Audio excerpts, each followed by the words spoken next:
Yeah. Yeah.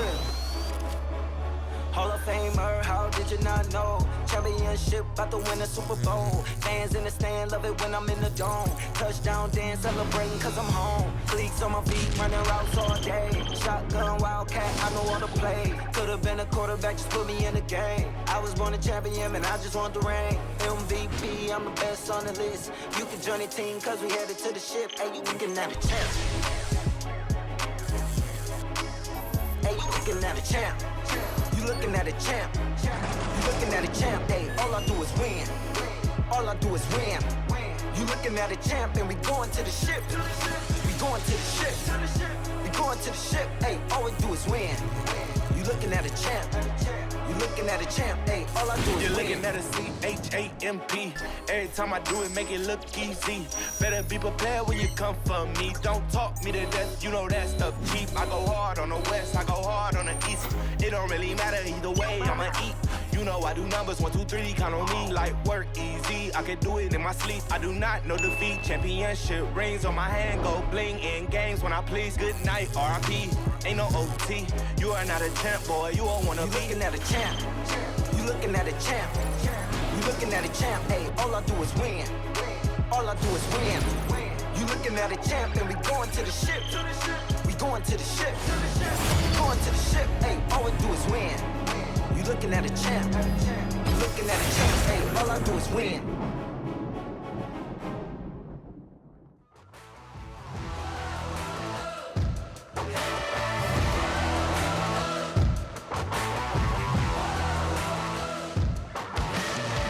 There's a struggle inside, right in my mind. Let's go another round to see if you get out alive. I'm lying face down, but you can't keep me on the ground. That's so right when you live in a dangerous life. 'Cause I'm a fighter.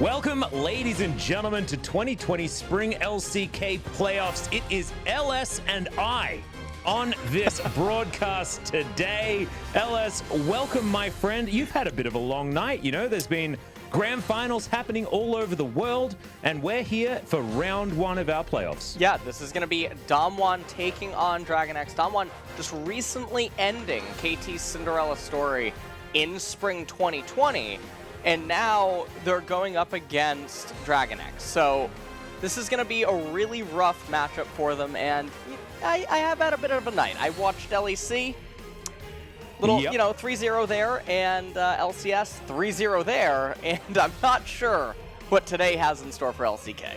Yeah, G2 and C9 both cruising through their finals here, but I'm not so sure it's going to be quite so cruisy here as many people would expect for DRX, because Damwon looked like a whole new breed of team in the wild card, and I don't think anyone was expecting them to be the ones that came out on top against KT. I think everyone thought that KT were looking stronger heading into the playoffs, but not the case. I actually really liked what Damwon did as far as changing up their play style just for these playoffs. Yeah, I mean, Damwon, I think that they did have some areas of alarm in their gameplay, and obviously what I'm referring to is they had very big leads, and then they were very eager to take very high variance trades, and it almost actually cost them that they were bailed out by, I would say, draft discrepancy.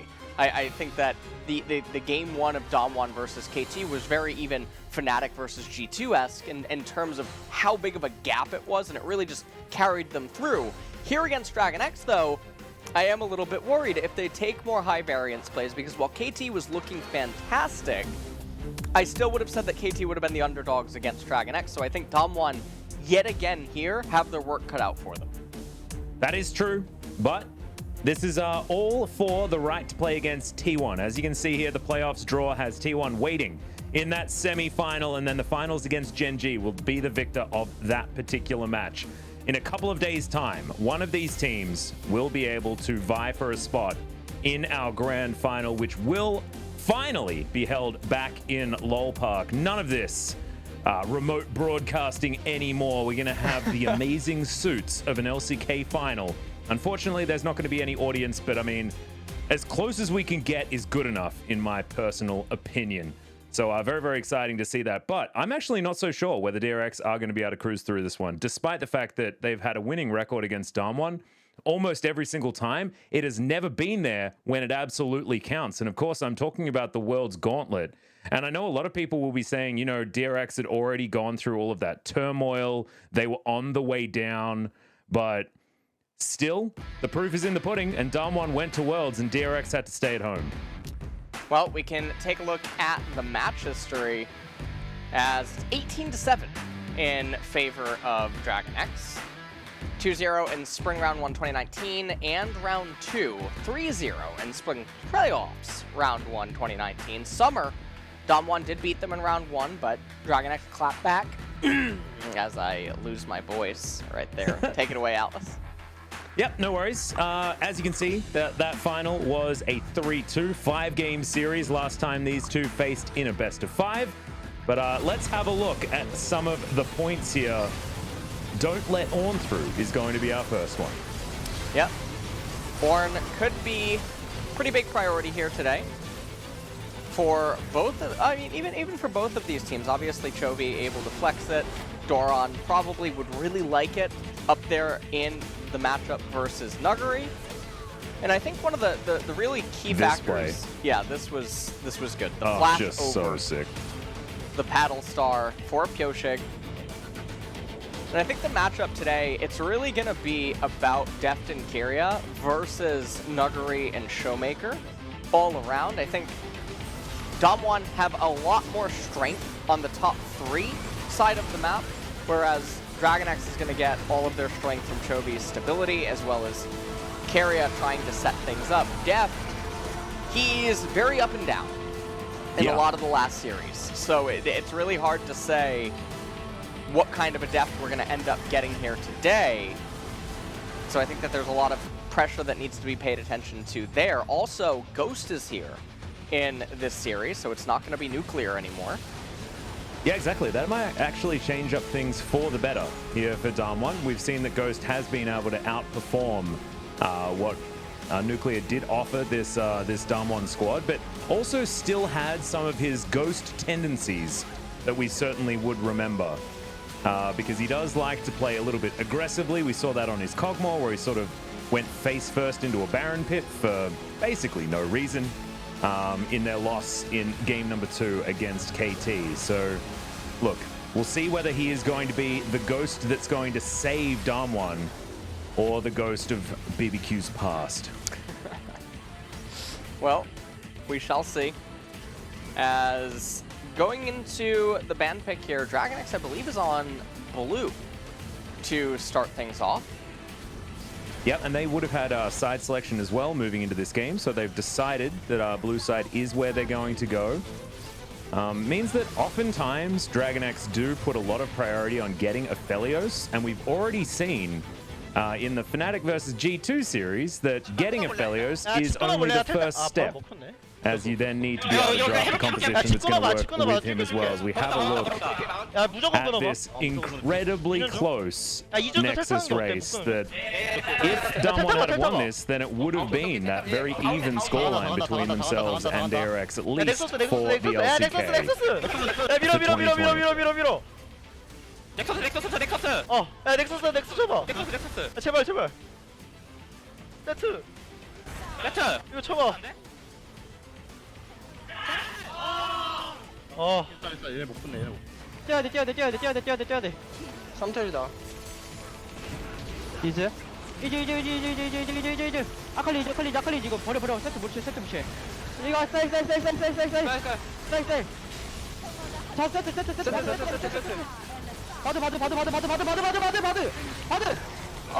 이거 끝낼 수 있나? 야 미드 텔포 없어 미드가봐 밑으로 가면 게임 끝나. 내가 갈게 나 마지막에 풀도 쓰고 나 진짜 개못했다.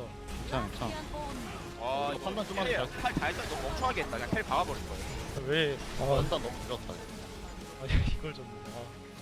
터렛 포커싱 엄청 빨라 우리 이거 그냥. 터렛 오른쪽 한뒤 거리 거 나 이거 우물에 킥 맞아. 우물에 킥 맞아.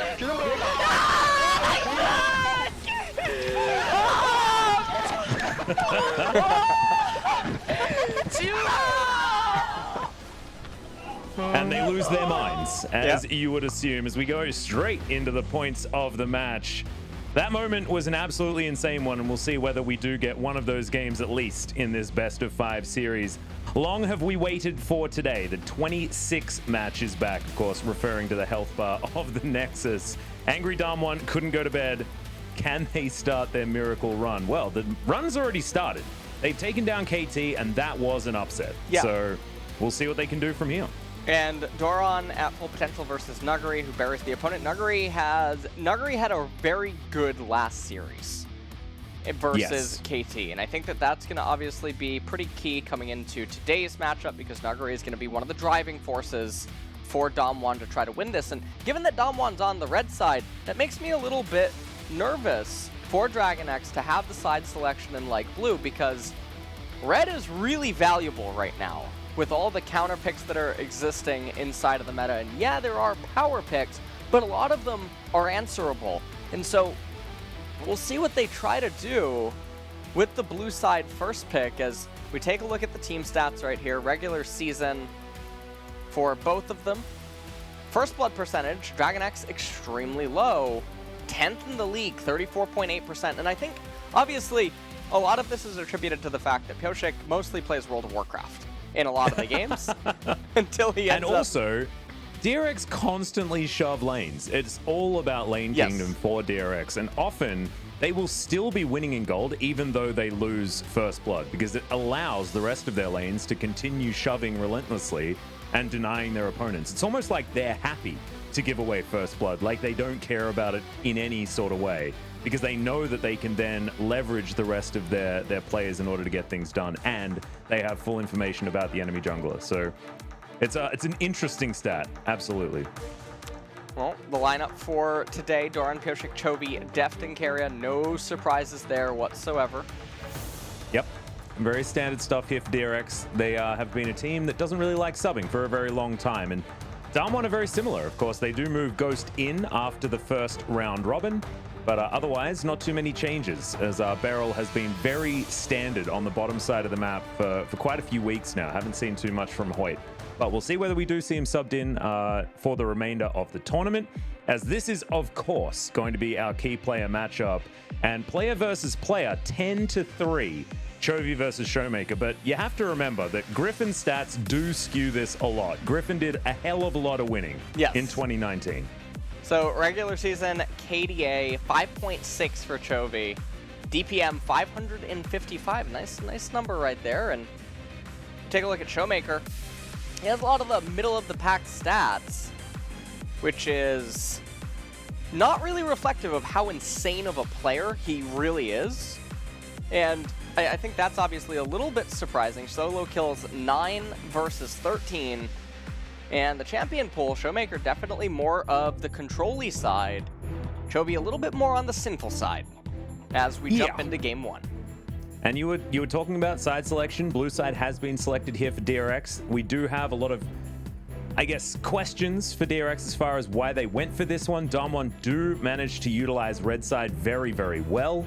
Being able to give counterpick to either Showmaker or Noguri is fantastic for this Damwon squad. So we'll see what DRX have up their sleeve, as already the Trundle has been banned away from Canyon. Well, see what Damwon are going to do. It's going to be the Senna ban away. Looking standard so far. Yep. DRX. All right. Syndra. Aimed at Ghost, potentially. Yeah, I mean, it's also a dual flex. Showmaker can obviously pilot her And Ghost did play her, and so perhaps Def just not wanting to go up against Syndra in the bot lane. Generally, it's a liability sometimes when AD carries pick up the mages, but it still does have to be respected. And obviously, Kalista, Set, Aphelios, these are champions that Dom1 can still be considering to ban away.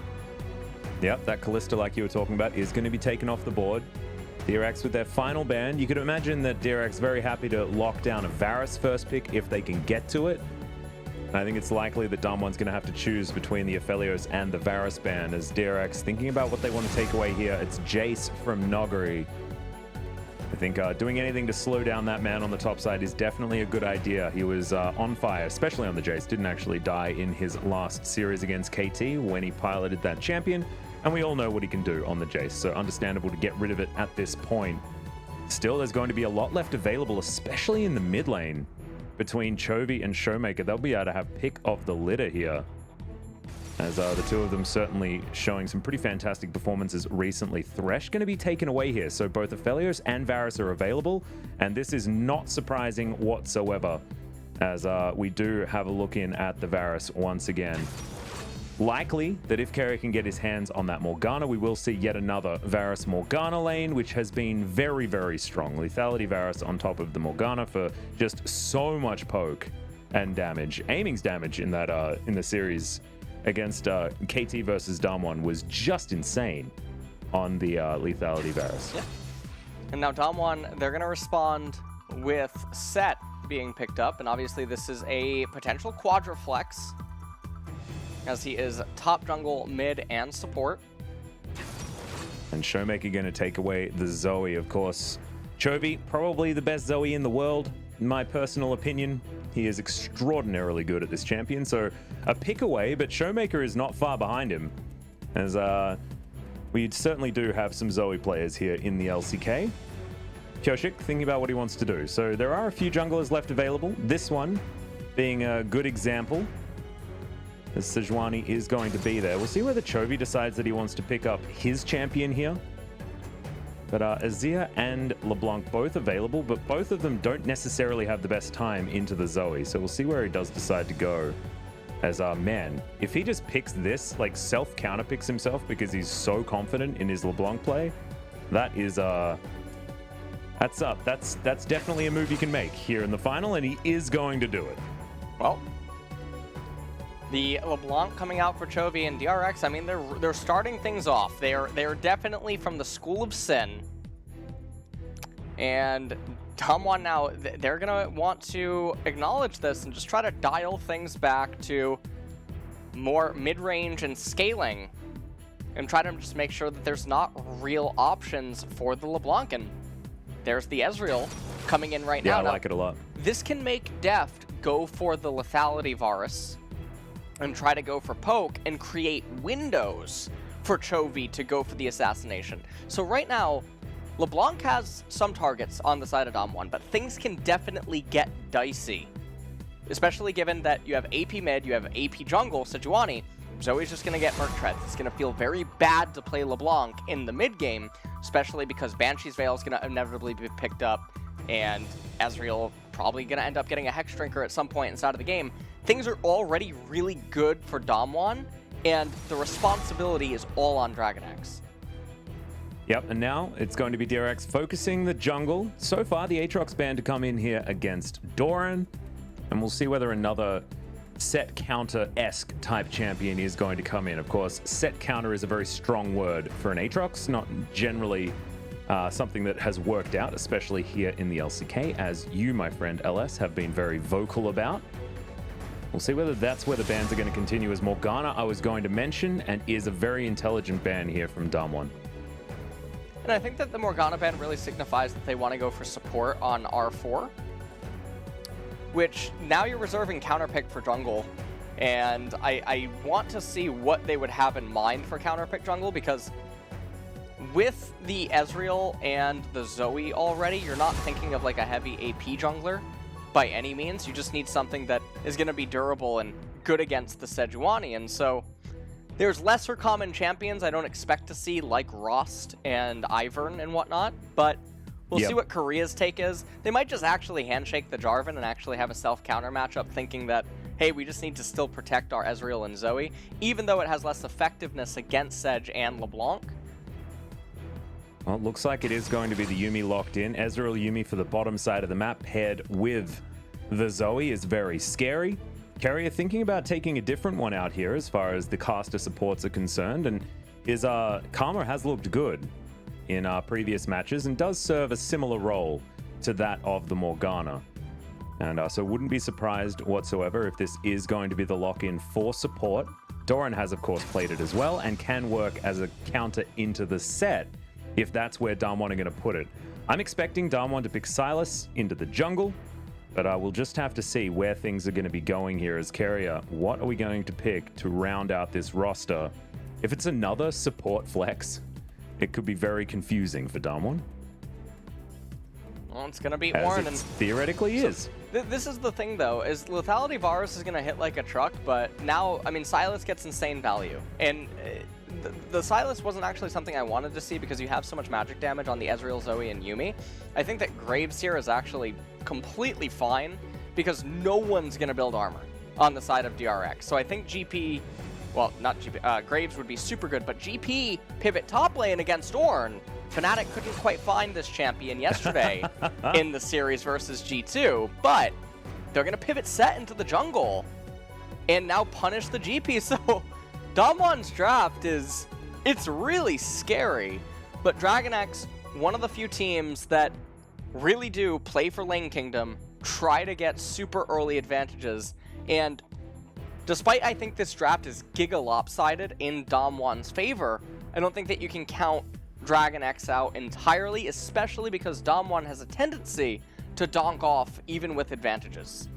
Yeah, they might go a little bit too ham on this one, but DRX has similar ideas generally, so we'll see who's going to donk off harder in this particular game, as the scaling is going to be there for DragonX. It's not necessarily something you talk about when you do have the lethality Varus and things like LeBlanc, but there will be that Sejuani and the Ornn able to amplify the rest of the team, and you can see exactly how this composition wants to work in these sort of river rams that we're going to have and these fights over objectives. It's all about whether Deft can land the piercing arrows, and we've already seen that he is very, very good at doing so. So let's just keep track of it. So far, he has a 90% win rate on the Varus.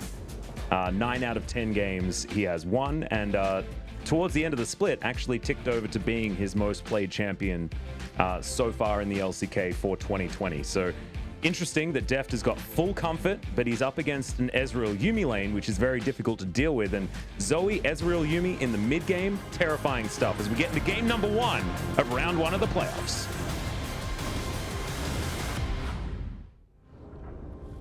And here we are, game 1 starting up, and I want to talk about the champions again. As Set in the jungle, so it's obviously it's a pivot. Now he's one of the champions that makes use of the patch that we're playing on, the phase rush change.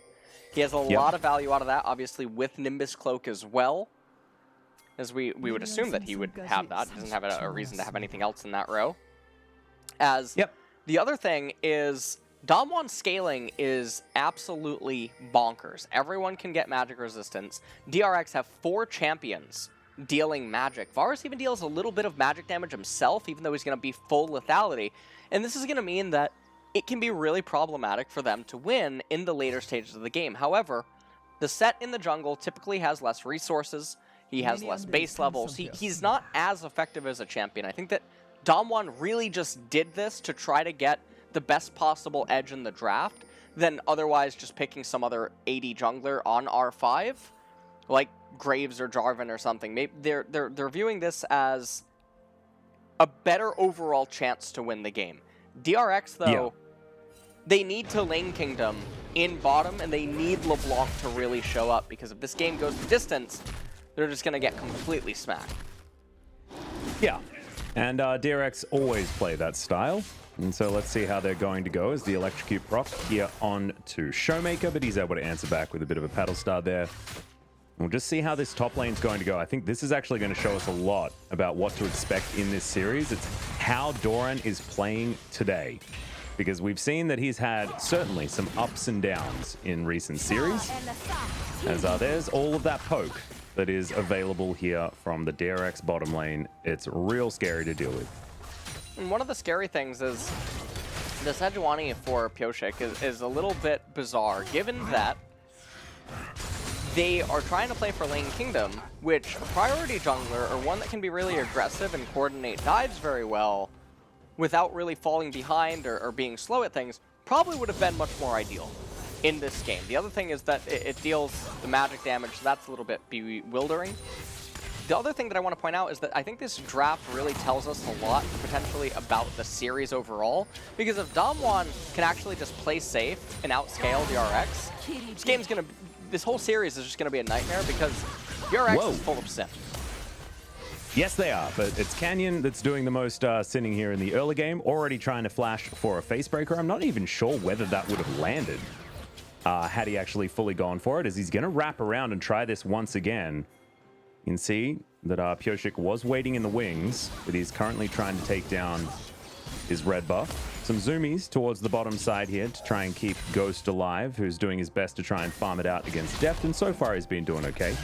Canyon is spotted taking this Rift Scuttler, and so the bottom lane of DRX with full information. Top side, though, you can see Nogri now able to play up because he knows the location of this Sejuani. And Showmaker trying to get the shove here in the mid lane. So far, everything going pretty well for Damwon. Yeah, everything is basically going about as well as you could hope. Now, Sejuani's going to go for the full clear, and in response to this, Set is going to go for the double scuttle crowd. This is a dynamic that sometimes happens with full clear junglers versus early game Sinner junglers, where they're able to mitigate the fact that they can't farm as efficiently as some of the other junglers that are able to opt for the full clear, and instead they mitigate the early game deficit by getting both of the scuttle crabs to basically salvage the fact that they can't do the golem camp or the raptor camp. So yeah, as everything does stand, Damwon is really stable at this point in time. The things don't start to get worrying for DRX until about 2.5 items, so we'll have to still see what they're going to manage to do here. But everything's just really stable right now. Yeah, just chilling. This point in time, Doran taking a bit of damage here towards the top side, but he can start building some items to try and help him against this Gangplank. Still waiting for probably that Trinity Force to be completed before Ornn's life gets absolutely awful. Still farming things out just fine is this Ornn up against the GP, despite it being quite a difficult matchup here, as once again checking in towards the bottom side, and always look to see where the Deft and Carrier are getting ahead. Oftentimes it is the barometer that DRX play around, and I love it. It's the complete opposite for Damwon. They love playing around their mid and top side, and so let's see where Canyon's going to be to try and help that happen, because he has two schools of thought, and we've seen already the bottom side has been one of them to try and alleviate the pressure that always seems to be down there against Damwon, or does he try to get his solo lanes further ahead as we enter towards this mid game? And you can see Showmaker already being frustrating as he's looking to try and steal some popcorn chicken away from Pioshik. And Doran's playing a little bit safe up here in top lane, the way that the whole match is played. He's keeping up in CS, but if we take a look at some of the first items that have come in, Tyrion, Ezreal, Varus went for the Executioners to try to harm the Yuumi because they're playing for that poke. They have double Scorch down there with double Comet with the Varus and the Karma. And you can see the Zoe with the Merc Treads rush. It's just insane value as everyone on the side of DRX deals magic, becomes really hard for LeBlanc to set up ganks. It's really hard for Sejuani to find damage inside of her ganks. Very, very pressuring for Chovy, and he's being locked inside of this lane and not really able to do anything. And when all of his laners are just pushing, there's not a whole bunch that you can do. So we're coasting towards an inevitable mid game where Damwon Gaming are just going to show up with better resistances and a team composition that has autonomy in the game, gets to decide if it wants to fight or not because of the set, because of the Gangplank and the long range by Ezreal and Zoe. So things aren't looking super hot as the first recalls already came in and Damwon's not achieving anything. Or DRX. Yeah, DRX, yeah, they're not really able to get themselves any sort of lead at this stage. I think so much of this game is going to come down to depth and how many of his abilities he's going to be able to land. And with pressure being on a player that has been a little bit more shaky than the rest of DRX, I think it is, you know, the story of Chovy and Carrier being extraordinarily strong this season and the rest of DRX having some shaky games. Often in different games, as we've seen Doran really fall down, we've seen Deft have worrisome performances. Pyosik, of course, has looked to have some of these rookie jitters. So we'll see whether Deft has shown up here for the playoffs. So far, so good, as he's getting a lot of poke damage here onto Ghost and to Beryl. They can actually just freeze. I mean, it doesn't change that much, but it's definitely they're speeding it up. And the thing that's so peculiar about this is if they pile up waves with Sejuani pathing back to the right-hand side of the map, and then Chovy knowing that the Zoe's recalling right now, Chovy can insta-crash this wave and then move with Sejuani. If you push your wave slower, you can maybe do something, but if you push it immediately, everyone's off theme. Why is Ornn's wave so pushed up against Gangplank because Sejuani's moving to the right-hand side? Why is LeBlanc now moving by herself? And this is just what Damwon wants. They want DRX to be very misaligned, and with Goshek playing Diablo 3, not a lot of stuff is going to happen. So, hey, unless he gets some legendaries in that jungle, who knows? He might be able to completely change his build based on those items. So could certainly be able to turn things around. And I actually think it's an interesting analogy, to be perfectly honest, because if Pyosik isn't punished, then he might be able to come out of this jungle with a decent advantage against the set who, like you were talking about earlier, struggles to have the same sort of relevance as the solo lane sets can in these games. So look to see what Pyosik can do. This is certainly some vintage Pyosik play right now. So far hasn't affected any lanes whatsoever. I think Scryer's Bloom is the most help that he's actually been able to get done, but so far, DRX haven't necessarily been punished for it, apart from Deft's Flash being put on cooldown earlier on. But even then, no follow-up gank means no harm, no foul for DRX, and they were able to keep their advantage on that bottom side. As you can see, close to a 20 CS advantage. And they're also going to have shove power, meaning that Canyon probably not going to be able to take this Rift Scuttler, but Showmaker from the inside. There's the final chapter, and instantly the Yuumi is taken down. Canyon now trying to get out. Good bubble. Lands from Showmaker, but Chovy is off to the side, just making sure that he can't get in. Dashing on in. The Mimic's going to land as well as the Chains, and they do manage to get a cleanse that Showmaker stole away out of him for now. But that is first blood going over to DRX, and that's going to help with that abysmal stat that they had, being basically first blooded in all of their games. Yeah, I mean, this is really nice for them. Now, they're not going to pick up the Ocean Dragon, and if we're going to take a look at that replay, you have to wonder what Beryl was doing at that point in time, because they had complete vision. They knew exactly what was happening. Let's take a look at this. So, Beryl doesn't know about the ward over the edge, but final chapter comes out, and Deft just landing that ultimate. Beryl didn't know it hit him. Yeah, well, he did in the end. That was Chains of Corruption, Beryl, if you were still a little bit worried about it. As Showmaker just going to continue trying to shove things here in the mid lane. This is going to hurt Chovy's farming stats. His CS difference has certainly been very high so far, but he's down at the moment at 10 minutes in. There's now Rift Herald being claimed. Chains landed there. There's a Showmaker still going to be darting forward, looking for bubbles, and does find one there onto Chovy, but Carrier is able to body block. And you can see Shelly, she's just going to turn around, go back to her house.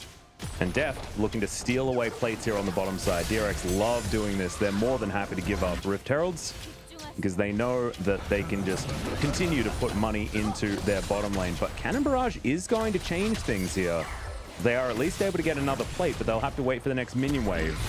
Noguri now without that ultimate for a fight, if it is going to occur. Yep. And they are getting plates down here in bottom, and the gold score is still pretty even, though. So, True Shot Barrage comes out, Deft and Carrier both do get hit. Noguri going to get hit as well, as the Flash actually comes out in this 1v1. Noguri understanding that without his ultimate, he's not able to fight back against this Ornn quite as well as he would have otherwise liked. Yep. And one of the upsides is that Damwon, even though they got the Herald, I know that I've spoken about this a lot on the broadcast. I had a conversation with Doublelift even a couple of days ago about this. Teams really misunderstand Herald in that if you have to rotate members to get it, you often operate at a net loss because the enemy gets XP, which isn't even accounted for, but more gold. We gotta fight. Yeah, we do. Haymaker comes out. That's going to keep Canyon alive for the moment.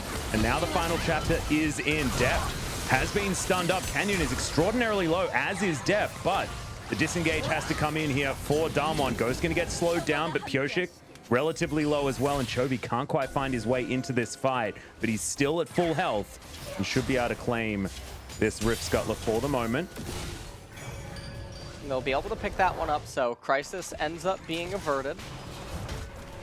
As teleport available on Nuggery, and I mean, he's just sitting pretty as Trinity Force already completed. Call gonna be able to be completed here soon. He's only 4 waves away from doing so, so Damwon, I mean, they're sitting comfortable at this point in time. 1,000 gold lead is all that exists for DRX. They have no dragons, so they're not threatening the soul or anything that can really move Ezreal Zoe in the later stages of the game. And I think that that's going to be where the real concern is. Pyoshik just outside of vision of that ward, so he'll be able to sneak this, and then ideally DRX wants to roll Cloud. Oh my god. Deft does a hell of a lot of damage. Has his Umbral Glaive completed, as well as another Serrated Dirk.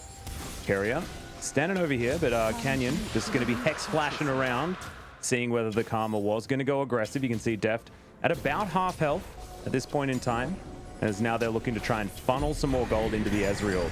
It is important that the Ezreal is relevant at this stage of the game, as Shelly going to get a charge, but the rest of Damwon are distracted, and Ghost almost gets taken down by one piercing arrow. Great face breaker from Canyon, but he's by himself basically, only with the help of the Yuumi there, as Showmaker not going to find the trouble bubble, but gets a fair bit of damage out with his paddle star, and now Chovy makes his way in. Of course, Redemption was picked up because, oh my god, there's the flash forward!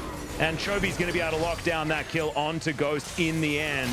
Deft setting it up really nicely. Another ulti comes out of Showmaker. Also going to be taken down 3-0 so far for DRX. And I don't think that Cannon Barrage is going to do enough. And it looks like DRX now, they're going to accelerate this really hard as Canyon and Beryl might final just chapter go down comes here. in. Carrier trying to flash himself out of there. Beryl. Oh my god, these piercing arrows are doing way too much damage, and they're still going for the dive. A double kill for Deft. Pyoshik is going to survive, and they'll take down this turret.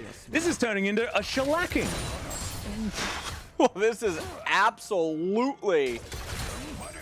I don't even know what to say. This is so bewildering to see DRX completely turn the game on its head, because remember, Damwon could have recalled here, and they didn't recall.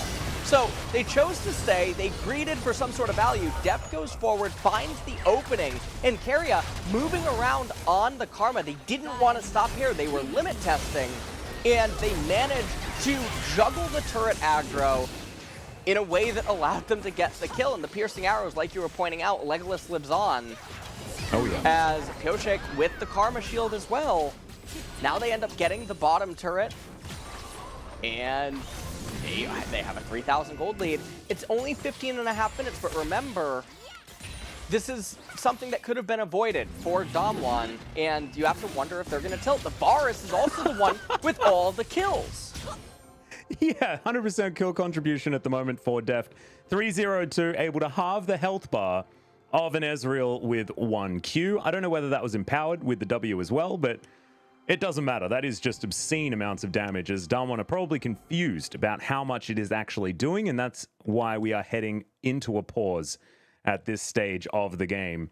But I think this has really gone against what we were expecting in the draft, just based on, once again, I think it might be another example of the Damwon donking off situation that you were warning us about earlier on in the draft. Yeah, so this is one of the things where they greeted for value even though they didn't need to whatsoever. Ghost absolutely should have just recalled. They should have backed off and everything would have been okay. Chovy made his way down, and Deft getting more and more kills is problematic because Deft is the player they can't itemize against. No one on the side of Damwon wants to get armor. And so the lethality Varus, if he just keeps getting accelerated, he is going to hit like such a truck in the mid-game transition that he's going to be the real problem for the Ezreal Zoe, because despite their magic resistance that Zoe might get with the Merc Treads and maybe leaning towards the Banshee's Veil, Varus's arrows will provide LeBlanc with the lethal range that she needs, despite the resistance on Zoe. Yeah, and also, now with lethality Varus doing so much damage, they're almost incentivized to build armor when they absolutely do not want to. And so now you've got this really difficult question of, it's very similar to what you explain with Karthus compositions, right? Yep. Force your opponent to build a certain resistance against 4 of your champions, so the one important one does a bajillion damage. And that's exactly what's happened with Deft, because there are Merc Treads everywhere. There is magic resistance everywhere, because there's a lot of magic damage coming out of Damwon's composition. But if you don't do anything about the Varus, you're still just going to get chopped down if you don't have those armor values. So now Damwon in a very difficult state, purely because they allowed this to happen to them. And you could tell that Damwon like had a plan. They obviously came into this understanding that they need to try and deal with Keria and Deft, but it just didn't work. They got Deft's flash early, whoop-de-doo. Try and kill him after that, please, because they didn't manage to actually affect that lane state in any way, shape, or form. Well, this is a... You know what? I gotta tell you something, Alice. Right now... Tell me. We're in the Pog state. We are, and we're actually filming the next episode tomorrow. So, really interesting that we've got a little bit of a preview for you guys. Just to let you guys know, Showmaker is apparently lagging, so we're looking to try and fix that one up, as he wasn't the one that was just hit by a gigantic piercing arrow in the mid lane, so it's not due to exceeding amounts of damage. It is just something going wrong with his PC or the internet or something like that. So just have to make sure that we can figure it all out. But yeah, you're exactly right. Bit of a preview for the Pog State. We're going to do a bit of a wrap-up for the regular season of the LCK. And we're going to have to wrap our heads around exactly what happened because, you know, the regular season has been really weird here in the LCK. And so far, I think in the playoffs with our first match between Damwon and KT, the level of players already stepped up. But we'll see whether DRX and Damwon are going to be able to continue moving on that trajectory where so far, DRX certainly performing well, but Damwon may be lacking just a little bit. Yeah. And, okay, never mind. We're back into the game immediately. Yeah. As... Remember, in the draft phase of the game, we outlined that it would be really hard. Look at all the Merc Treads on the side of Damwon. I don't know what memo Ezreal got with the Ionian boots, but obviously going down a little bit more of an offensive route. We mentioned that all that Damwon had to really do was stabilize and hold on. We mentioned the disparity with the jungle and the lane matchups with the Sejuani, and the early game was really stable for them, but now they're starting to lose their ground, starting to lose their footing. It's Infernal Dragon coming up next, and if DRX roll Mountain third, that's going to be pretty good news for them, and that's going to be ideal. So, Damwon, despite a draft advantage, they're not playing in a way that they should have ideally been striving towards. And so it opens up the possibility for the sinfulness on DRX's team composition to try to flourish, and so far they're managing to do so here, and that's why I was mentioning it is DRX. So this is a dicey thing, and will Damwon start to tilt in this game, or are they going to really start to tighten up from this minute forward? You always have to remember Billy Joel's wise words, LS, and it's I'd rather laugh with the sinners than cry with the saints. And right now, we're laughing with the sinners. DRX are certainly, they're sinning it to win it at this point in time, and it's working out very, very well. Close to a 4,000 gold lead. Total damage dealt is all about the Varus.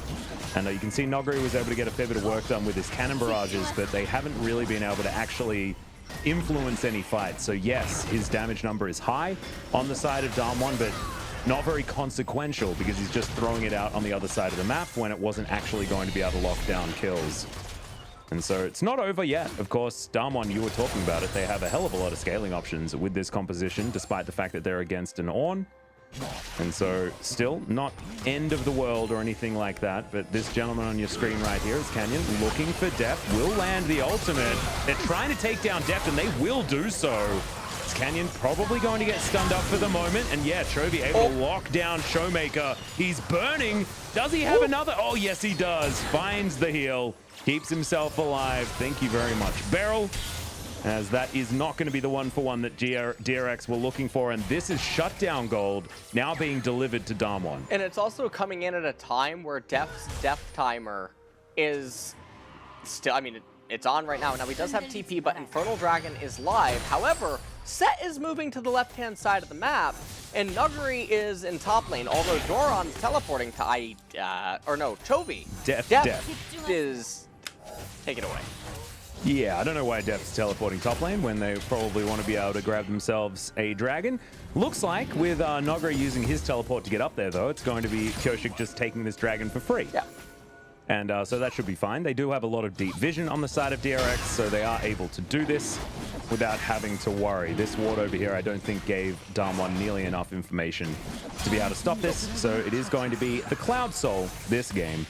And Damn it, I should have cast it again. I'm so sorry. You really missed the opportunity there. So the thing I messed up. I actually thought about it, but then didn't actually commit, and I should have. The top turret right now for DRX, it would actually, I talk about this sometimes on the cast, right? Letting it die, intentionally letting it fall, so that the minion wave can actually come further up inside the lane.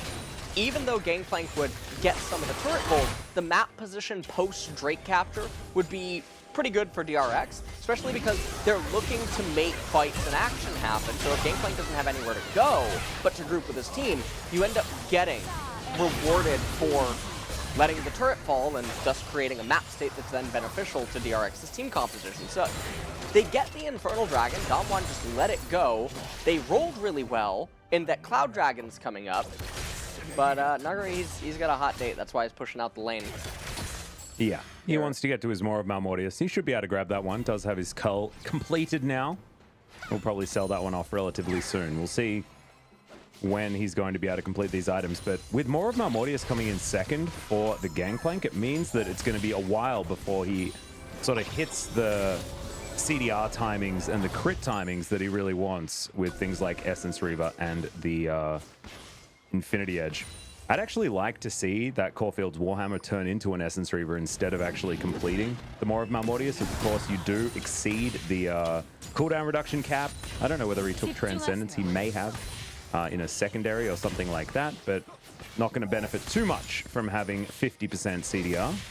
And of course, Gangplank really does enjoy building up those first two items in the Essence Reaver and the Trinity Force. There's Canyon. He's Hex flashing. There's Chovy just being a nuisance.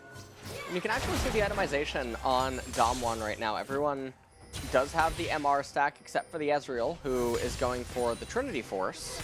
Mikhail's on Yuumi. You can see Set even just going for basically pure tank right now with his Cinder Hulk. And interestingly enough, Zoe is going for Protobelt, second item, in addition to the Luden. So not quite the Banshee's Veil that I was expecting. Or is it Super Soaker?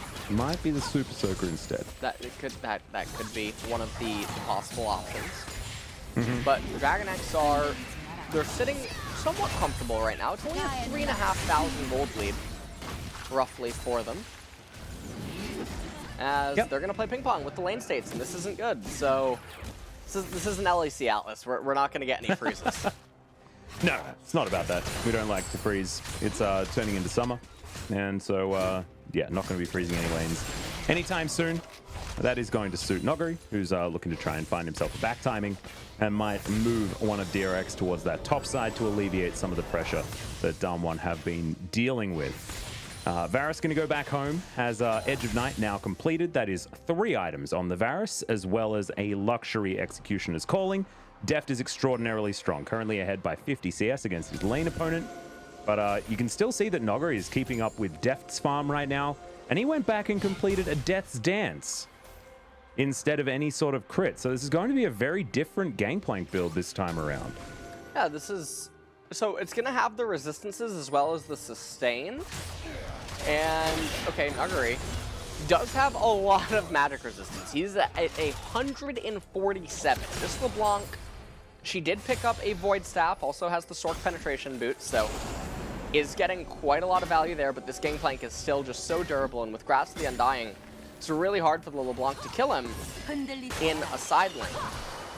And the way that things are standing right now, 1 minute until the Cloud Dragon comes in. Doran is level 15, so Yumu's Wraithblade will most likely end up being built. Warmog's being rushed on Sejuani as the second item for her.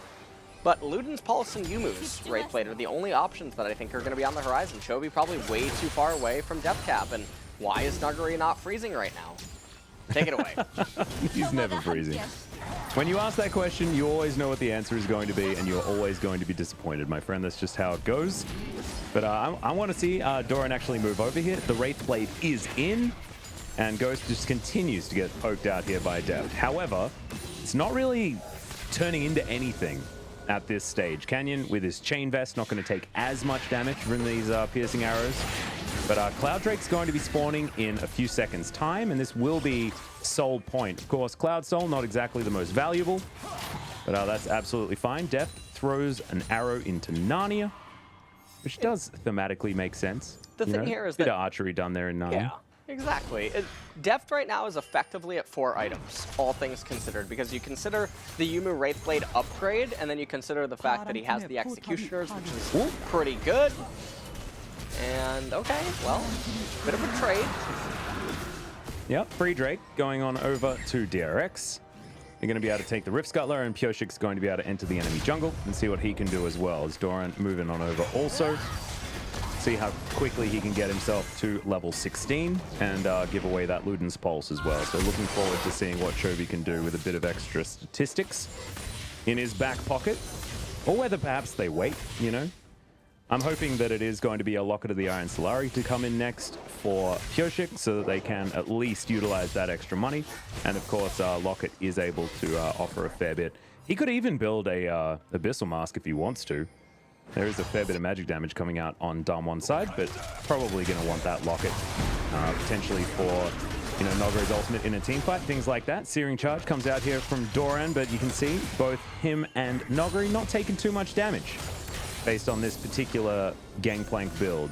Canyon moves on down to the bottom side, and this is a very healthy turret as DRX continue to siege in the mid lane. And at this point, we got 4 minutes until the Cloud Soul comes up, and maybe Chovy is going to be a bit of a savant. He has the needlessly large rod. Ooh. Perhaps they'll just wait for that to get the Rabadon's Death Crown and try to give LeBlanc as much damage as possible. And that's going to be really important in helping to mitigate some of the pressure that this LeBlanc is going to have, as Deft continuing to move towards his next lethality item, most likely going to be the Duskblade of Drakthar. Yep. Still landing a lot of damage onto Showmaker and Ghost here. The Zoomies not quite finding the value that they want as Nogri. He pushed down the bottom outer turret, so a bit of extra gold going into the hands of Damwon, but the pressure is definitely there for DRX if Deft continues to land these piercing arrows. It is all on the Varus. I mean, if he's missing, then his value is plummeting in this game because he's so important to be able to soften up these members so that Chovy can dive in, so that Pyoshik can land that ultimate, so they can find engages and actually succeed against this Damwon composition. Ulti's going to go down as Canyon just bursted out of nowhere, and the disengage is so easy. DRX now, with a minion wave they prepared earlier, going to take down this turret in the mid lane and maybe continue to push forward. And this is the really worrying thing for Damwon here, as they're going to lose more and more value. There's no answer to how far ahead this Varus is right now. He's the one champion that can stand up to Ezreal Zoe and basically say, hey, anything you two can do, I can do better. As his poke is just too much for the side of Damwon to handle right now. And it's not until they can start ignoring the other DRX members that they're really going to be able to bounce back. Because Zoe trying to make some sort of a stand, but DRX... Oh, Chovy, too easy. Gets the kill onto Showmaker there. Ghost now with the help of the Yuumi should keep himself alive for the moment, but that showstopper is not stopping the shows that Damwon wanted to, as that is going to be the triple kill. Chovy will grab another one. Pyoshik collects that one. And now Carrier will get the stun off. It's not looking like Nogari's going to be able to take down the Karma, as Doran trying to keep this gangplank at bay. Chovy turns up.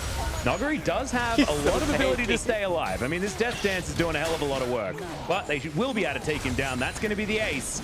And Dragon Axe wastes no time. Pyoshik is already here at the Baron, and Deft has shown up to try and take this one down. And Dustblade of Drakthar is in here. As we take a look at the replay, you can see Damwon, there's no reason to go for this kind of a play whatsoever. This is the tilty, over-antsy, reckless behavior that they're known for. And right here, they pushed DRX back. They knew that DRX just needed to reset.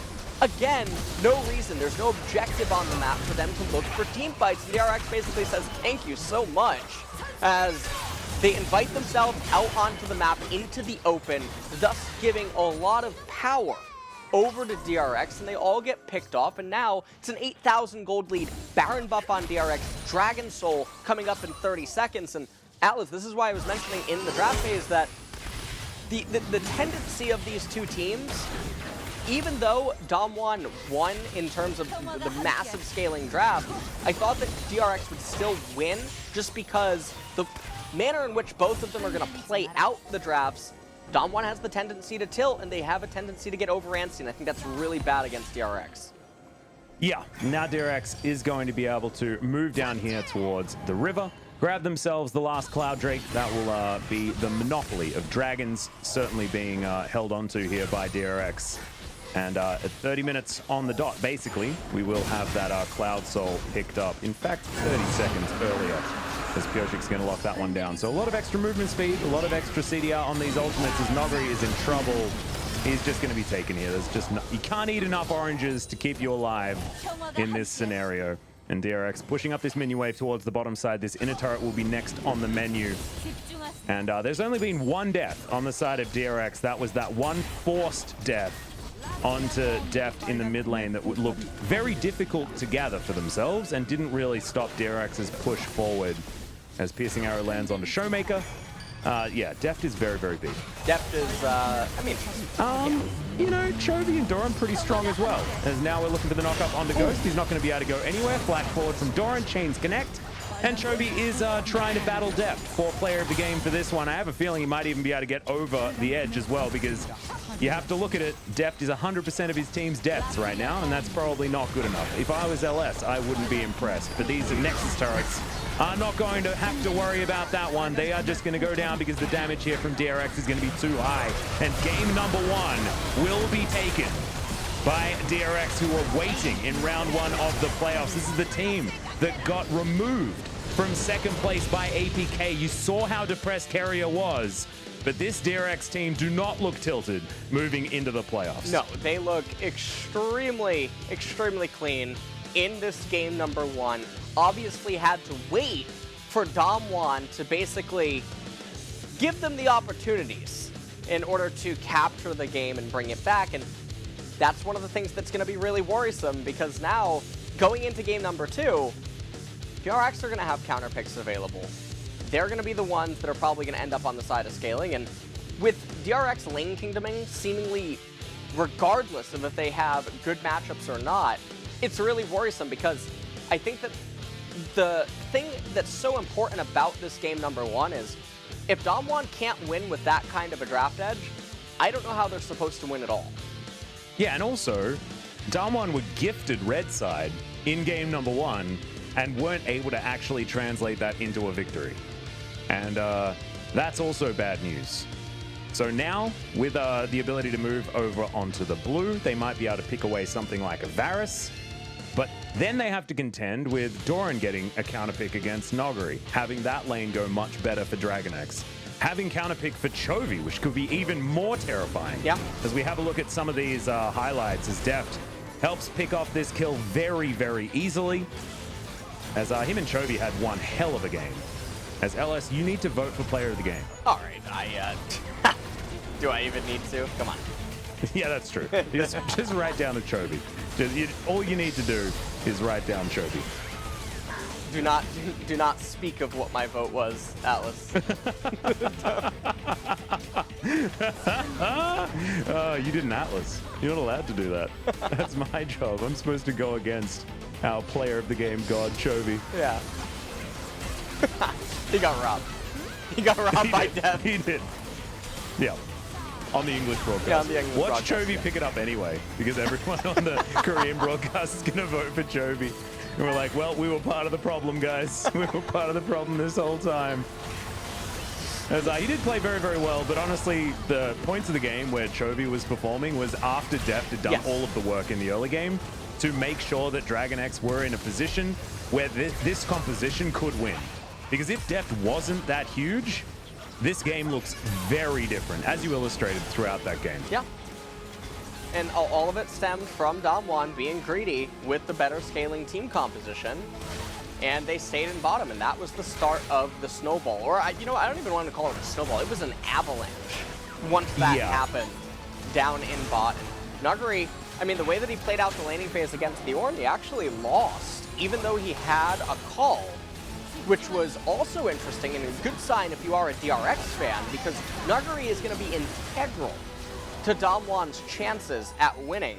And now he's going to have to go in with a blind pick here, most likely, in game number 2, and that's not that great. And jungle set, that's the one thing that's nice to see. Not because anything good happened, but what happens because when set's under leveled, doesn't have items, Yeah. And maybe people will be deterred from picking the jungle set again. As we can see, Def did 30k damage in 30 minutes. 1,000 damage a minute is not bad statistically, guys. It's in fact extraordinarily good. So very well done for the Varus. Of course, if you're playing Lethality Varus, getting high damage numbers is generally the aim of the game.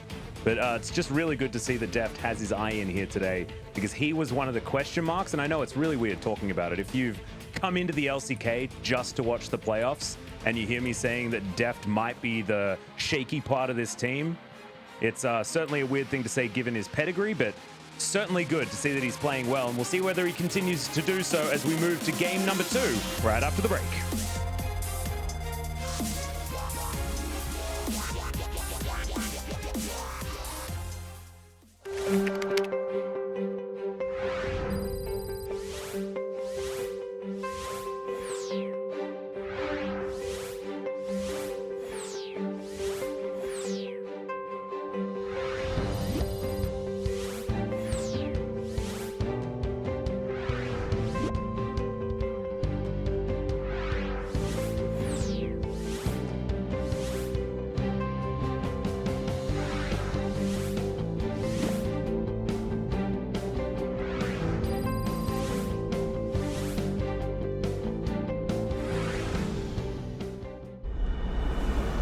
얘들아 승용보 올려라 What you about? Hey, TFT 모바일 부동동작 또로로로 갤럭시 부동동작 Hey, TFT 모바일 부동동작 또로로로 갤럭시 부동동작 또 떨어져 허구와 날라다타 여기 갤럭시 너의 자식 얼럭키다 너의 두뇌 그래서 타지 않아 21세기 네 전략 이래 전략 능지 차이 나는 널 능지 처참히 롤 아재 롤린 이돌 롤린 인더들 자 이제 누나 망가 담아 회전 초밥 뒤집개로 뒤집어라 레디 새끼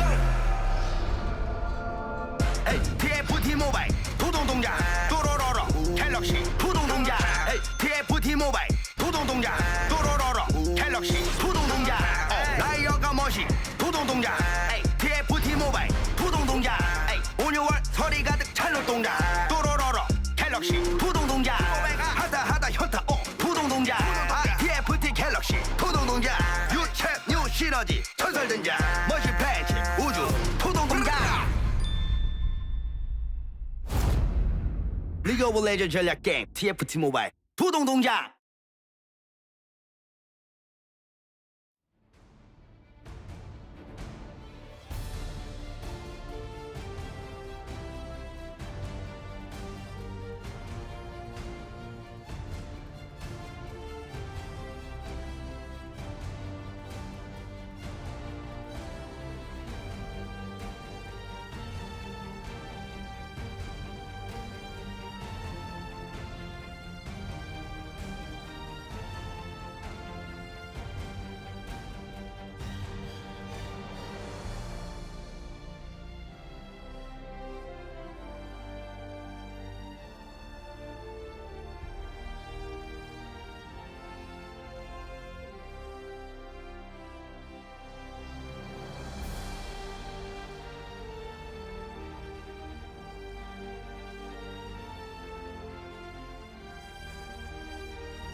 Welcome back, ladies and gentlemen, to LCK Spring 2020. I'm Atlas, joined by LS and DragonX, leading 1-0 against Damwon so far in this best-of-5 series for the right to face off against T1 in round 2 of the playoffs, and then Gen G waiting in the final to see who's going to get there.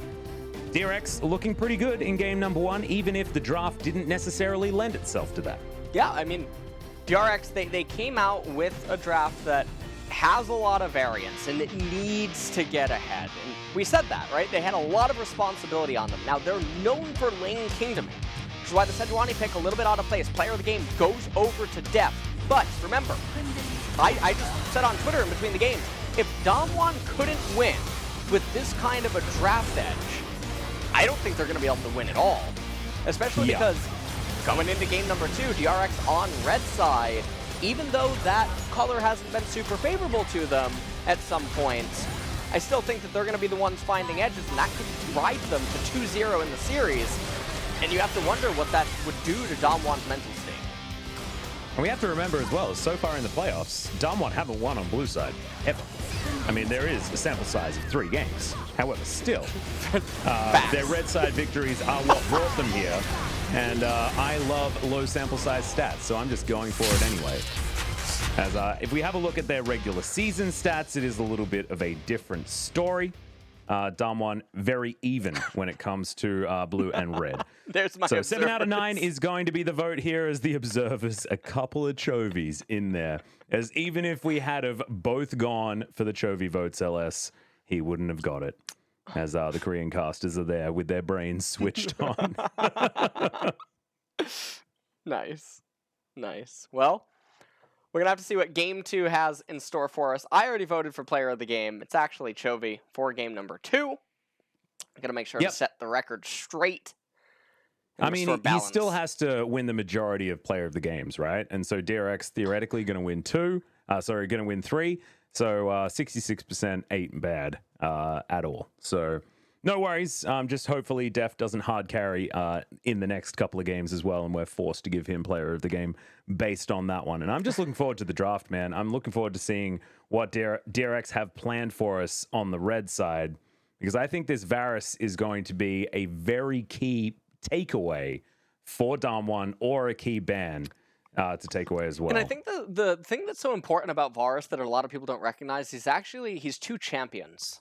He's the lethality Comet Varus, or Legolas from Lord of the Rings, or he's the attack speed machine gun. And not a lot of champions in League of Legends have this, where they're actually 2 entirely different things, depending on how you build them and how they're going to conduct themselves inside of the game. And this makes Varus such an integral champion to the meta right now, regardless of the fact that he can also pivot mid lane in some matchups and go for the lethality Varus there. So he has flex potency, and he's 2 champions. So it's really weird. He should be getting a lot more attention than he does globally.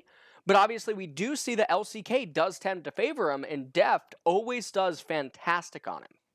Yeah, that's true. And guys, based on how these best of 5s work in the playoffs, I sort of told a lie. It's not going to be side switching backwards and forwards. It is, of course, side selection based on each game. So games number 1, 3, and 5 will be side selection by DRX, and Damwon can choose on games 2 and 4. And Damwon have chosen red side once again, as you could understand. We're taking a little bit of time. The players went to the bathroom, so I guess we could put toilet issue on the screen, but we don't really have to. We're going to be getting into champion select just as soon as they are back again. So yeah, it will be once again Damwon trying to ride this one out on the red side, and once again, that Varus needs to be a question mark. Yeah, Varus is going to be a champion that I think needs to go up on the chopping block. And I think Kalista is actually something that you can like. A lot of Kalista's power stems from the ability to flex it. And even though I'm fully confident that Chovy would be able to pilot her, I don't think that you would think of that for Doran up against Nuguri. So perhaps removing Kalista from the ban phase and opting instead to ban the Varus would be more up Damwon's alley. So maybe Senna, Varus, and Aphelios could be the primary targets for Dom1 as DRX. They're gonna stay tried and true to their initial jungle ban. If it ain't broke, don't fix it. You may as well just ban the same champions out. So the Syndra, of course, going to be coming in second. The Kalista is going to continue being there for Dom1. Of course, Deft is a very good Kalista player, so you can understand that that might be the way they're thinking. But DRX just going to continue down exactly the same path, with the final ban once again being that Jace. And now Dom1 thinking, do we ban the Varus at this particular point? And I personally think that it'd be a good idea to take that one off the board. 7 seconds to go. See where their heads are at. As you can see, Dom1 are thinking about this for as long as possible. But once again, it's going to be the Thresh. So Dom1 thinking like it was more of how they played the game rather than the draft phase or anything like that, which I guess, LS, you'd agree with. I would agree with that. I just don't know how comfortable I do feel, though, because remember, Dom1, they were in a winning game state before that avalanche happened. And it was from there that they never brought it back, but then the post mid-tier 3 turret attack by Dragon X, Dom1 chased them throughout the map and then got clapped one more time. So Dom1 may be a glutton for punishment, or maybe acknowledging, hey, if we tighten up, this is probably going to be favorable. Could we see a North American League of Legends Championship Series salty run back here in the LCK? I really hope so. I actually think that they could pick all the same champions and then don't flex the set into the jungle and instead allow Noguri to try and pilot it and have a bit more of an impact with the extra gold that you will get. The slight pivot here from Dom1 is that Zoe is going to be locked in second. I'm pretty sure it wasn't locked in second this early on. No, it was. This is exactly the same. There we go. Let's get the salty run back. All right. And so what has to come in next? It has to be the LeBlanc, right? Yeah. Yeah. Here it is. We are straight up salty run backing. It's just happening again. Oh. I wonder if this is insanity or genius on Dom1's side. Because, you know, doing the same thing and expecting different results, isn't that like the definition of insanity? Yep. Yeah. Well, maybe this is where things are going to change, as it has to be Ezreal. Oh, God. Let's get it. Let's get the salty run back. Okay, so maybe something like a Gangplank is going to be banned here on DRX's side, because you can imagine, like, now both of these teams are playing with the ability to look into the future. Maybe they ban Karma and still go with a Enchanter or a Mage support to pair with the Ezreal. I mean, I really doubt that we'll see a true salty run back. I think that would be... so far, true salty run back. So far it is true salty run back, as Aatrox is banned away. And the thing that's a little bit bizarre is that Aatrox, I mean, you have Set already that's able to just go up there inside of the top lane. So Noguri should actually be fine if Doran would go for that. Olaf now banned away. Morgana going to be banned away next. Stop. And then the Nautilus to follow up on the side of DRX. And then surprisingly, Yuumi is going to be locked in here by Dom1 in the first pick of the second round. And very surprisingly, DRX are going to lock away the Karma. Nope, Salty Runback has been discontinued, as there is the Renekton ban. And it looks like Noguri does want to play the set top lane, judging by that one. Given that this is happening, I do wonder if now this means that we get jungle R4. And again, if you're a viewer tuning in, what does R4 mean? It means red side fourth pick. So it's just an easy way to talk about the draft phase and the order. As, okay, Nautilus was banned away by DRX. Will Dom1 go with jungle R4 here? And they will. It's going to be the Sylas. Yeah. Still flexible, I guess, between Noguri and Canyon is the Sylas and the Set, so they might be able to judge that one based on what matchups they're going to get. As we do have the Karma here, despite the Morgana being left available. It might be that DRX just go for the same composition all over again. That being said, Doran might want to pick something else topside, because now there is a Sylas as well on this map, with the opportunity of Dom1 picking up the Gangplank in response if they would like to. But I mean, nothing's stopping Dragon X from just picking the same comp, because it worked last time. I mean, why not just do it again? Well, this is definitely going to be interesting. I think DRX would actually benefit quite a bit from mixing it up here as, okay, it's going to be Kennen. So that is probably going to be, I imagine that'll actually be AD Kennen, which I don't know how I feel about that. Because if it's AP Kennen, you already know that there's going to be so much magic resistance. And it seems like Dragon X really just not respecting Damwon as... What? Was that going to be support set, perhaps? Is it support set here on the bottom side of the map as Canyon's going to lock away Lee Sin? Okay. That's a choice you can make. Sorry. A bit allergic to the the pig that Damwon just locked in on R5. They had everything going for them. Yeah. Oh man. No, well, this was their wild card. It's this, like, and if that we was... will trump you with the 0-12 Lee So Sin. the thing here is, if that was just an Ornn and Silas went into the jungle and you play the same early game once again with setup and top lane, you get magic resistance on every champion, and then you have the ornaments and you have a defensive Ornn ultimate against DRX's team composition, I don't know what the hell Dragon X would ever hope to do in the mid game. I really have no clue. But now Damwon, in between games, they decided, you know what? I want to have a little bit of more early game pressure. That wasn't the problem last game. In fact, that could lead to a lot more volatility. And now Varus Karma, they should have even bigger edge against Ezreal set down in bottom, and this set's going to be even more of a problem in this game number 2. Yeah, going to be absolutely anemic. And it's not like Lee Sin is going to crush Sejuani before she's strong as well.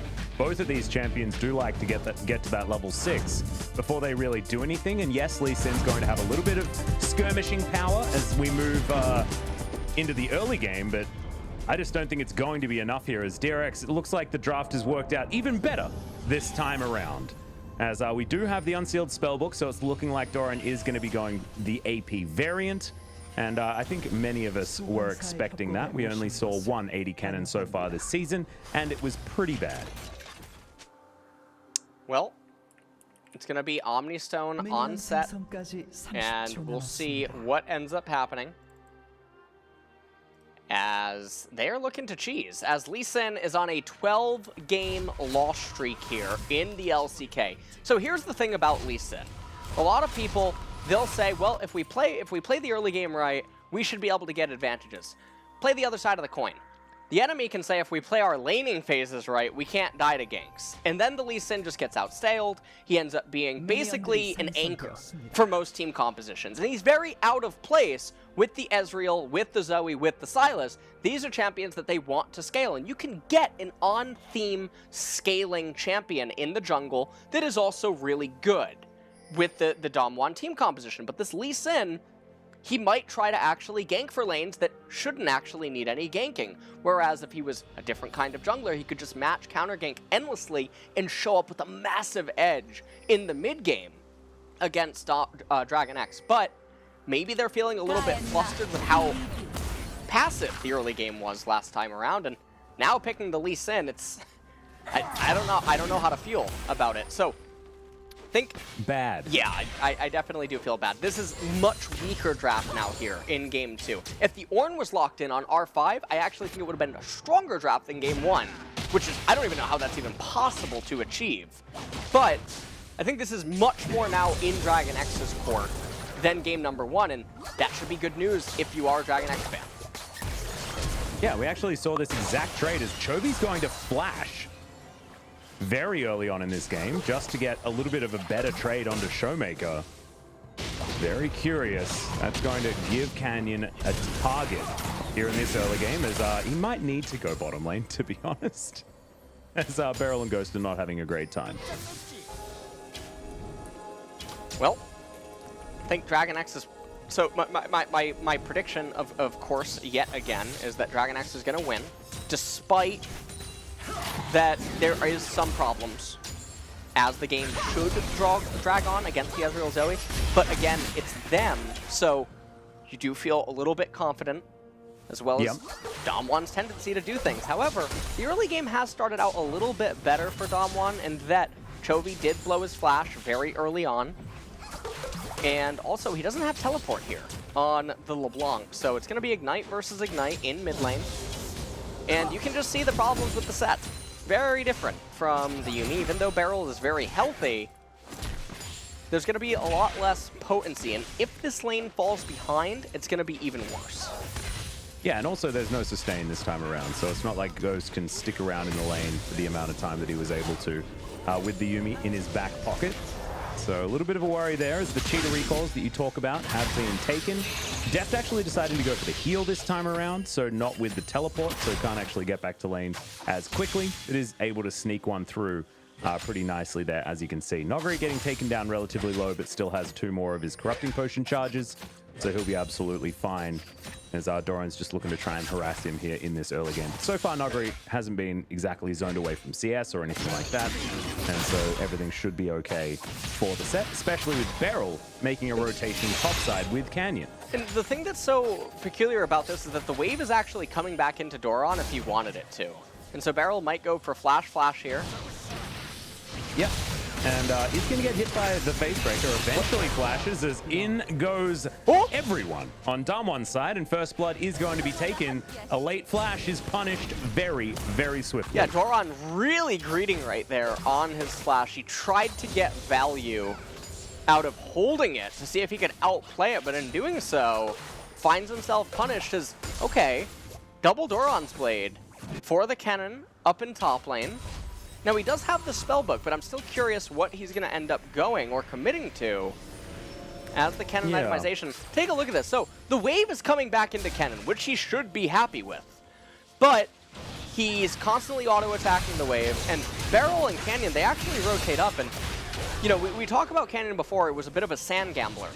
And this time around, their rotation ends up being rewarded, and they find themselves with a little bit of an edge. They get the First Blood on the set, who now has also picked up boots, so he's going to be able to get Predator available to him, and the early game is probably going to be very stagnant once again.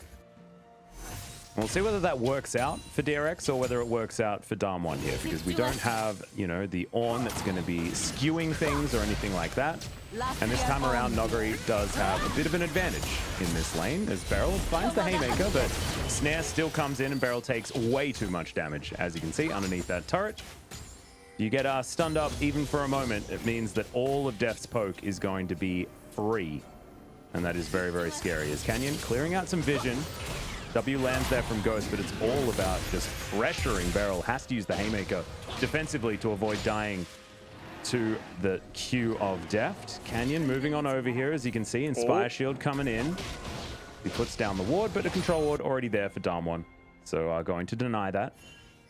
And Pyoshik going to move up towards the top side. Noguri does still have flash available as he gets himself out of the way. That is the ulti stolen here by Noguri, but doesn't actually have to use it just yet. They get the flash and they move on out.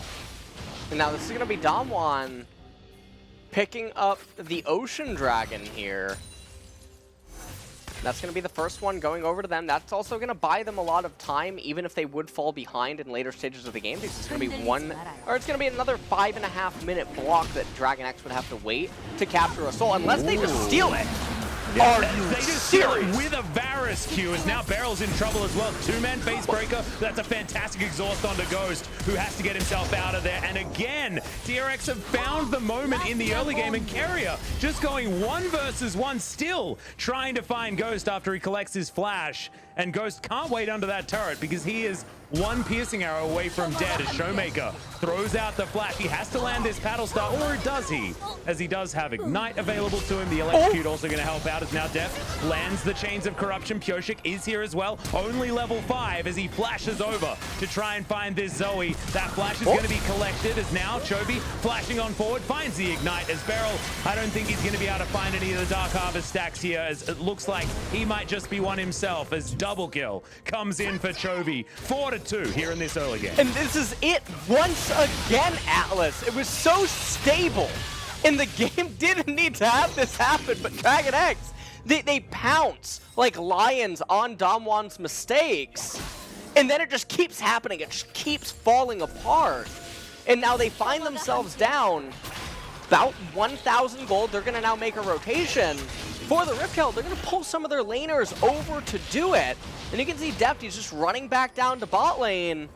And so everyone watching, just pay attention to the shared XP as well as the amount of waves that Varus gets. There's already 3 waves waiting for Varus down in bot. That's already invalidating the Herald Gold and the XP that Ghost and Beryl are now missing out on. And the Varus, he's going to get a 4th wave down there in bot lane. He's going to get turret plates. Talked about this even on the LCS broadcast yesterday, Cloud9 versus FlyQuest. Teams do this a lot. They're going to get the top tier 1 turret and all of those turret plates. Doran's going to try to live here. Oh, Canyon misses the flash Q, and Pyosik does have ultimate available to him, and the turnaround looks too easy. Beryl puts his face in it and is not going to be able to break the faces of DRX here. It's 2 kills. It looks like some tilt, but True Shot Barrage might be able to answer something back. Chovy able to distort over this wall as the bubble does land, and Chovy's forced to go back to that original distortion. But DRX find way more than they deserved in that particular moment. Well, DRX are really happy with everything that's going on in this game. 2,500 gold lead, 3 kills on Chovy. And that's not someone that you want to have all the gold. Very akin to Death. Oh, yeah. One of the scariest players in the world with an advantage. And on the LeBlanc against a team that can't get to the magic resistance. Not anytime soon. Nope. And you can see Beryl, he was standing there lying in wait, but he didn't actually favor the 1 versus 2 as Ghost. Gonna have to get out of this brush. And Carrier says, no, you're not allowed to have any of this farm. You're not allowed to enter this lane. And it might just be that DRX can shove down this top wave, try and grab themselves a couple of turret plates as Ghost is going to have his back denied. And the Sharks are circling around this outer turret on the top side of the map. They're doing the same thing to Deft bottom side, but you can see Ghost not going to be the lucky one here as he's just going to get taken down. Pyosik able to tank up that turret for days. And you can see Deft, he's just going to take himself a Krug camp and not even worry about Damwon making any sort of an advance as Chovy is making his way over here. Canyon going to find him. The chains aren't going to land though, and Chovy going to get out. And right now Canyon, he's moving down here into bottom. This is really scary for Deft though. He's going to go down. Yep, he's just gets a little bit greedy underneath that turret, as you can see. Had Chains of Corruption, just didn't have an option to actually use them. As Showmaker, he's going to get chained. Chovy under here. Rift Herald is going to be spawned, so this turret is certainly not long for this world. Doran up towards the top side, going to be able to get a few plates there for himself, but this might have been enough to buy at least a better time as the mid-game does roll around for Damwon. And Doran, I mean, he's getting a lot of value up here in top lane. He is going for the Proto Belt on the cannon. Now, unfortunately for DRX, Cloud Dragon's coming up second, so not the most impactful Drake that they can be rewarded with. And just look at the execution here by Damwon. They clearly forced the issue. They missed the Q on Lee Sin. They should have given it up, backed up, and placed the Rift Herald and just, you know, cut their losses. Obviously, they should have been able to get a little bit more there, but nice movement out of DRX as well to avoid some of the abilities. And as we come back now into live, we're seeing the Karma bully the set more and more in this game as she's really coming online. She's almost going to have the Athene's Death, Umbral Glaive already completed for him as his first lethality item. He's up again in the CS department. And by a large number as well. The difference this game as well is you take a look at the mid CS gap, and Chovy he's feeling pretty good. He's up 2 levels on Showmaker with a 40 CS advantage. And this is also, once again, Chovy picking LeBlanc into Zoe, which is historically a decent matchup for the Zoe, and even doing it better than in game number 1.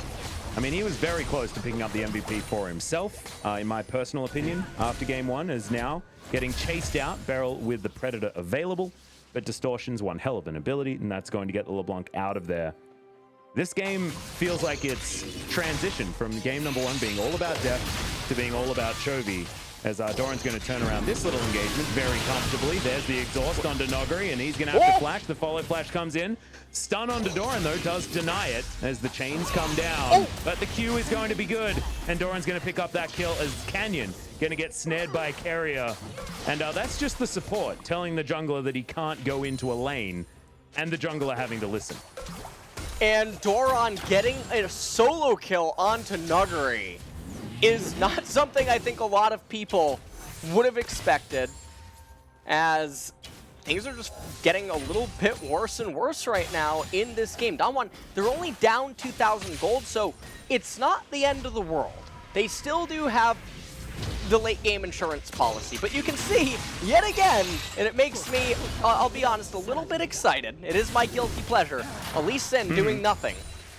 Oh, yeah. Once again inside an LCK match. The catharsis of the 13 losses in a row.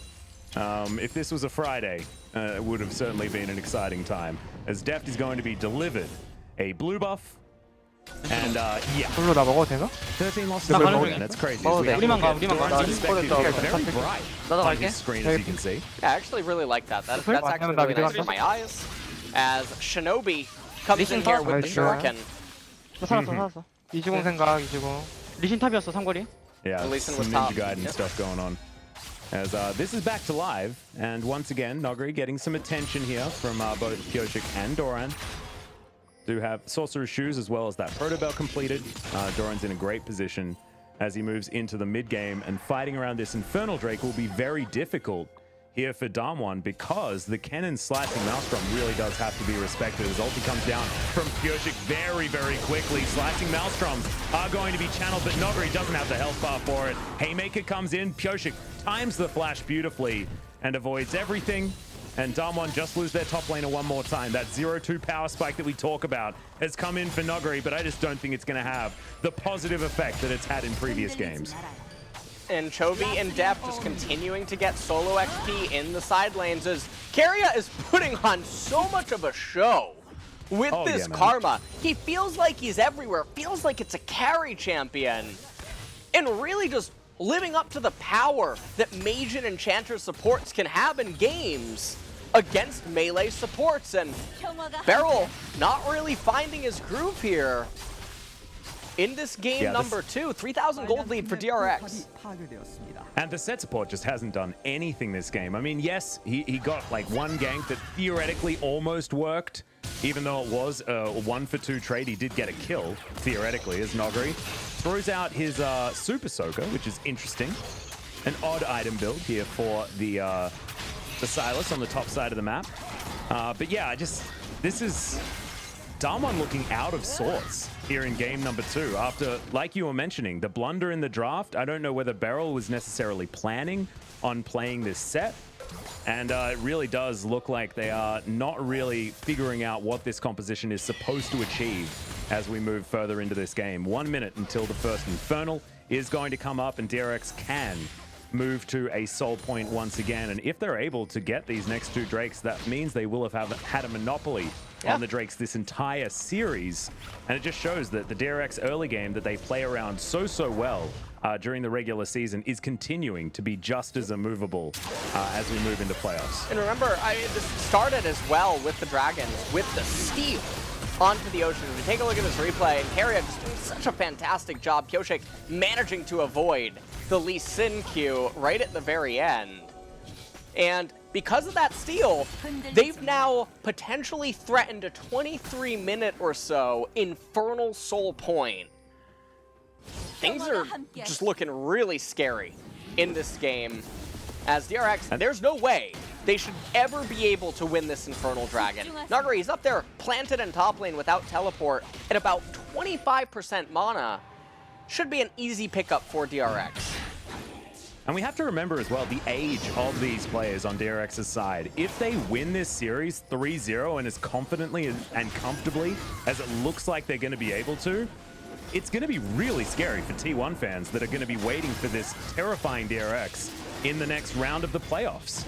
Because when you have young players that play emotionally like this, it does get scary, but there's the steal from Canyon. He immediately dies for it. Can DRX actually find a team fight as Oh, in goes Dora, and they lock down Noggery. He's going to get taken out as now Chovy from the backside is looking to try and answer. Showmaker and Ghost are still scary right now, but they just can't approach DRX. But still huge that Damwon were able to steal away that Drake. Yeah, Damwon being able to actually get that dragon via a steal was really important. I think DRX really cut themselves a little bit short by not trying to just run into Damwon and to being really overly safe, especially given that Zoe was on the right-hand side.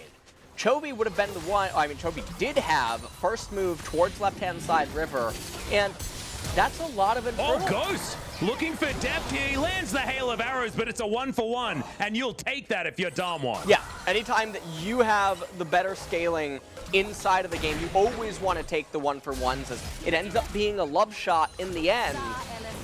But now, 4 minutes until the next major neutral is going to come up, and things are looking really stale, not stale, or stalled right now in this game. We got actually more action. Never mind, Alice. Yeah, Beryl is going to use the Haymaker. That's going to keep him alive for the next little moment. You can see Doranjet chasing after Canyon as this Lee Sin not beginning to decay just yet, as we're still ticking towards that 20-minute mark. We'll see what Canyon's actually going to be able to get done here as he moves towards his Black Cleaver.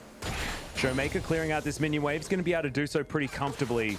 As you can see, still one turret apiece for both of these teams, and we'll see where that attention's going to go as Chovy's going to land the chain onto Canyon and not going to be able to steal away any blue buffs by the looks of things, but Pioshik has different ideas. Carrier lying in wait over towards the side as there's the blast cone, and Canyon actually flashes but doesn't get the kick and will be taken down. Noggery finds himself a mantra for an Inspire, I believe, but isn't able to get too much more there as Pioshik eventually does fall down. And it is Showmaker that picks up that kill. 2, 1, and 3 now for the Zoe. Can he get big enough to control a mid-game is going to be the question, as Deft here alongside Beryl looking to try and pressure out this outer turret in mid. Flash comes in, Carrier in a good position right here as the showstopper comes in. Ghost doesn't find any of his abilities though, and Beryl going to get locked down. Noggery, can he get into position? Oh, the piercing arrow doesn't land from Deft, and Beryl is going to be spared. Deft falling down. This might be the opportunity that Damwon were looking for. Yeah, and so Deft, he's pushing, trying to get the mid-tier 1 turret, and you can see he's poking a Set that is actually pretty comfortable underneath that turret because of Set's region. There should be no way that he would ever kill him, and Beryl capitalizes on the opportunity as we go back in time a little bit for the Infernal Dragon. So this was what was so surprising. Doran, I believe in this replay, he has Flash available. He has Slicing Maelstrom. Chovy was on the right-hand side. I really thought it would just run headfirst into Damwon and take the trade and let the Varus and LeBlanc clean up.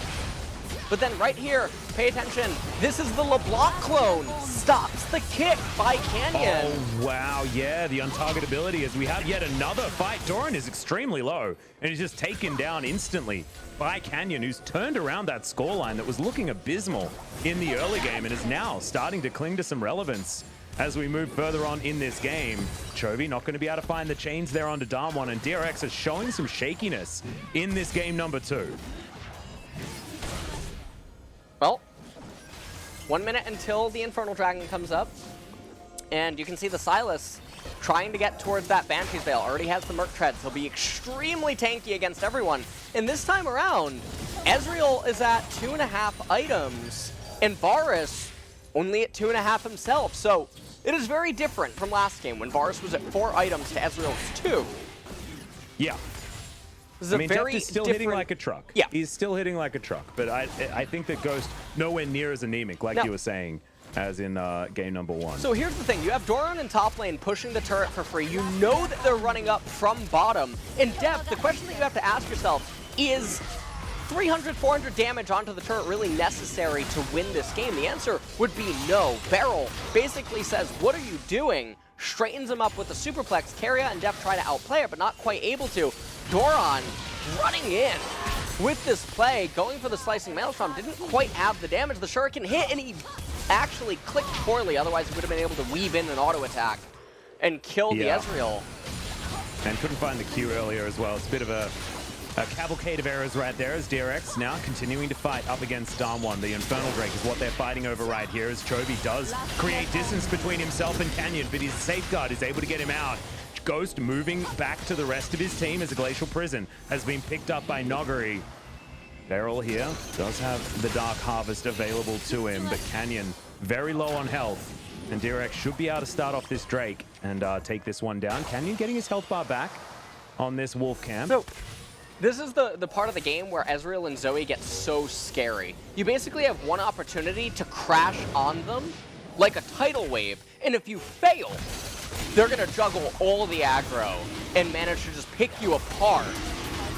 Here we go, another key moment. As it is going to be locked down by Piotrek, so there's Soul Point, and Canyon immediately is taken down. Piotrek, he's gonna flash, he survives for so damn long as it's Carrier that's burning down. True Shot Barrage. He's gonna lock down the kill in the end as Nogari walks away with a sliver of health, and now Deft is being chased by Beryl, who's looking for his Facebreaker cooldown. The flash is eventually gathered by the Damwon team, and Showmaker having to deal with these piercing arrows, unable to push further forward. A big win for DRX, who now have so much more pressure moving towards this next Drake. 4.5 minutes until Infernal Soul is available and on the map, and things are gonna get really, really scary for Damwon real quick once that is available. As Piotrek, he comes in clutch with the smite. And Chovy over the wall doesn't get brought down. The arcane shift a little bit too slow by Ghost, not able to send the bullet at Chovy. Does send out the True Shot Barrage, picks up Canyon, or Piotrek. And then right here, Deft. This was another one of those flashes where he saw the hitbox and then flashed. And so a little bit off, respecting these set base breakers. And so he will not have flash available for the next fight. It's only a 4,000 gold lead right now for DRX, and the game is really even.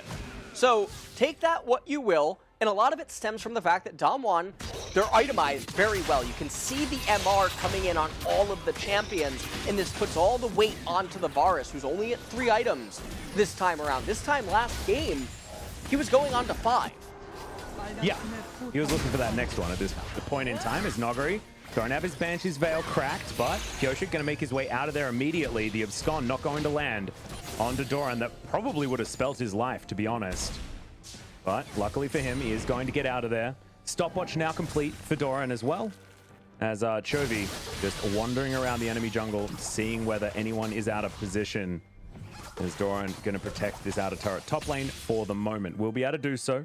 Grabs that Q and clears up the last remaining minion. 5,000 gold, a little bit more than that is going to be the lead here for DRX, so it has extended. We'll see whether it's extended enough and whether Damwon are going to be able to get all of that money that is sitting on Chovy right now. 1,000 gold of the spoils if they ever are able to lock down this LeBlanc, who does not have a Banshee's Veil completed yet or any stopwatches or anything like that to really help mitigate that aggression. And right now, we're just going to be playing ping pong for about 2 minutes, waiting on more items to come in until that very key Infernal Soul. And if DragonX gets that, I think that there's going to be little hope for Damwon outside of the Zoe. She's the only one with all of her 200 years in 0.25 seconds that would still be able to maybe turn the tides and get a pick off. Yeah, and Showmaker has been able to hit some of the key bubbles in these fights. He has found his eye in this particular game. Whether it's going to be enough to actually turn this one around is going to be yet another story, but so far, things have worked out better for Damwon in game number 2, despite the fact that they are behind. 1.5 minutes until this Infernal Drake, and this is going to be the real test for Damwon. Can they stop this one and buy themselves yet more time to try and scale further into this game with their Ezreal and Zoe, and allow them to be even more of a nuisance as we move towards even subsequent Drakes? Well, 1 minute until that Infernal does come up. Void Staff on Chovy. Oh, it's scary, man. So, Hex Drinker, QSS, the MR stack, it is coming out on the side of Damwon. Banshee's Veil on the Silas. And you can see Lee Song gonna end up getting a Hex Drinker for himself. Zoe probably gonna end up picking up Banshee's Veil as her next item, but I don't think she's gonna have it by this team fight. So, this is what it's all gonna come down to, Atlas. If Damwon win this Infernal Dragon fight and get the dragon, I think it's going to be pretty impossible for Dragon X to come back. Well, Canyon's just going to Hello? pop. Chovy is going to ignite him. The last tick is going to tick down, pick up that kill. Cool guys, don't look at explosions. Chovy calculated that absolutely stunningly. And yeah, Canyon didn't even have an opportunity to use his kick. So now no jungler for the Infernal Drake fight in 15 seconds time. And Doran has minions knocking on inhibitor turrets on the top side. I have no idea what just happened right there, Atlas. As Canyon really overestimated his ability to do something to LeBlanc there, and LeBlanc would be the one with autonomy over the whole situation, given that Chovy has the flash, Chovy has distortion. The ball is not at least okay. Yeah, Dragon's he's up. got a stopwatch. He's going to be able to use it as Nogre's going to get taken down. Beryl into the backline with the showstopper, finds himself a stun, but Showmaker has to get out of there. Beryl unable to lock down the kill onto Doran in the end, who is kept alive by Deft's heal. And now DRX looking to press forward towards this inner turret. Canyon has respawned, but is he just more walking gold? As DRX, they don't really feel like taking an Infernal Drake. They want to take a Baron. What is going on? Infernal Soul is any soul is more valuable than Baron. The hierarchy is Elder, Soul, then Baron. That is always the order, no matter what. Take it away. It is going to be taken. According to DRX, they thought that Baron was going to be more important. And yeah, I agree with you, personally. Not sure whether I would have done that. Probably would have left a couple of people to take down the Drake before heading over to a Baron and then locking that one down as well, which they probably could have done. With the Infernal Soul, I'll talk about it right after this replay. So Chovy, on the right-hand side, distorts away and then tells Canyon really quickly to straighten up with the last tick of the Ignite, getting himself the kill, and that should have just been the Infernal Atlas. This is one of the biggest blunders I've ever seen. And we've actually seen it a lot. Too many teams in 2020 have just turned off their brain and immediately gone over to the Baron instead of just getting the Soul. The Soul is worth more stats than the Baron would give you. It is worth so much value and power, and there's no conceivable world where you lose a Baron dance with that Soul backing you up. Well, I mean, now DRX do have that Baron. They're using it to push up, so they're at least extending their gold advantage. And it's not like they gave away a soul by allowing Damwon to take it. Yes, 2 stacks of Infernal is not ideal, but maybe you can understand the thinking here by Dragon X. I agree with you, though. I don't think it's really a good idea. It's like, I don't know, it reminds me of that episode of Family Guy, where it's like, you could have the boat, just straight up the boat, or you could have a mystery box that may contain a boat, you know? As Chovy diving on in. Pyoshik getting tagged by a Q, but it looks like the base going to be broken in a couple of places right here. And Chovy's continuing to look for this poke damage. This LeBlanc is terrifying right now as Showmaker taken down to half health.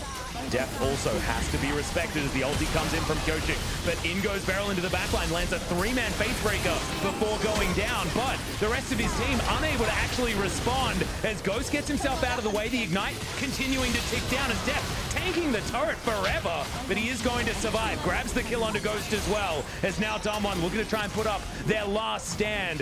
Chovy, he's 1 distortion away from a triple kill is what it feels like right here, especially with those piercing arrows landing.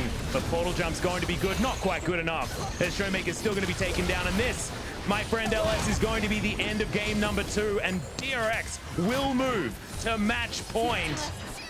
They don't need the Infernal Soul. They, in fact, don't want Infernal Soul. It's going to make the game too easy for them, as there pops the Lee Sin, and the Nexus short to follow. 23-11 here at 32 minutes, and Dragon X do move to match point. And so they're going to go up 2-0 in the series here, and I don't know how you're feeling right now. If you are Damwon, they managed to end the game through that 1 Baron duration, which I think is very surprising that that did end up happening. Everything sort of collapsed. And no matter how you look at it, though, Dragon X managed to find a lead in the early game yet again because Damwon were a little bit overeager to try to force some issues. And that gave Dragon X the openings that they needed to take advantage of the opportunities presented to them. And then in the mid game, they rolled the Infernal Dragon. They ended up losing the initial one, but then winning the fight at the second one. And then a lot of chaos ended up unfolding. Yeah. And it all just kept favoring Dragon X. They just look like they're playing on basically an entirely different tier here today. And also there's like the really interesting decision to take the Baron ended up working out very well for Dragon X. I mean, I know that we don't necessarily have the other side of the coin to demonstrate, but it meant that they avoided a Baron fight that may have ensued after that Infernal Drake went down, and instead they were able to make the minions an immovable force that came down on the Nexus turrets, and ultimately that was the end of the game before anything else really happened. So I don't know, man. It's really interesting thinking about what that thought process was, and it seemed to work out for Dragon X, despite it theoretically being the worst macro decision at that point in time. They took it and they ran with it, and they were able to come out with a victory in the end. Yeah, they managed to close it out, and I think that a lot of people, they could look at this and basically say, lol, they got the Baron, they won the game. That's the definition of result-based analysis, because we've seen even many times in the LCK, as well as LCS and LEC, teams have done this very thing, and then the game drags on for 10, 15 minutes, and then they could end up losing. And you saw how much MR was on the enemy team. Things get really dicey. If that Baron doesn't end the game, it's just worse every single day of the week. The fact that they did it doesn't change the point about the macro play. But they managed to close out the game, so it's just in the history books now. They're 2-0 up in the series. They're probably feeling really comfortable, and I think Chovy had an immaculate performance here in game number 2. I gave him the MVP vote. Didn't even have to shill for it this time. Nope, he straight up earned it. It was a fantastic performance. Remember, he had a 700 gold bounty on his head for, I think, almost the entirety of the game. As this was Deft getting a little bit overeager and not actually finding the piercing arrow either. This was Doran doing exactly the same thing. But ultimately, in the end, it didn't actually matter, as the rest of DRX were able to come together and find the victory that they were looking for.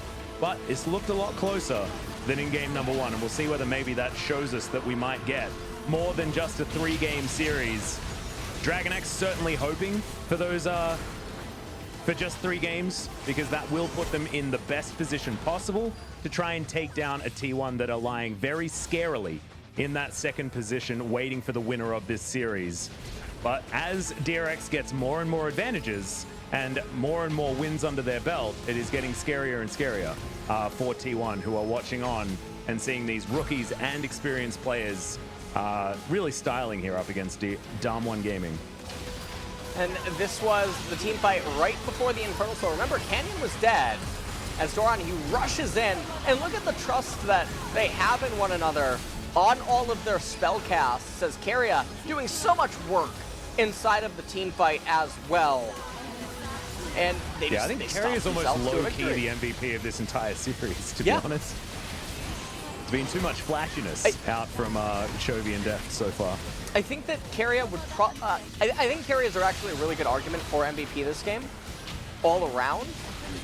But there were a lot of key points that Chovy helped enable that were really game-swinging, even though Keria was really integral at basically holding the bridge firm in the early and mid transition.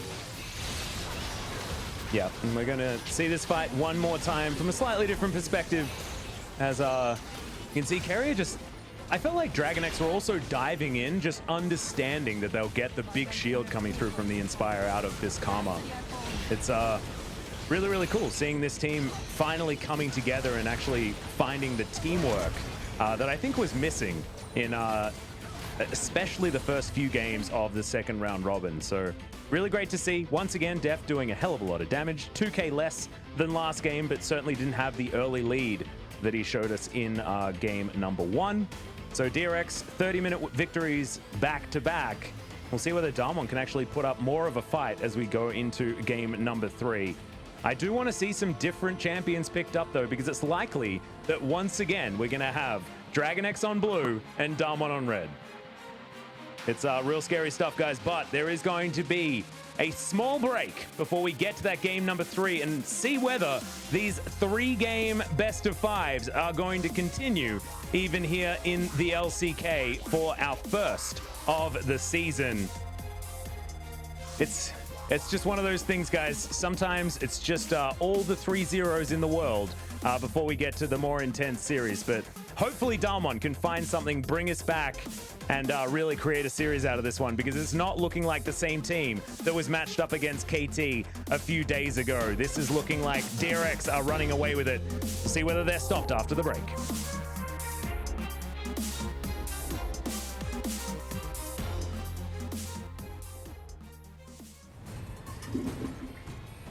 반갑습니다.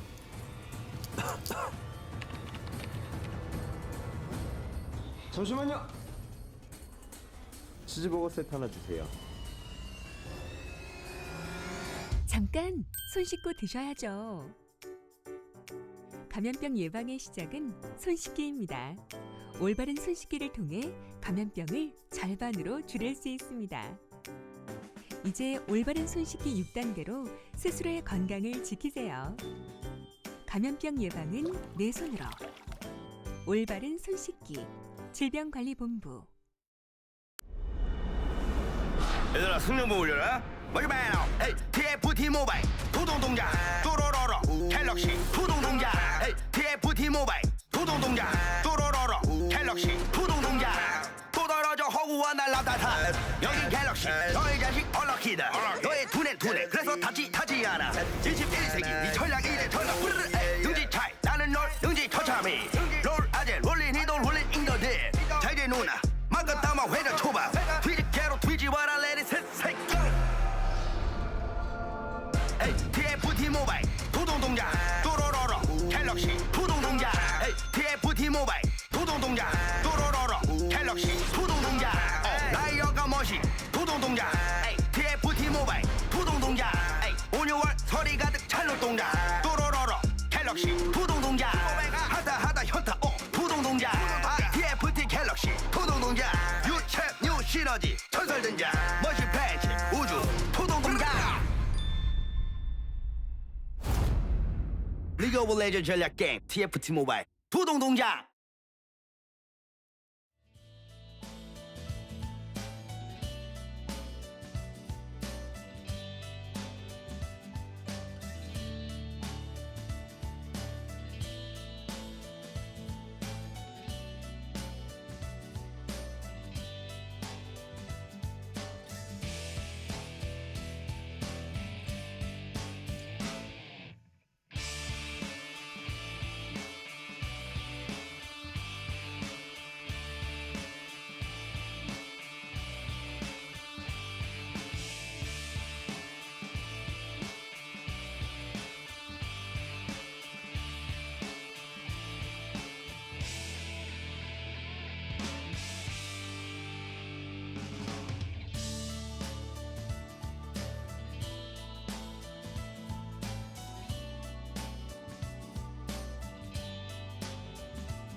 Welcome back, ladies and gentlemen, to the LCK playoffs here for 2020 spring. I'm Atlas, joined by LS, and we need to give you an apology because, LS, I don't know whether you were aware of this. I didn't realize it, and I should have. But Team Rocket was playing in game number 1, and we just completely overlooked it. You know, I can't even believe that just happened. Atlas, I know. I really can't believe that. My apologies. Our sincerest apologies. But as it turns out, Team Rocket are blasting off again. It's not really looking like Darm1 are finding themselves here in this series. Yes, Game 2 was more competitive than Game 1, but it lasted an extra minute. And they really didn't do very much about what DRX did to beat them in game number 1 by allowing them just to run back exactly the same composition if they would have liked to. So as we move into this game, we'll see whether DRX have elected to change sides. But first, we're going to check in on Chovy, who will lock down player of the game, as we said, for game number 2. What it should actually say is global casters, and global casters for all of the votes, because we actually submitted 9 votes for Chovy. That is true. For this one. Yeah. Well, in this game, he really helped get the ball rolling. He had some really clutch damage outputs as well as killing Canyon. Prior to that last fight, and speak of the devil, here it is. He said chin up. As Canyon, I have absolutely no clue what is going on with him right there. As Ghost could not really do anything here. The LeBlanc and the Karma just had really easy access. And Showmaker also having a very off game in game number 2, 8 and 9, as someone on the Korean cast voted for Keria. And you know what? I can respect that. Absolutely. In fact, I think Brendan Valdez voted for Keria as well. He jumped into our chat to send his vote through. Of course, doesn't necessarily work out. I was voting all through our last series as well, but my votes weren't counted either. So just send in an extra one for Keria, just in your mind. But Chovy, 8 out of 9, absolutely well-deserved. 9, 0, and 4 on the LeBlanc. And really clean stuff out of the DRX mid laner. And this is what we need to happen, right? We need to have the veterans of this team performing well, because then the rookies can feed off that energy and be able to perform up to a level higher than I think their nerves might allow them to otherwise. So really good stuff so far for DRX, but they have to continue. They need to win one more game, and reverse sweeps still happen, guys. I know you guys may have witnessed the finals for LEC and for LCS, but it's supposed to go more than 3 games. It's normally how it's supposed to go. And so theoretically, Darm1 could be able to fight back here, but so far momentum firmly in DRX's control. And once again, they're on the blue side, and they are continuing down the same ban path as is what happened in the first couple of games. Darm1 finally pivoting. No Thresh ban. It is going to be the Varus ban, and now DRX, they can decide to head towards something like an Aphelios, but we know that Ghost has the Cogmore in his back pocket, and he could take a bit of a leaf out of the G2 book and lock that one in. But first, it will be the set once again ran back. We'll see which lane it's going to be in this time. Maybe they'll find the right lane, which, by the way, guys, spoiler alert, is top lane. Are you sure? They're going to R1, R2, set Zoe again. And I don't even think it's a bad opening. Oh, I mean, I actually, all right, my apologies. I do think it's bad. I think that DRX isn't going to punish it. So, in that regard, this is the 3rd time that they're running it. Now, they managed to find themselves with draft edges in game 1. It managed to go down a hill in game number 2, and I don't know what that might mean for us in game number 3, as Pioshek is going to be on the Sejuani one more time. Yeah, well, no surprises there. He's actually had decent performances on the Sejuanis thus far, so may as well play that one again. Canyon also a very good Sejuani player, so likely that this is a pick away as well as a pickup for DRX, as they have 5 seconds to go. And look, we just exchanged the Varus for an Aphelios, and we just keep going down the same path. As there's the Ezreal once again. As Jesse and James have been locked in, we'll see whether they get their faithful Meowth this time. So the Ezreal is getting picked up. I actually would have liked to have seen a Kog'Maw here, because Kog'Maw jungle on R4 and then support Enchanter counterpick on R5, there's no way for DRX to kill Kog. Aphelios will get smacked 6 ways from Sunday inside of a team fight, And with Zoe, it would be too hard for him to approach. Kog'Maw is one of the 80 carries that can itemize magic resistance and really just say to LeBlanc, yeah, come on top of me, I'll kill you. And then Sejuani wouldn't have a really good engage angle. So there's lots of protection for Kog, and instead they're going to opt for the Ezreal and think that Damwon could be, honestly, their own worst enemies right now. This looks like a scrim set, you know, where Damwon's like, no, we want to make sure that we can nail down this composition. You know, let's just keep trying. And it's not working. As the karma was the is problem. going to, yeah, I mean, to be honest, Keria was a big problem and has been throughout this series as Meowth is banned. Damwon, what can they find here? Is there any other Pokemon that they can bring out? Like the Coughing, maybe it's like Cassiopeia has to come in so that we've got Lee the Sin? Arbok, something like that. Okay, As Silas. it's not Lee Sin. At least that's there. So As we'll see where we're flexing stuff this time. now, if Dragon X actually goes for Kennen and okay, so it looks like they're taking a more traditional support right now, and this actually sets up really badly because Damwon, they could go Karma on R5 if that Thresh gets locked in. Well, they can't because it's been banned. Or not Karma, Morgana, sorry. Black Shield against Thresh, Black Shield against Sejuani, Black Shield against LeBlanc. It would be really, really powerful.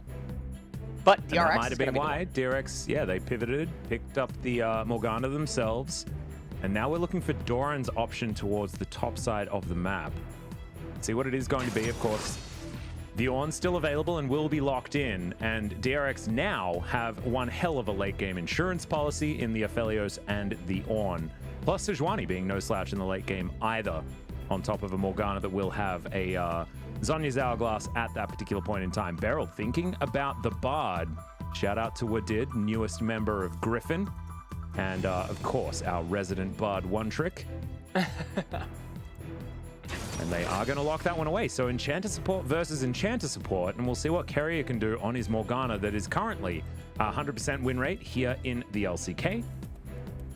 And Damwon have finally put Set in the top lane. It happened.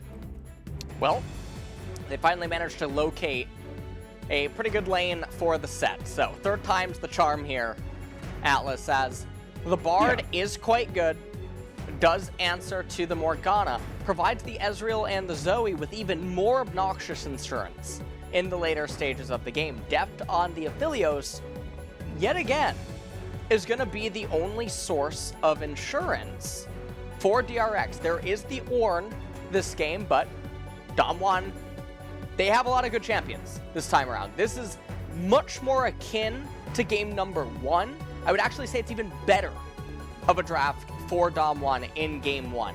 I still think DRX is going to win. Yeah, I'm feeling that as well. I think that Deft has his eye in. I mean, he's now having to change things up, and his last few Aphelios games have left a little bit to be desired. There's been a lot of Qs and ultimates missing from the Aphelios, and when you're down a button, it's important that you land those ones. But Keria on the Morgana has always been very impressive. Doran doesn't even have to really do much to win out in the Set matchup, as we've seen many, many times. Just needs a Bramble Vest, and he should be okay. And I think that Pioshik has looked very stable on the Sejuani, and Chovy needs no introduction. I think this is all about being able to style against your opponents on the picks that you have available to you. And we'll see whether Damwon can answer back with a little bit more of the tech choices that they've gone for with this particular draft. But I think you're right. I mean, I think Bard fits in really, really well. And I think that having Nogari on the Set is going to allow Damwon to play around him when we move to mid to late game. And we know that Nogari is very good at finding the angles to get these team fights working. Well, we shall see what is going to happen here in game number 3. This is it for all the marbles. As we take a look at the rune pages across the board, it's going to be the Electrocute on the Zoe, Dematerializer, and Tonic once again. Set has all magic damage champions, so you know what I'm thinking, Atlas. I'm thinking if I see a Black Cleaver... Yeah. I mean, in theory, Ghost does some physical damage. True. But not that much. He's Ezreal. It's very close to half and half, especially these days, with W augmenting that ever further. So yeah, I agree with you. I'm hoping that it's not a Black Cleaver. What about, I mean, there is a lot of magic damage coming out of the rest of his team. What about lethality set? Let's do it. No thanks. Bring us the lethality set. No thanks. Okay, so we're just hoping and praying for a Trinity Force out of Nogari. Let's see whether he does it. As Keria, lying in wait, looking to line up the Dark Binding, does so, but immediately gets answered back with a huge meat slap to the face. As Ghost chasing after the Morgana. This is a very different lane state than what we saw in games 1 and 2. And already, Darmon are fighting back. Yeah, and the Bard is going to be really good against the Morgana. It's going to be on Keria to land the bindings and try to make things go well. Again, compared to game number 1, this is an even stronger draft. I think this is really, really one-sided. So, DRX manages to win this. That is going to be extremely impressive. But also you have to wonder how Damwon is feeling. Down 0-2 in the series right now. As Ghost is 0-4 on this reel. And you can see Chovy not having to flash early this time around, actually outplaying Showmaker in this early exchange. It's the same exact loadouts from game 2.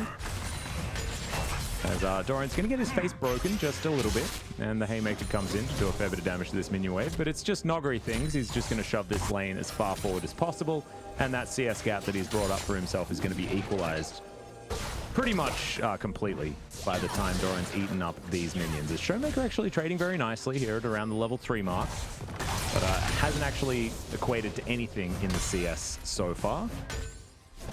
As Doran not able to answer back with the majority of the minions that has done okay, is now Pyosik fighting against Canyon here. Permafrost comes in.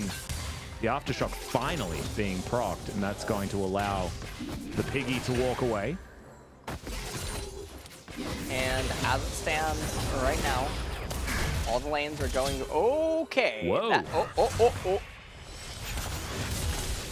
Doran almost died there. If he had been hit by the sweet spot of that Haymaker, he would have been dead. Doran's not building instead, an item. Okay, now he is now. There we go. Pop. Yeah. And that's a bunch of extra health. And this is the Q-Max set, so going to be going Blade of the Ruin King as his first item. Yep, certainly works well against these tanks. And if he is going to play more of that split push style where it's going to be mostly Doran that's trying to answer him, then maybe Black Cleave is okay because you want to get through all of that armor as quickly as possible. And I guess that's the only real argument that you have for that item, and Blade of the Ruin King into Trinity Force will be a very strong 2-item power spike if Nogari can get there. Now teleports back in, grabs himself some boots as well as a longsword, and he's going to continue trying to shove up against Doran, who also makes his way back into the lane with a 10 CS deficit. You can see Pyosik up here towards the top side, just going to be taking the Rift Scuttler before he continues to fully clear his jungle.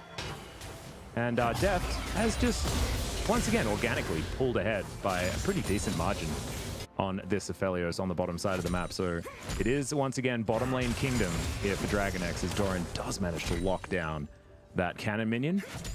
That felt good. And that was a good one. Nogari is doing a really good job this time around. Now, always on the set, all that he does is push. He just pushes, and it's so perplexing. He's one of the few sets that does elect to do this inside the laning phase, when normally set can benefit a lot by pulling the wave, freezing it in front of his turret, and then making use of the Q movement speed and trying to dog people down with a Facebreaker, as well as setting up the ganks. But here, Doran is going to be pretty happy to just stay underneath this turret. Actually manages to sidestep the Haymaker. That was actually a huge trade for the Ornn. He looks to be going Balmy Cinder before he actually picks up a Bramble Vest or anything like that. Quite interesting. Of course, does stop any ability to freeze a lane, but that's not what we're doing here in the LCK. We don't like that dirty F word. As Deft and Keria now here will shove out this wave one more time, find themselves that cheater recall that we talk about all the time, and do so with a decent CS advantage as well. As you can see, Deft going back 12 in the lead will be answered pretty much completely, as there's the showstopper topside. Doran gonna flash immediately, as that was an odd choice as far as the direction of the Haymaker, but maybe predicting some sort of juke out of Doran. Doesn't actually work out in the end, and Doran's just gonna eat through his refillable potion try and get his health bar back again. Level 6 has been gained, so this is a dangerous gank from Canyon, as Doran's just going to move all the way out. And he might actually call the Ram to try and get through. Not going to do so, as he doesn't have flash, remember, but Searing Charge comes in. Now the Ram's going to come back, lands onto Noguri pretty nicely. Now he's trying to make sure that Noguri's not going to escape, and Pioshik gets in position and will be able to lock down that kill. Very nicely done by Doran this time around, and he had some blunders in the last game. This time looking like he's really playing some disciplined League of Legends. And meanwhile, in mid lane, Showmaker and Chovy having some trades go on right now. Lost Chapter versus Merc Treads once again due to the LeBlanc and Sejuani matchup. Keria trying to get a freeze off for Deft. You can see he's trying to pull the minions back, not going to be able to. And now they're pulling it up. They're trying to hold it. And this is going to cause Beryl to actually stay. Oh dear. Could possibly be a bit dicey as Deft continues just to have this wave very comfortably at this position. Good snare onto Ghost, because the Infernum not able to do as much as I think Deft wanted it to. But still able to find these chakrams, and now he's a one-man up. Turret goes up, and Ghost has no right to move into this particular area. And that's going to allow Deft to deny a couple of these minions and to keep the wave in exactly the right position. Electrocution once again onto Showmaker in mid lane, as Pioshik going to pay another visit to Noguri top side of the map. We don't have the Ornhorn, but there is going to be the Winter's Wrath landing onto Noguri. The stun comes through. Doran maybe wants to find a couple of these auto attacks, but he was waiting for that flash to come out. Haymaker comes in as the smite comes forward. There's finally the showstopper as the Arctic Assault goes down, and almost a kill as the Grit is doing so much work, but just not quite enough to keep him alive, but does get a flash out, which is pretty impressive from Noguri. Yeah, he manages to try to make the most of that situation. He ends up using his own flash, but he goes down again. And Sejuani getting very big early on is really problematic for the mid game, because it means that she's able to provide a lot more buffer against the Ezreal and the Zoe. So, we take a look at this replay, and Canyon and Noguri, they wanted to do this cleaner, but Noguri takes a lot of damage, and then Pioshik's here. Pioshik goes in, and Noguri, knowing that there's no blasting plant to get him over the wall, doesn't even bother trying to flash to avoid it. Right here, they set up for this. No vision of Noguri. Bella's Breath after entering the brush, and you can see that the Superplex almost available for Noguri. Doesn't get the face breaker onto Doran. You can see that they're trying to juggle as much as they can. Now, Noguri didn't really have a way out anymore. He tries the Superplex to take away the Sejuani, but did get the flash out of Pioshik. However, this is just more and more XP and gold going the way of the Ornn and the Sedge, and that's really bad, because that means Ornn hits his ornaments faster, as well as upgrades his teammates. Yeah, not to mention the fact that here on the bottom side, things are going equally as poorly for Damwon without any jungle assistance on the DRX side. You can see Deft able to use his chakrams to take down 2 turret plates right in the face of Ghost and Beryl, because of course, at this stage, the Sejuani can freely move over here and put on that pressure. This next turret plate should go over to Noguri, so that is good news. But I don't think it's going to be good enough because of all the kills that have already come through for Doran and Sejuani in the Pioshik, as he takes down the Cloud Drake. Ocean is going to be coming up next, so we've got Mountain Soul or the Infernal Soul this game. Okay, Chovy messing up just a little bit there, as you could see, and Ghost landing these Qs. Going to get sped up as well by the Bard. And now Damwon moved towards this inner turret on the top side as well. And DRX not able to find what they were looking for. No, and now, okay, that is a Bard ultimate that comes out. Yeah, and doesn't really do anything in the end, as the Black Shield was good on the death. Yeah, they're getting insane value in top lane. They actually get an economic turret. Obviously refer to that by that name, because typically you never get that turret or the turret on the red team, the tier 2 top, unless you have Baron. So getting it early on is just a lot of extra economy that you normally never have access to.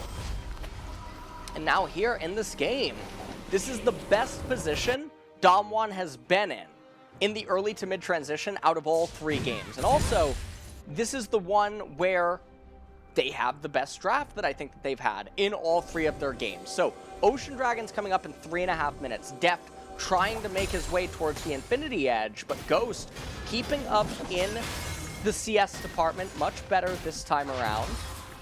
Yep. And things are looking a little bit rough if you are a DRX fan. They're down 800 gold, and a lot of that is stemming from all of the turret plates that were captured up in top lane. Yeah, I mean, Noguri is 0-2, but he's going to be so far ahead of Doran if you actually have a look at the gold. So don't look at that as the set being behind. He certainly is not. Even on levels, I think that Noguri should hit level 10 sooner than the Ornn, as he's going to find yet another minion wave here. And Doran, not a lot that he can do, because of course it is a very long lane for him to deal with up against Noguri here, who has just completed his Blade of the Ruin King. And Chovy struggling to contend with the paddle stars that are flying from Showmaker now, who was able to get free time in that mid lane. Damwon now together, moving around into the river, but Ghost is being snared up, has to get out of there, doesn't have to use Flash just yet, but it costs him half of his health bar. Steph is pretty scary with Pickaxe and the BF Sword. Well, in this game right now, we're probably going to enter a little bit of a lull state, and we haven't really had one in this series so far tonight. Doran is going to shove out the wave immediately again, as Showmaker is actually going to get a turret plate here against Chovy, and Damwon are actually sitting really pretty. Here's the ornament, or the Ornn upgrade. Yeah, the Ornn Horn, as Noguri does throw down the Haymaker. Doran has to flash to get out of the way as the ulti's going to miss there from Canyon, as you can see, and Showmaker trying to get that kill, does pick up one onto Doran, as Pyoshi going to get flashed after by Canyon, not able to find enough damage as he gets over the wall. And DRX, they do answer. True Shot Barrage flying through, looking for Pyoshik, but will not find him there as he's moving towards his chickens. I believe in the end it is going to be that 1-for-1, the trade of top laners. But Showmaker picking up that kill could be huge moving into the mid game. And Showmaker getting the kill is really nice on the Zoe. He's doing a really good job this time around as well. He's up the turret plate, he's up in the CS over Chovy as well. And just really well positioned as we come into the mid game. Canyon this time around as well. Silas, even though he's 0-0-0, the champion is just so effective against this DRX team comp, as the Paddle Star didn't quite reach. Yeah, just sort of dissipated. It was a fizzer. You know how sometimes they just don't really work, you know? Yeah. Through that grenade, and you hold your fingers in your ears, and then you just never hear the explosion. Oh, Basically I know what you're talking about, when you do fireworks. Yeah, exactly. His Ghost has to flash. Yeah, Deft getting his Calibrum is a scary, scary thing. And we'll see now, like, I mean, I feel with this DRX comp, it does warp a little bit with now Aphelios being their carry of choice. It's not the Varus that is very powerful in the mid game. This Aphelios is going to be able to basically be a one-man army as this game gets later and later. As Deft is thinking about going for a 1 versus 2, and he's just going to get stunned up. Not entirely sure what he was thinking there, as the teleport does come through to try and save him. Fair bit of extra damage there, as he will have to switch to this Severum to keep himself alive. The rest of DRX move down. True Shot Barrage goes wide. That would have been the kill onto Deft. Oh, as now he teleport! pops the onslaught, and now we're looking for even more. Heal comes through. Deft still with his flash available. Showstopper unable to get the damage there as Noguri taking 3 autos from Deft here on the backside. As there's the Ornn Horn, and it's just not enough with that Haymaker to lock down that kill. The Ram, the copy avoided there by Deft, but so far it's a 1-for-1 trade as Showmaker has found Chovy off towards the side. And Canyon, he's stunned, but he's not going to be taken down just yet as Pyoshik playing with fire just a little bit here, as Deft is going to go back to base, and it looks like Damwon have got the better end of this trade. And so Damwon, they are going to get the bottom tier 1 turret. They should also be able to get the Ocean Dragon at this point, as, again, Sejuani, Little Miss Piggy, she's the one eating a lot of the kills on the side of DRX. And now Canyon and Showmaker, they're starting the Infernal Dragon, not going to actually complete it. Which is, oh, Chovy, he's sinning right now. You can feel it. Oh yeah, lying in wait here. Showmaker does have himself a flash available as Noguri comes on in, not able to get the face breaker as Blasco utilized by Chovy. He's running out of mana though. Oh! And just gets the kill under Showmaker and wanders his way out. Oh my god, this guy. Give him player of the game already. I mean, Alice, I already did. Yeah, votes in chat. If I'm being honest. Oh man, we don't get plays like that often anymore in the LCK. I was imagining that Chovy would just elect to live, but he saw lethal and he pounced on it. And then gets out the exact way that he was going to be able to as well, avoiding Noguri completely. Oh man, really nice stuff. Well, that was definitely a Pog moment, maybe even a Pog U. I'm not totally sure, as that was something. Yep, chat agrees. Chat does absolutely 100% agree. I mean, the agrees. collective already agree. I mean, well, the collective probably think to themselves, why, of course that was going to happen, as they already saw it. Yeah, they probably already knew. As that's a lot of damage. As Death trying to avoid Canyon here. Carrier not going to be so lucky as the Kingslayer comes through, but that's another kill for Little Miss Piggy. Another showstopper, but this show, it's certainly not going to be one of the ones that's going to make you happy, you know? It's like watching Pursuit of Happiness. You're like, it's got happy in the title. Not a happy movie. And Noguri's going to find that one out the hard way as well as he falls down. They do manage to pick up the support, but at what cost? Yeah, I mean, this is, again, very characteristic of the game 1 and 2, where Damwon, even though they're stable, they try to force things. They try to make things accelerate faster than necessary. This was a very clear game for Lull State. And for some reason... Oh, actually... 세트 나 밀고 튀어 빨리 밀고. Pay 뒤에 바드 attention 간다. to Chovy's mouse.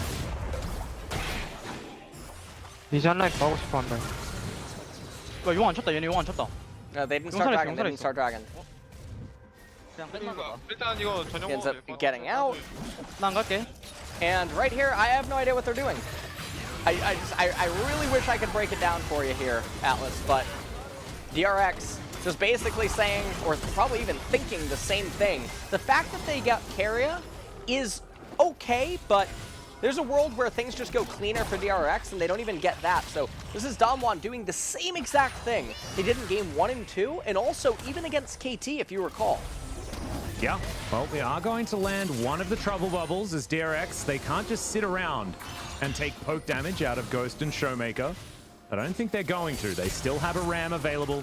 Dark Binding looking for Showmaker there as Pyoshik. He's able to tank this one up as there goes Shirley in the mid lane, but there's the Ornhorn. The Ram knocks up 3 as Noguri down to half health. Fantastic searing charge. Gets some huge knockups there as Doran. He's on a magical journey to a 3-0 here as Ghost trying to get out of the way, but maybe it's not exactly the storyline that Doran was looking for. He had to flash defensively, but now Deft finding himself some extra damage with this Calibrum Crescendum combo. Pyoshik just being his bouncer as Showmaker turns up just to form the Phalanx again for Damwon, but they have to get out of there.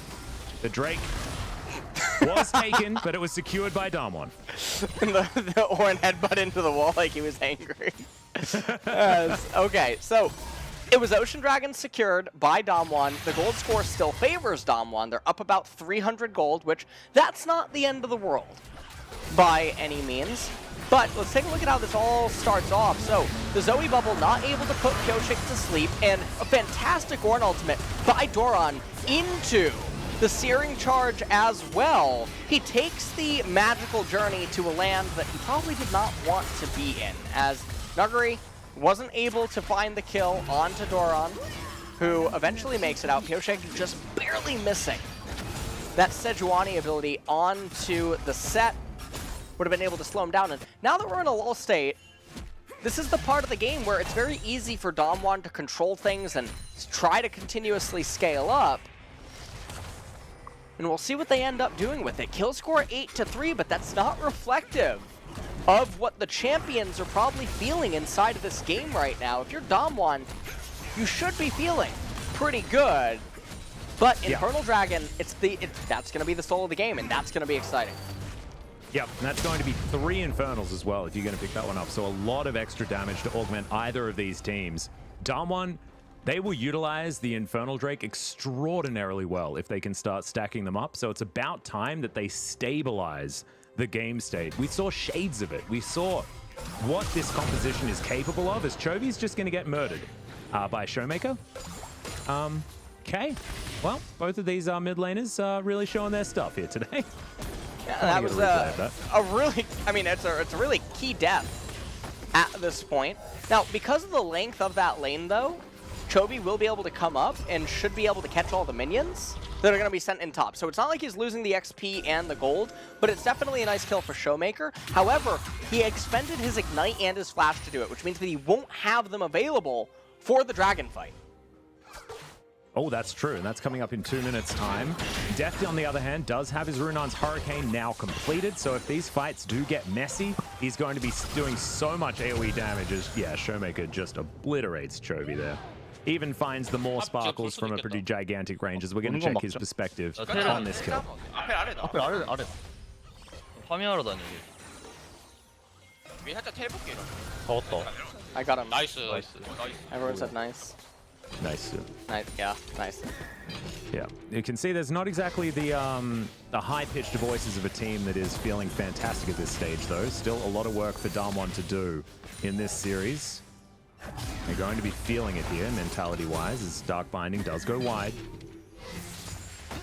Def just cycling through his weapons right now. True Shot Barrage just to soften up the mid lane, but you can see Carrier able to mitigate that with the nicely timed Black Shield. And we're just basically playing ping pong down in bot lane. And I do, you know, I'm not going to go on about it too long, Atlas, but Black Cleaver with 4 sources of magic damage for teammates. As Chovy said again. Chovy, yeah, it just dies. That was a little bit overly eager. As maybe that player of the game vote was a little bit too early. I think that when we said that, Choki got really excited. Oh no! Oh He's no! like, It came into the room. Give me a turn. I want a turn. Let me show you what I got. And Chovy's like, all right, I guess I'll move over. I guess the people want more than a 3-game series.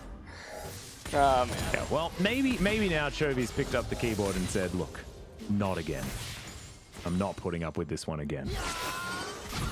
Well, as yeah, we're gonna have a look at this one more time. Chovy knew exactly what he was doing, what he was getting into. Yeah, it was really weird, and it was a good response out of Showmaker, really quick with the bubble. Yeah. And but of course Showmaker can do that, right? Like, yeah. We know that Showmaker is an extremely good mid lane, and Chovy knows that as well. And so you should expect him to be able to answer your play pretty comfortably with that exact option. So, I don't know. It was an odd choice there by Chovy. As now, the Infernal Drake has respawned. Showmaker with a redemption available. Chovy lying in wait in flanking position. Bubble going to go wide, as now it's going to be a 50-50, but the Ornhorn has been picked up. Canyon knocked into the sky. They are going to keep him CC'd, and that means that the Drake does go over to DRX, but now, can the fight be actually won by Damwon as Nogari's off to the side, fighting with Chovy, has to flash defensively to get himself out. No one's died, but the Infernal Drake was picked up by DRX. And that's a really big win for DRX because getting every little bit of extra damage helps out against the resistances that Damwon has. So that needs to be factored in. They're now 10, 11 minutes away from an Infernal Soul, and that's around the time where the Ezreal, the Zoe, the Sylas, the Set, etc. would really just be super durable as hold on. Yeah, Ornhorn comes in, but there is a Black Shield there for Depth. Carrier goes golden. That will keep him alive as Pyosha getting into position in Depth. The amount of DPS out of this guy is insane, but the Moonfall is going to miss for now. Doran takes a very small magical journey in here as Pyoshik's flashing after Beryl, but Canyon does have some damage. Great Searing Charge for the double knockup, but Doran's very, very low. Pyoshik as well. Depth now on the front line trying to get the damage back, but I don't think he's going to be able to. As in on the back line, it is the Set teleporting in and grabbing the kill on Miss Piggy. They set up the cannon, and Canyon's in trouble as Chovy, he darts on forward, picks up the kill on the Bard. Cosmic Binding was good, but it's not going to be anything if you're in the Death Chamber. And Nogari just takes down a turret. Face Breaker onto Chovy, but he gets back to the Distortion. And Damwon, they do manage to pick up the structure, and that looked dicey for DRX. That was super dicey and almost the game. If DRX actually die there. Deft looking for it. Another couple of autos, but he collects the red buff, so I think that is Scuffle 1. by the DRX 80 carry. And let's take a look at this one more time. Look at the teamwork on the side of DRX. So the Ornn ultimate comes out, knocks up Kyria. Kyria actually stopwatches, probably thinking that Damwon were going to follow up a little bit better than that. Pyosik comes in, gets the knock up. Right here, they could have turned around. They won the battle. Chovy was down in bot, but they wanted to push on. Pyosik flashes forward, and that was a little bit disastrous. Teleport starts coming in from set as a flank. Pyosik has to go over the wall to interrupt him. Chovy wasn't able to be here in the fight. If he was, it's a different story. Look at the HP bars on the side of Doran and Def. If either of them went down here, it would have been on Chovy as the lone soldier against a team that can actually replenish some of their missing HP with Ocean and probably have started up the Baron. So Pyosik getting a little bit over antsy, but yet again, likewise, Damwon doing the same thing. Yeah, that was a very scary situation, but in the end, it's a 3-0 and 3 Aphelios who is getting scarier and scarier as the most gold in the game. And if Deft continues playing like he had in game number 1 and in game number 2, where the Varus certainly was frightening, this could be a game that Deft is able to hard carry, as we know he is capable of from so many years of incredibly high-level performance. But he has been known to choke himself. So let's see what they're going to be able to get done here as Pyosik getting chunked down to half health. Arctic Assault gets himself out, and the Tempered Fate mitigated by the Black Shield. Chovy darting over the wall yet again as all of this vision is being cleared out by Damwon. They still have this gold advantage, but it's not feeling like Damwon have the advantage in this game thus far. Well, they have a gold advantage, and they have the team composition that is very powerful when the enemy is out of fuel. And what I mean by that is they don't have the Sejuani ultimate, they don't have the flashes on all their champions to reposition. It's very hard to fight against Ezreal Zoe. They are the embodiment of Azorius Control or something if you're a Magic fan. So it's really difficult for Dragon X to even start up a Baron, because if they do, Zoe and Ezreal will rain down Hellfire from the vicinity of their red side jungle, and they'll be very safe doing so. So DRX forced to wait on Infernals, and that's the only thing that's going to bail them out in this game, is if they can bring it to Soul Point and get it. Well, in 49 seconds, they will have that opportunity to do so. Deft goes back, completes his Essence Reaver for 3 items, and gets himself a stopwatch. So this Aphelios is at an absolutely gigantic power spike at this point in time. He will take a bit of damage there, but not going to be worried about it too much, as Crescendum Infernum is what he's got armed at the moment. Ghost almost towards his Blade of the Ruin King. His teleport comes in directly into the mid lane from Doran. And you can see DRX have dragons on the mind right now. Well, 15 seconds until it comes up. They're the ones with the low ground. And unlike Star Wars, this is exactly where you want to be. Mm-hmm. Keria just making Obi-Wan sure that there's no flank coming in. You see the question mark pings. They want to make sure that Set is not trying to set up something on Dragon X. Very clever, very clever. Thank you. I take inspiration from David Turley. He's an absolute freak at it. He is. He's very, very good at doing the puns. As Chovy and Pyosik off to the side, Nogari in flanking position as well, but the rest of DRX not too worried about it. As you saw, they were able to avoid the bubble at least. Next one also going to miss. Is now Chovy going to be able to let the rest of his team know that that is now on cooldown as he looks to try and turn it on to Showmaker, taking a fair bit of damage back as Def gets tagged by the True Shot Barrage. And this might give Damwon the opportunity to secure this. Moonfall comes in as it is taken down by Canyon. We've got 2 Drakes apiece, but do we have a team fight as the Ornn comes on in? They're looking to try and lock down Nogari, who flashes out of the way of the Glacial Prison. That should mean that Damwon are able to get out of there with the Drake in hand. And so they managed to get out with the Dragon, and they don't even really expend anything. The only thing that it cost them was the Set Flash. Now Dragon X, they have all of their summoners available. They're going to be looking for another team fight, but what Damwon did, most importantly just now, is they delayed the inevitable Infernal Soul. They bought themselves so much time. That's going to mean Zoe does get to the Rabadon's Death Cap. That's going to mean Ezreal will get to the Quicksilver Sash, the magic resistance, and things are looking pretty scary. I mean, ornaments are starting to come in. I don't know if Pyosik is a bit of a 10-head, and if he'll actually get Infernal... No, he's not going to get Infernal Mask for an ornament it's upgrade. an adaptive helm. That is absolutely adaptive helm. But we've seen a lot of our tank junglers pick up instead of the Abyssal Mask that you can, of course, add that ornament to. But yeah, not going to be doing so this time around. Does want to mitigate as much of that magic damage as possible. Works very well against Ezreal. He's going to be spamming out those spells, and especially against a Sylas. This is our worst enemy, is the adaptive helm. As Deft gets himself an extra BF sword, and we'll see whether he can complete the Bloodthirster quickly enough. As Deft just trying to cycle through his weapons, getting back to the ones that he wants. As Doran clears out that that ward, and will now return to the bottom side of the map. And Deft's position not actually given away just yet. As the Ornn just clears the minion wave, and he'll be fine. Adaptive helm, like we were talking about, just completed. And you've got Chobi, who's looking for his Banshee's Veil. And I think this game, it'll be a very good idea to pick that item up. He's been finding some stray bubbles a lot this game. Yeah, and we'll see what kind of a thing DRX can manage to come up with, because they are really trying to climb him out and right now in this game. Stone Plate on Ornn. Ooh, Dark Binding almost lands. You hate to see it, as Damwon, they're just continuing to split, and now Nuguri, he has the Death Stance on the set as well. We'll see what he goes as a fourth item, probably GA.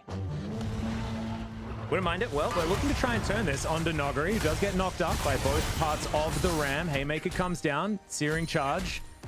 Out of the way, there is Teleport to try and get out of this one. A Searing Charge. Oh my goodness, the little boulder is going to be enough as the Showstopper comes in. Doran does have himself his Gargoyle Stone Plate, but it's not going to be enough to keep him alive, as now Deft trying to fight against Nuguri, but I don't know whether he's going to be able to do it. The pesky minion's getting in the way, but Gravitum comes up clutch, and Deft's able to get the 1-for-1, but still a win for Nuguri. And so Doran, he was trying to buy a lot of time. He actually Stone Plated relatively late, I believe, as well, as didn't seem to end up mattering in the end. It's a 1-for-1 trade, but if you're Damwon, you'll take that. Oh, absolutely. Nuguri able to get that one back in a 1 versus 2 scenario. Chovy looking for Ghost, lands the Q, but unable to get too much more, as we've got Glacial Prisons going both directions. Keria not going to be able to find the Dark Binding, because of course there is the stopwatch available from Canyon. He gets himself out of there, and it's in Azonia's, of course, so not really too much of a big deal to lose out on that one, and the Beach Ball goes wide. This game is feeling like it's on a knife's edge. It feels like every game Damwon gets closer and closer to a victory. Yeah, Damwon, I mean, they're looking really good here in this game to take it down. 1 minute until Infernal. Let's take a look at the replay.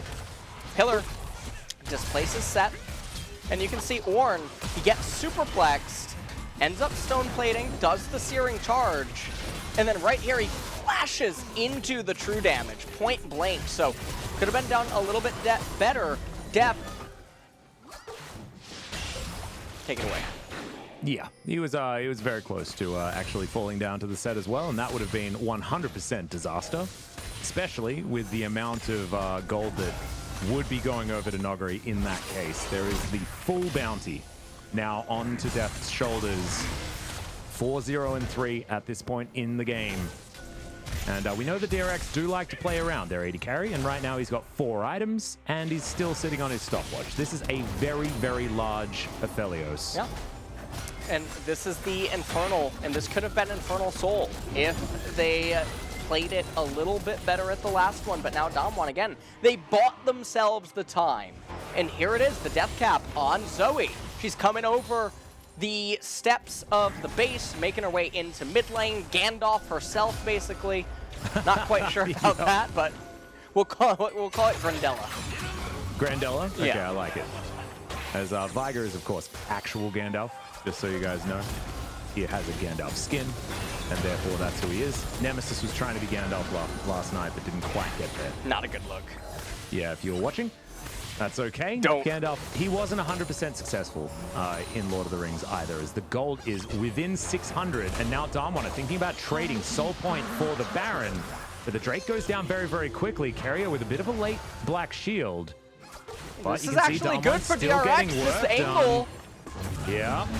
Ornn comes in defensively. out of Canyon. It is just going to go wide as it looks like Piotr's trying to get over here. The Tempered Fate is going to do it as Canyon. He lets the Baron go down to 50 health, but in the end, able to secure it. And now Doran off to the side. Noguri knows that they just want to disengage, but no, they try and turn it around as the Aphelios is doing massive amounts of damage, but there are so many stopwatches to try and lock this one up, and Def finds himself one man against the world. Doesn't have his ulti available again, and the rest of Damwon do not want to chase him down, but that is 4 kills for Damwon and a Baron. They may just be able to break open the base, and maybe even more. I think this is going to be the end of the game, Atlas. Beryl is dead. Showmaker might be dead too. Doesn't land the bubble as Noguri getting taken down very, very low. Can Deft actually do it? Can't even go golden in time to keep himself alive as Damwon eventually get the ace. Having a look at the death time as it is late in this game, and Damwon should be able to win from this point. And it looks like Damwon will be able to take this game and bring it to at least the game number 4, as this time they were able to remain steadfast. Little bit of diciness happening in this game, but nonetheless, they eventually made this play at the end, and the Bard Portal, or the Bard Ultimate, able to buy a lot of time, and then DRX just funneled in. Def never could get into position while everyone was fighting, until it was too late, and then he was the last man standing.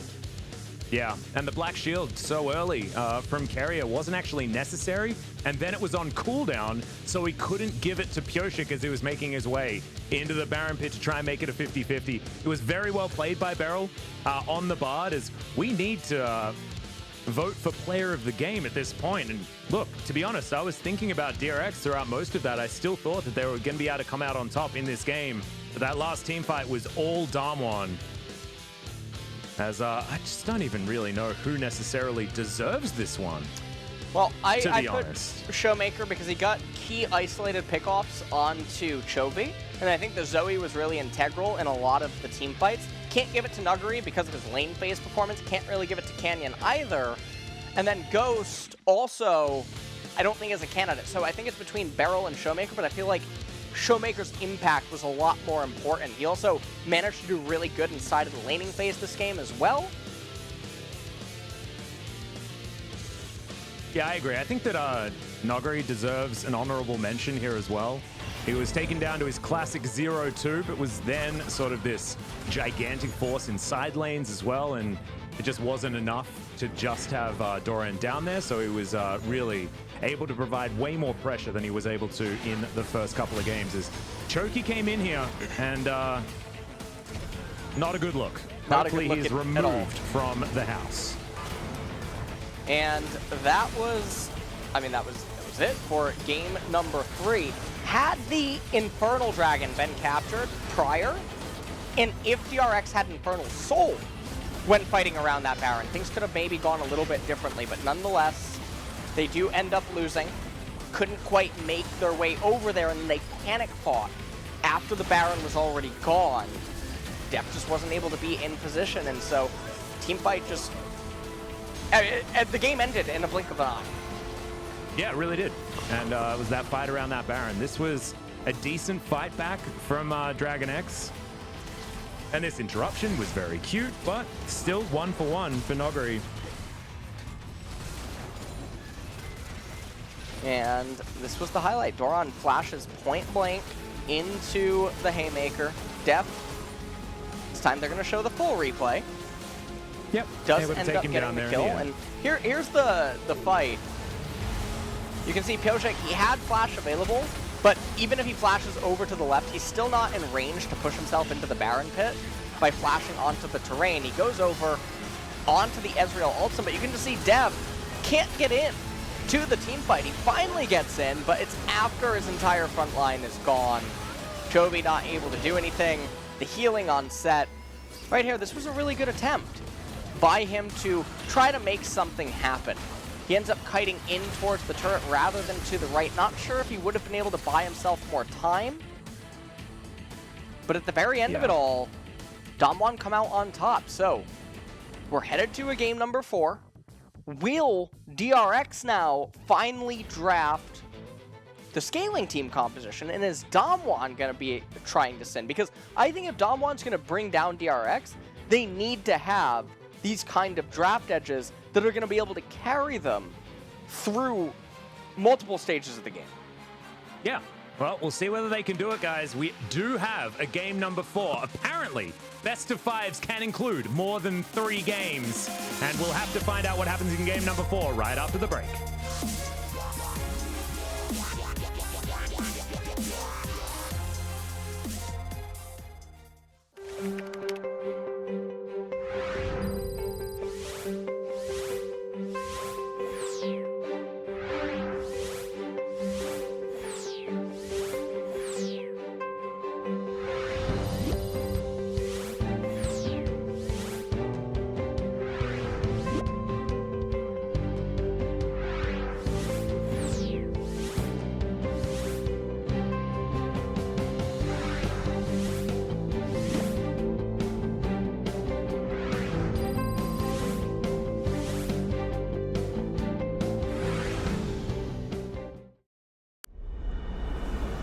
얘들아 승용보 올려라. 머리 매너. 헤이 TFT 모바일 도동 동작.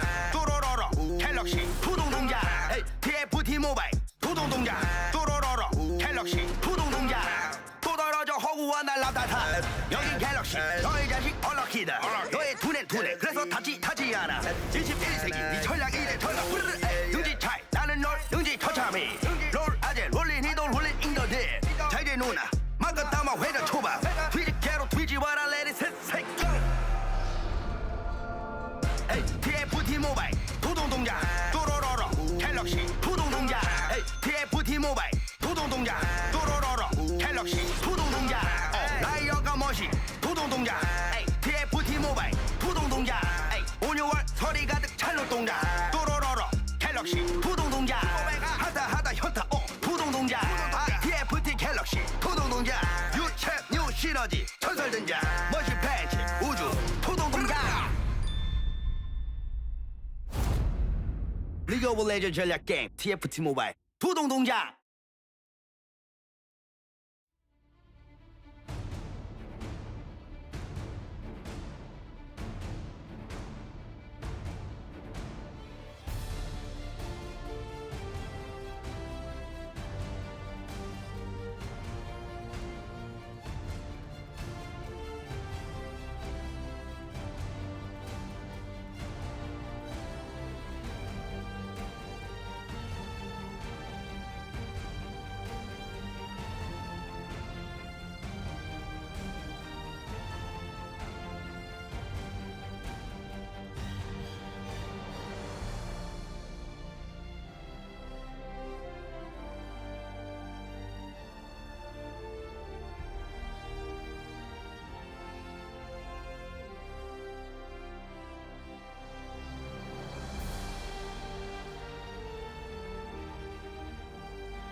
Welcome back, ladies and gentlemen, to our first round of the playoffs after the wild card that Damwon were able to win. They are now down, but they found one win back, and we're going to game number 4, and we'll see whether the reverse sweep is upon us or whether DRX can nip this one in the bud. Yeah, I mean, we'll have to see what is going to be in store for game number 4 draft, and if now DRX is finally going to change up what they've been doing in these games. Not to say that they couldn't still win by trying to play in this manner, but I think that there's obviously things that are going on inside of the game once the mid and later stages pan out, and this is also going to be probably a confidence booster for Damwon now going into game number 4, because they finally managed to execute it in game 3. Yeah. And I think that now is the time where they are going to change things up. Showmaker's going to be able to pick up player of the game here. It's not exactly the most impressive KDA, but he had the more impressive moments in this game and shut down Chovy in multiple instances. This being a prime example of exactly that, where the LeBlanc was unable to have the incredible impact that Chovy was able to put out in game number 2. And this is exactly one of those moments, as not entirely sure what that was about.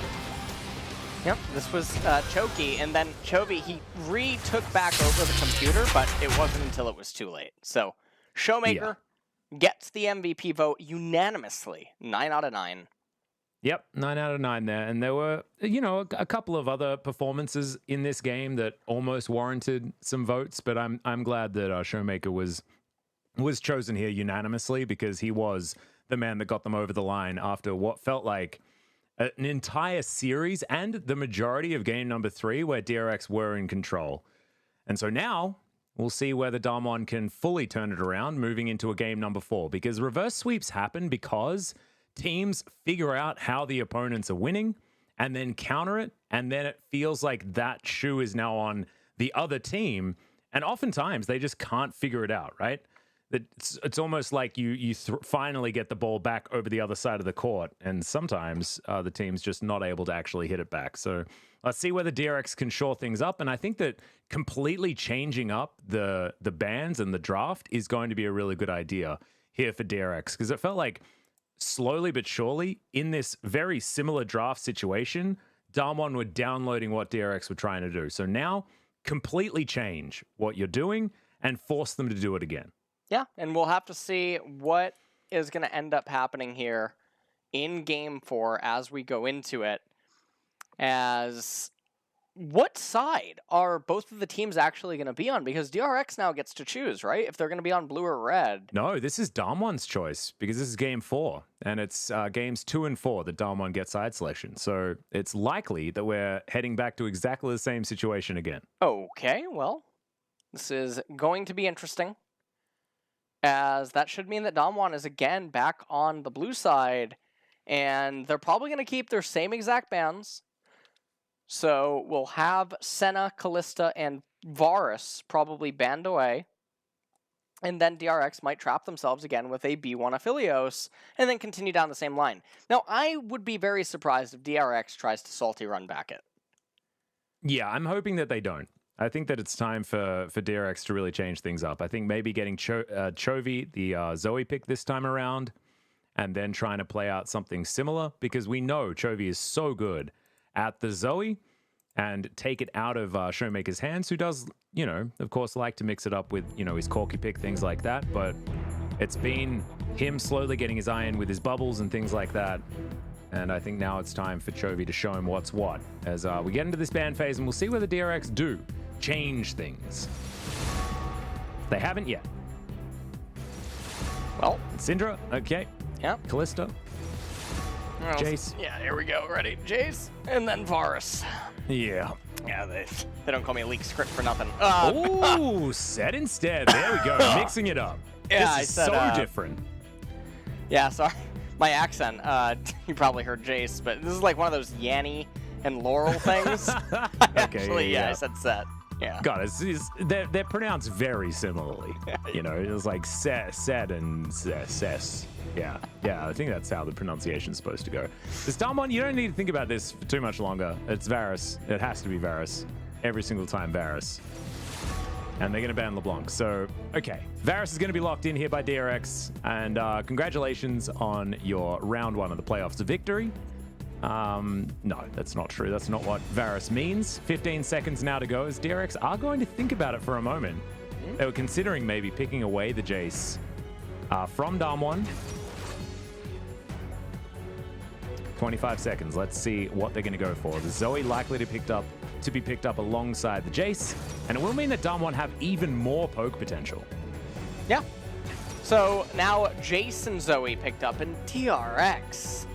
Oh, there we go. Chovy mixing it up. He had to, of course, because the LeBlanc was banned.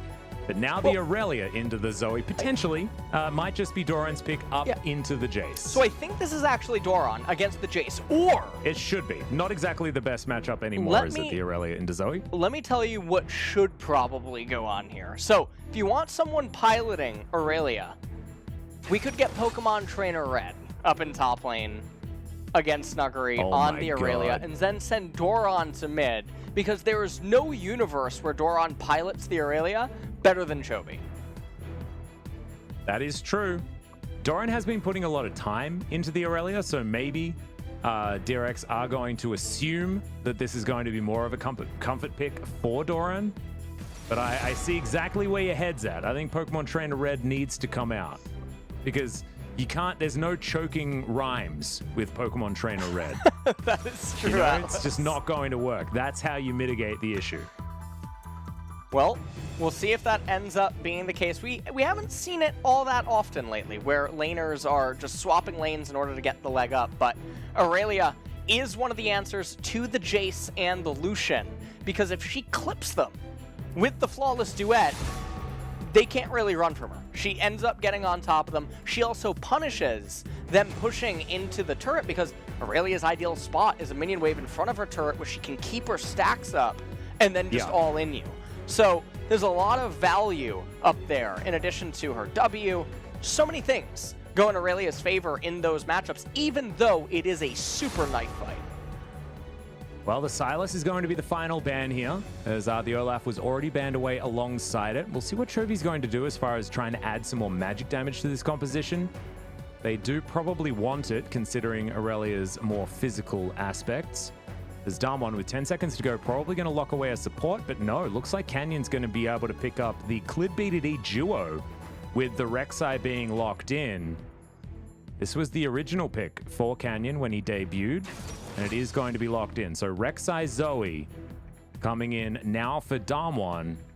And the Tremor Sense plus the bubble is just so scary as you get to mid to late game, but it does mean that the Morgana gets through once again, and this bottom lane is going to continue to be difficult for Damwon, depending on whether or not Beryl has something sneaky up his sleeve.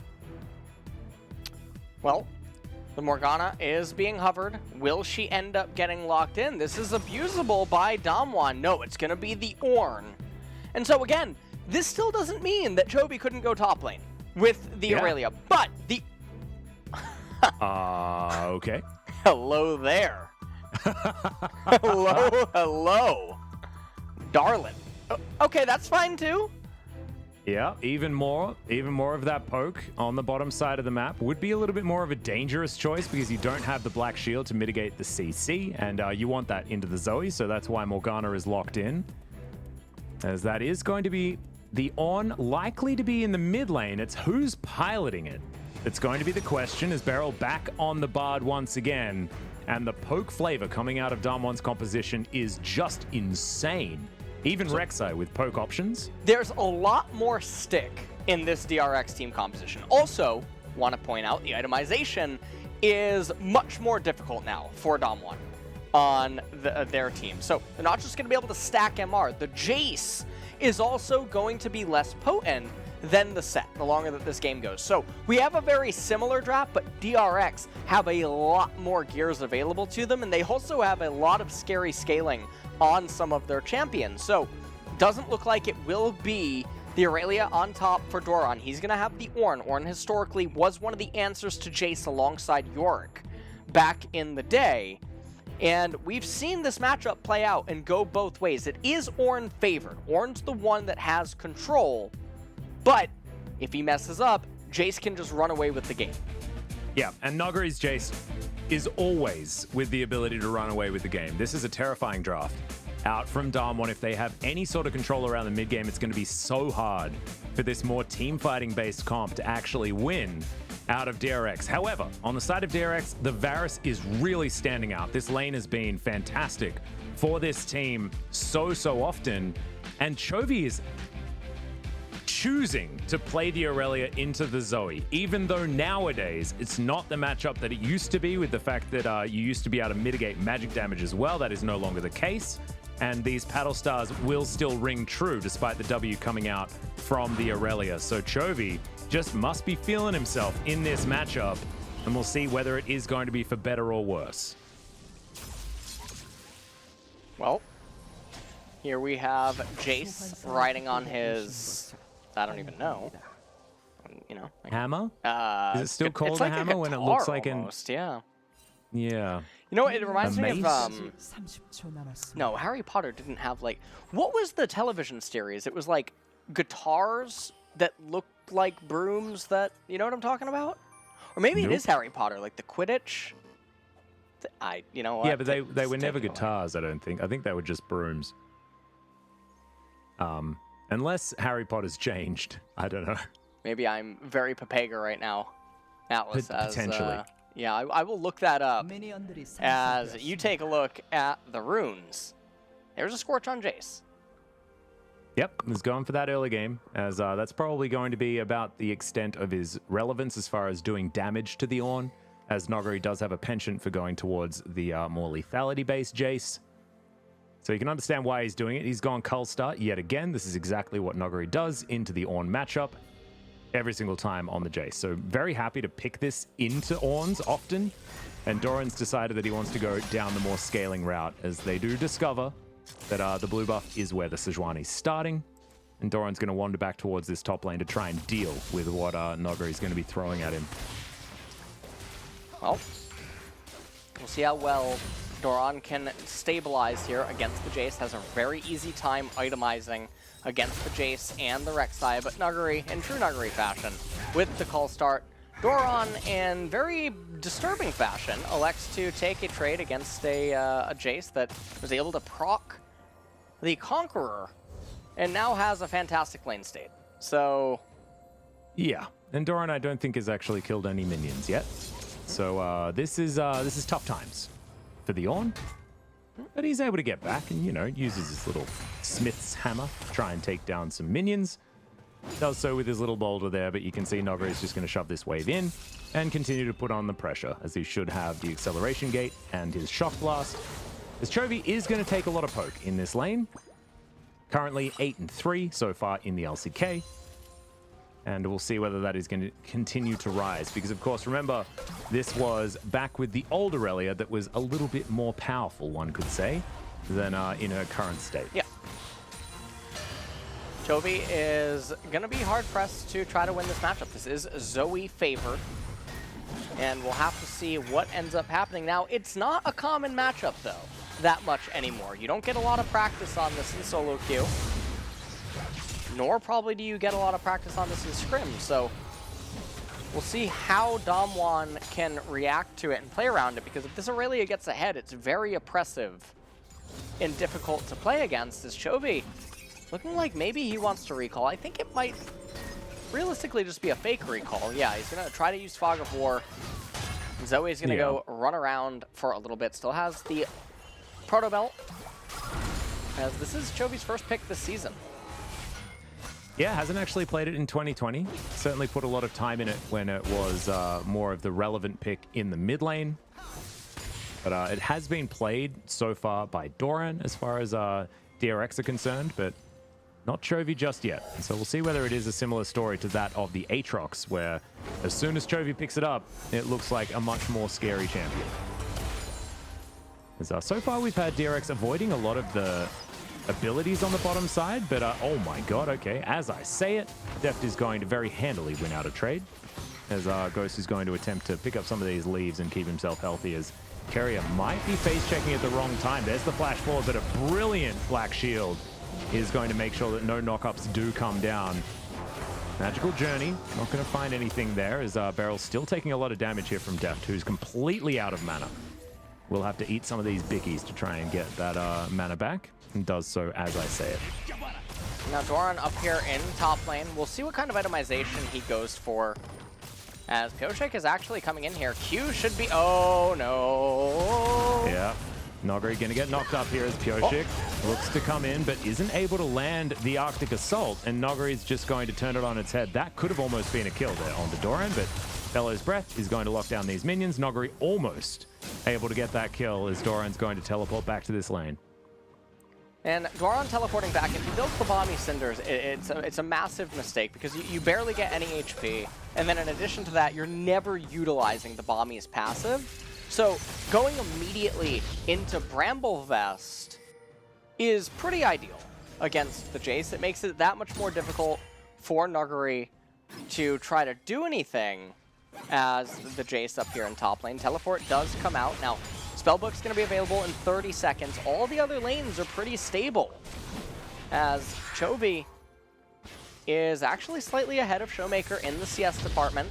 This time around, Ghost doing okay in CS. Doing absolutely fine. Yeah, Deft and Keria not able to find the kind of advantages that one would have hoped for, and Pioshek not finding a lot of value either on the Sejuani.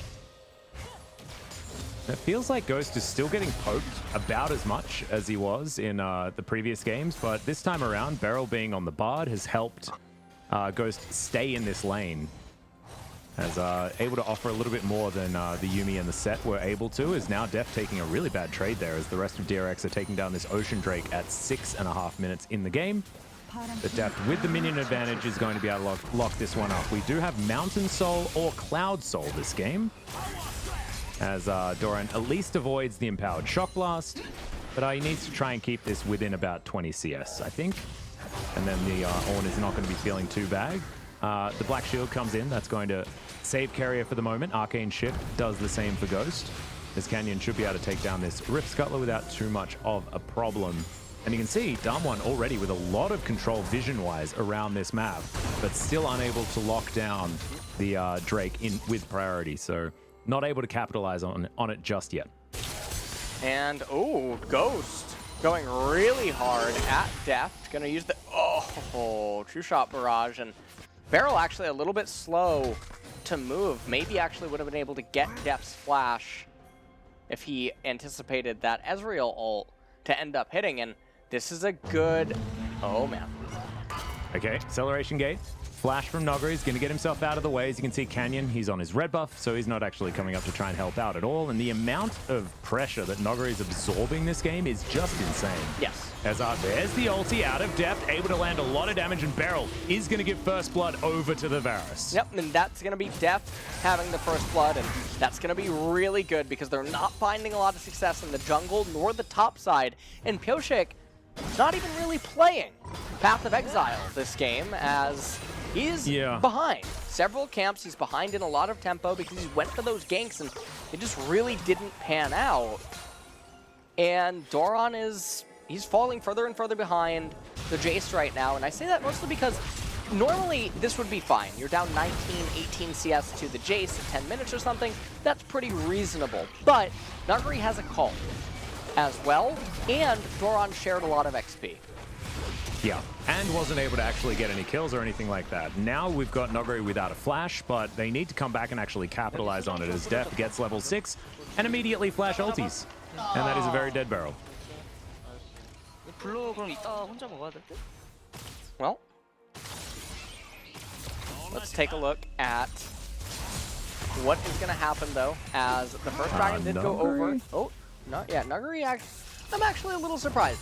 Nuguri doesn't have teleport, and yet Doran let the wave into the turret, even though he has double refillable potion Biscuit. He could have just froze a wave, and this next wave that you can see moving up into top lane, that one would have died as well as the next one. Both the junglers you know are on the right-hand side of the map, and so now instead, Jace is just going to use his gate to get back to the lane, and I'm unsure. I guess Doran wants to recall, but there's nothing to recall towards. He also has Bomby Cinder. So I guess probably thinking that it's a little bit more difficult to freeze, and this is one of the problems this item can have. We've seen in LEC and LCS, double Ruby into Chain Vest allows you a lot more control over the lane. You have more options. You also have more trade potency because of the extra HP and the added resistances. And Canyon just going to Dolphin slide his way out of his base as the tunnel network set up so that he can go back a lot faster. And yeah, everything about what Doran's decided to do as far as these items are concerned is a little bit worrying. But the rest of Dragon X certainly doing it absolutely fine. Chovy 20 CS ahead in a melee versus ranged matchup as Canyon has found Doran. And Doran's probably going to have to flash. He's not even going to have the opportunity to do so as Noguri just takes down that kill. And this is how the Jace gets completely out of control. Well, that is going to be also Monomune on Jace as the item, so he's going to be very on par with the Ezreal and the Zoe in terms of what they're trying to achieve. Rift Herald going to be summoned, and this is looking very similar to game number 3, where the top side is just bleeding. However, Chovy's doing really good in mid lane against Zoe, and so it's a 2,000 gold deficit right now, and all of that is in top lane. And Nuguri's the scary player. It's going to be hard for DRX, potentially in the later stages, against this Jace. And Deft and Keria, they're not even really getting turret plates this game. They're going to get one, but that should be the last one. Yeah, and Deft now looks for the ultimate, finds it there as Tempted Fate onto the turret. Ghost almost gets popped as Beryl, not sure why he stunned up the turret there, maybe trying to deny a turret plate. I'm not sure whether he actually did, as there's the flawless duet as it lands onto Canyon. Can they actually get it before the ultimate? The answer's no, and Canyon just locks down the kill. And Damwon are finding everything this game. Well, Damwon... Blast cone, interesting. They are in a really good position right now. They're going to be able to pick up the Infernal Dragon, I assume, as Ezreal making his way back down. But things are... Keria finds an ulti onto Beryl. He's going to get stunned up by the Soul Shackles, but Showmaker moves on in. Black Shield going to wear off, but Beryl's going to be okay for now. As Doran into the mid lane, is trying to keep it alive. Is Deft even going to get tagged by that True Shot Barrage? Is the bottom lane not winning by nearly the margin that they wanted to at this stage, and everything else going wrong. And you can see Doran, he's up here hitting the ward. He's trying to clear it out. He has his ultimate available, so he probably felt safe against just Jace in isolation, especially given that Sejuani was in close proximity. Take a look at Chovy. He senses blood in the water. Vanguard's Edge comes out, cleanses, lands the flawless duet really quick, but then Nuguri there as well. Nice rotation by him, 2,500 gold advantage, and it looks like an Infernal Dragon, unless Varus is somehow a hero, and no, Varus isn't even a hero. No, he's no hero. Yeah, so it's going to be very comfortable. Cloud Soul once again. And that might actually be good news for DRX fans, to be honest, having a less valuable Drake, as the Dark Bindings searching for Ghost and Beryl, but unable to really find them, is still a lot of damage potential out from Deft if he lands this poke. But it's Noguri that's really scary, as yet another ulti lands. Ghost going down extremely low as the Dark Binding comes in. Pyoshik lying in wait, but he's standing on top of a control ward, so Damwon knows exactly what's going on. And Keria goes golden for some reason. Canyon down here towards bottom side, just looking to try and defend as Deft and Keria looking for this next turret plate.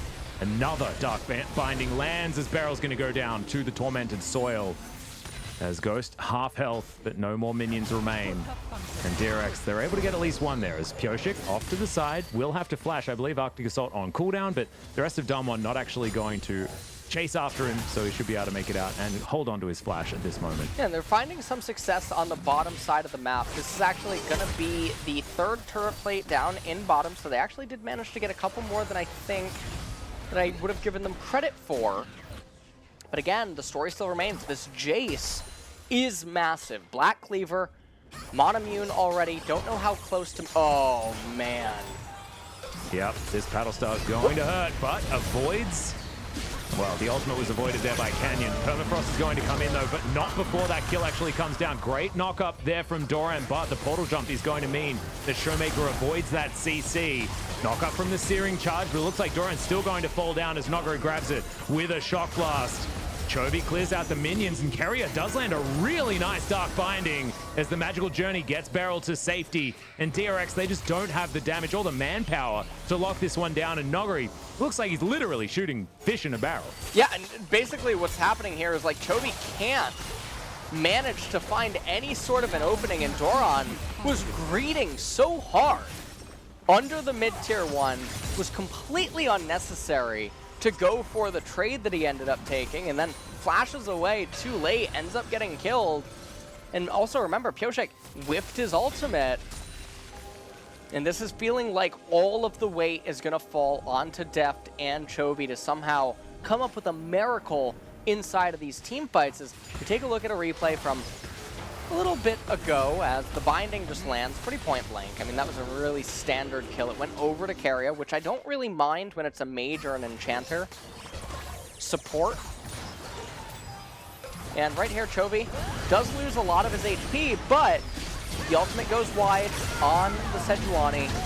The ultimate from Doran comes out, and you see him. He keeps moving forward, turns around, throws the Q, ease, and then Bellows, I don't know, Alice.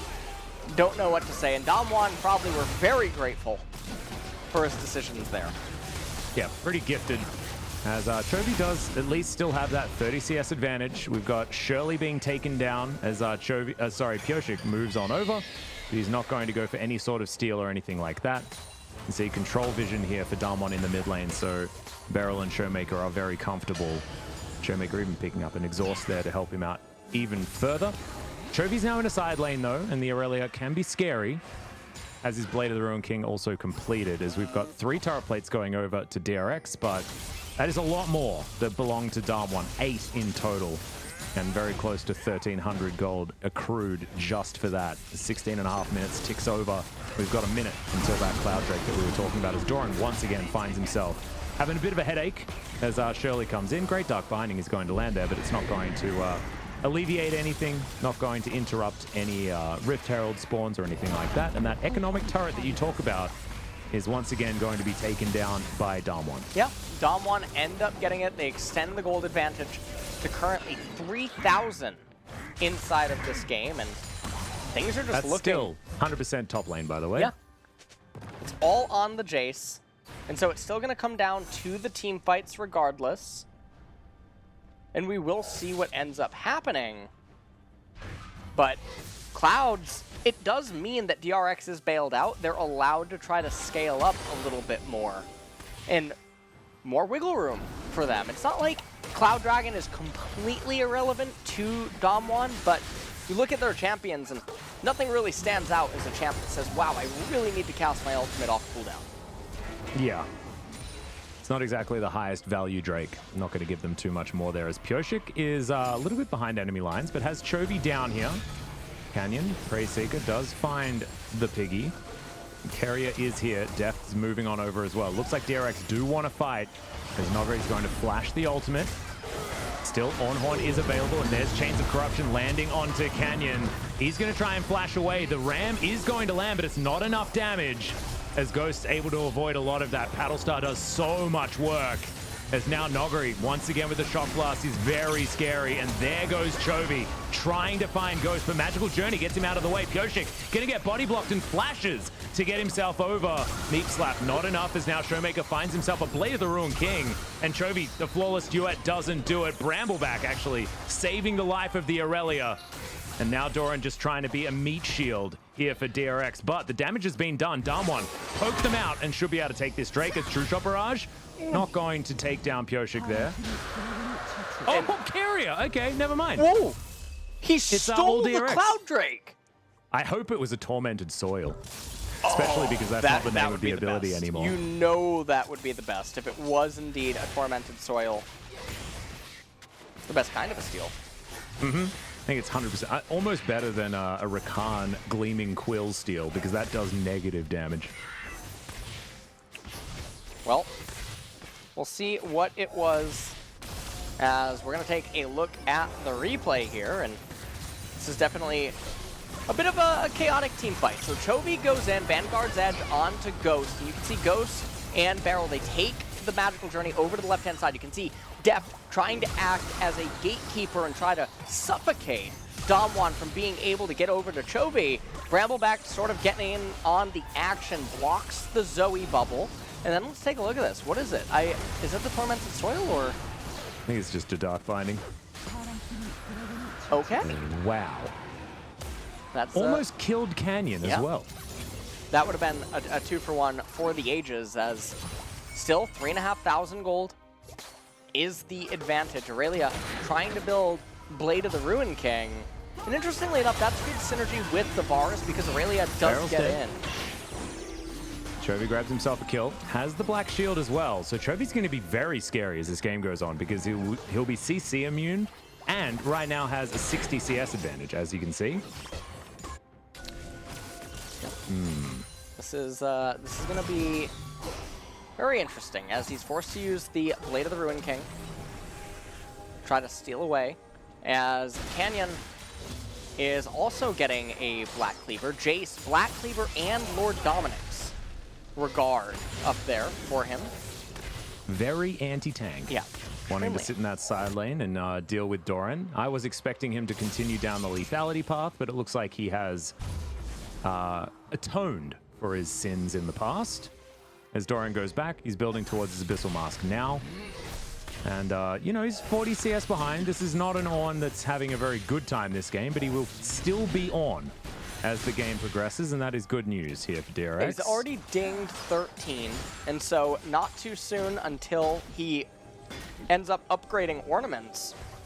And Morgana already has Zhonya's, so that's a nice ultimate against Damwon, or that's a nice Ornn upgrade against Damwon.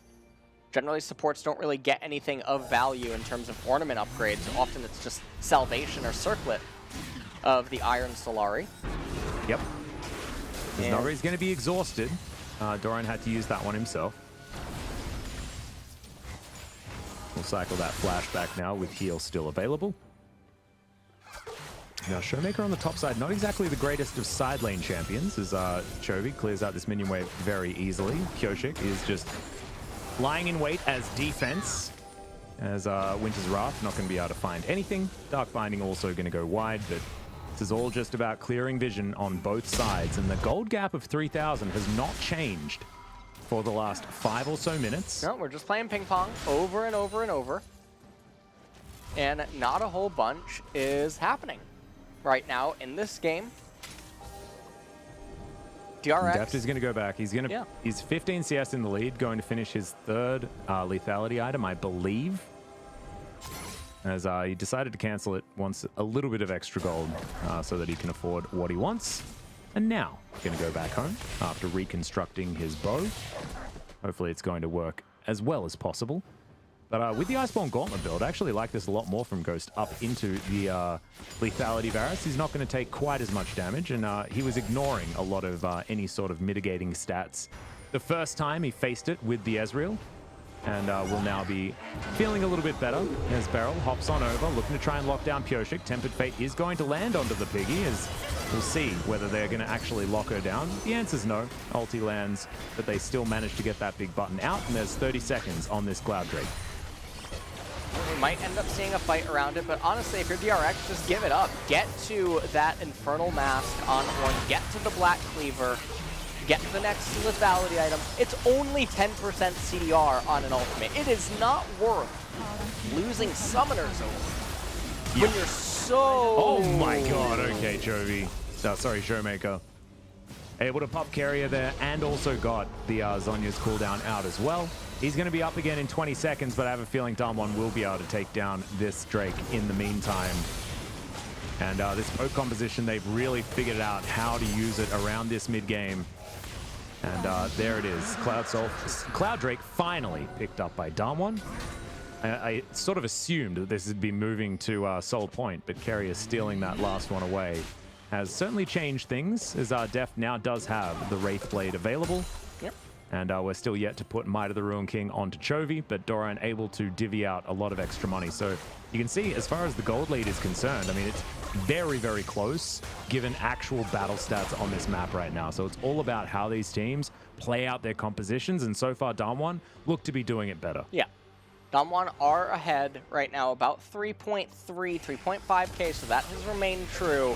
And you can see this is just DRX getting really overeager on trying to defend this mid-tier 2 turret, and Showmaker just going forward with the Paddle Star. That easily could have been Pyosik dying, and I think if that happened, that would have been a Baron capture.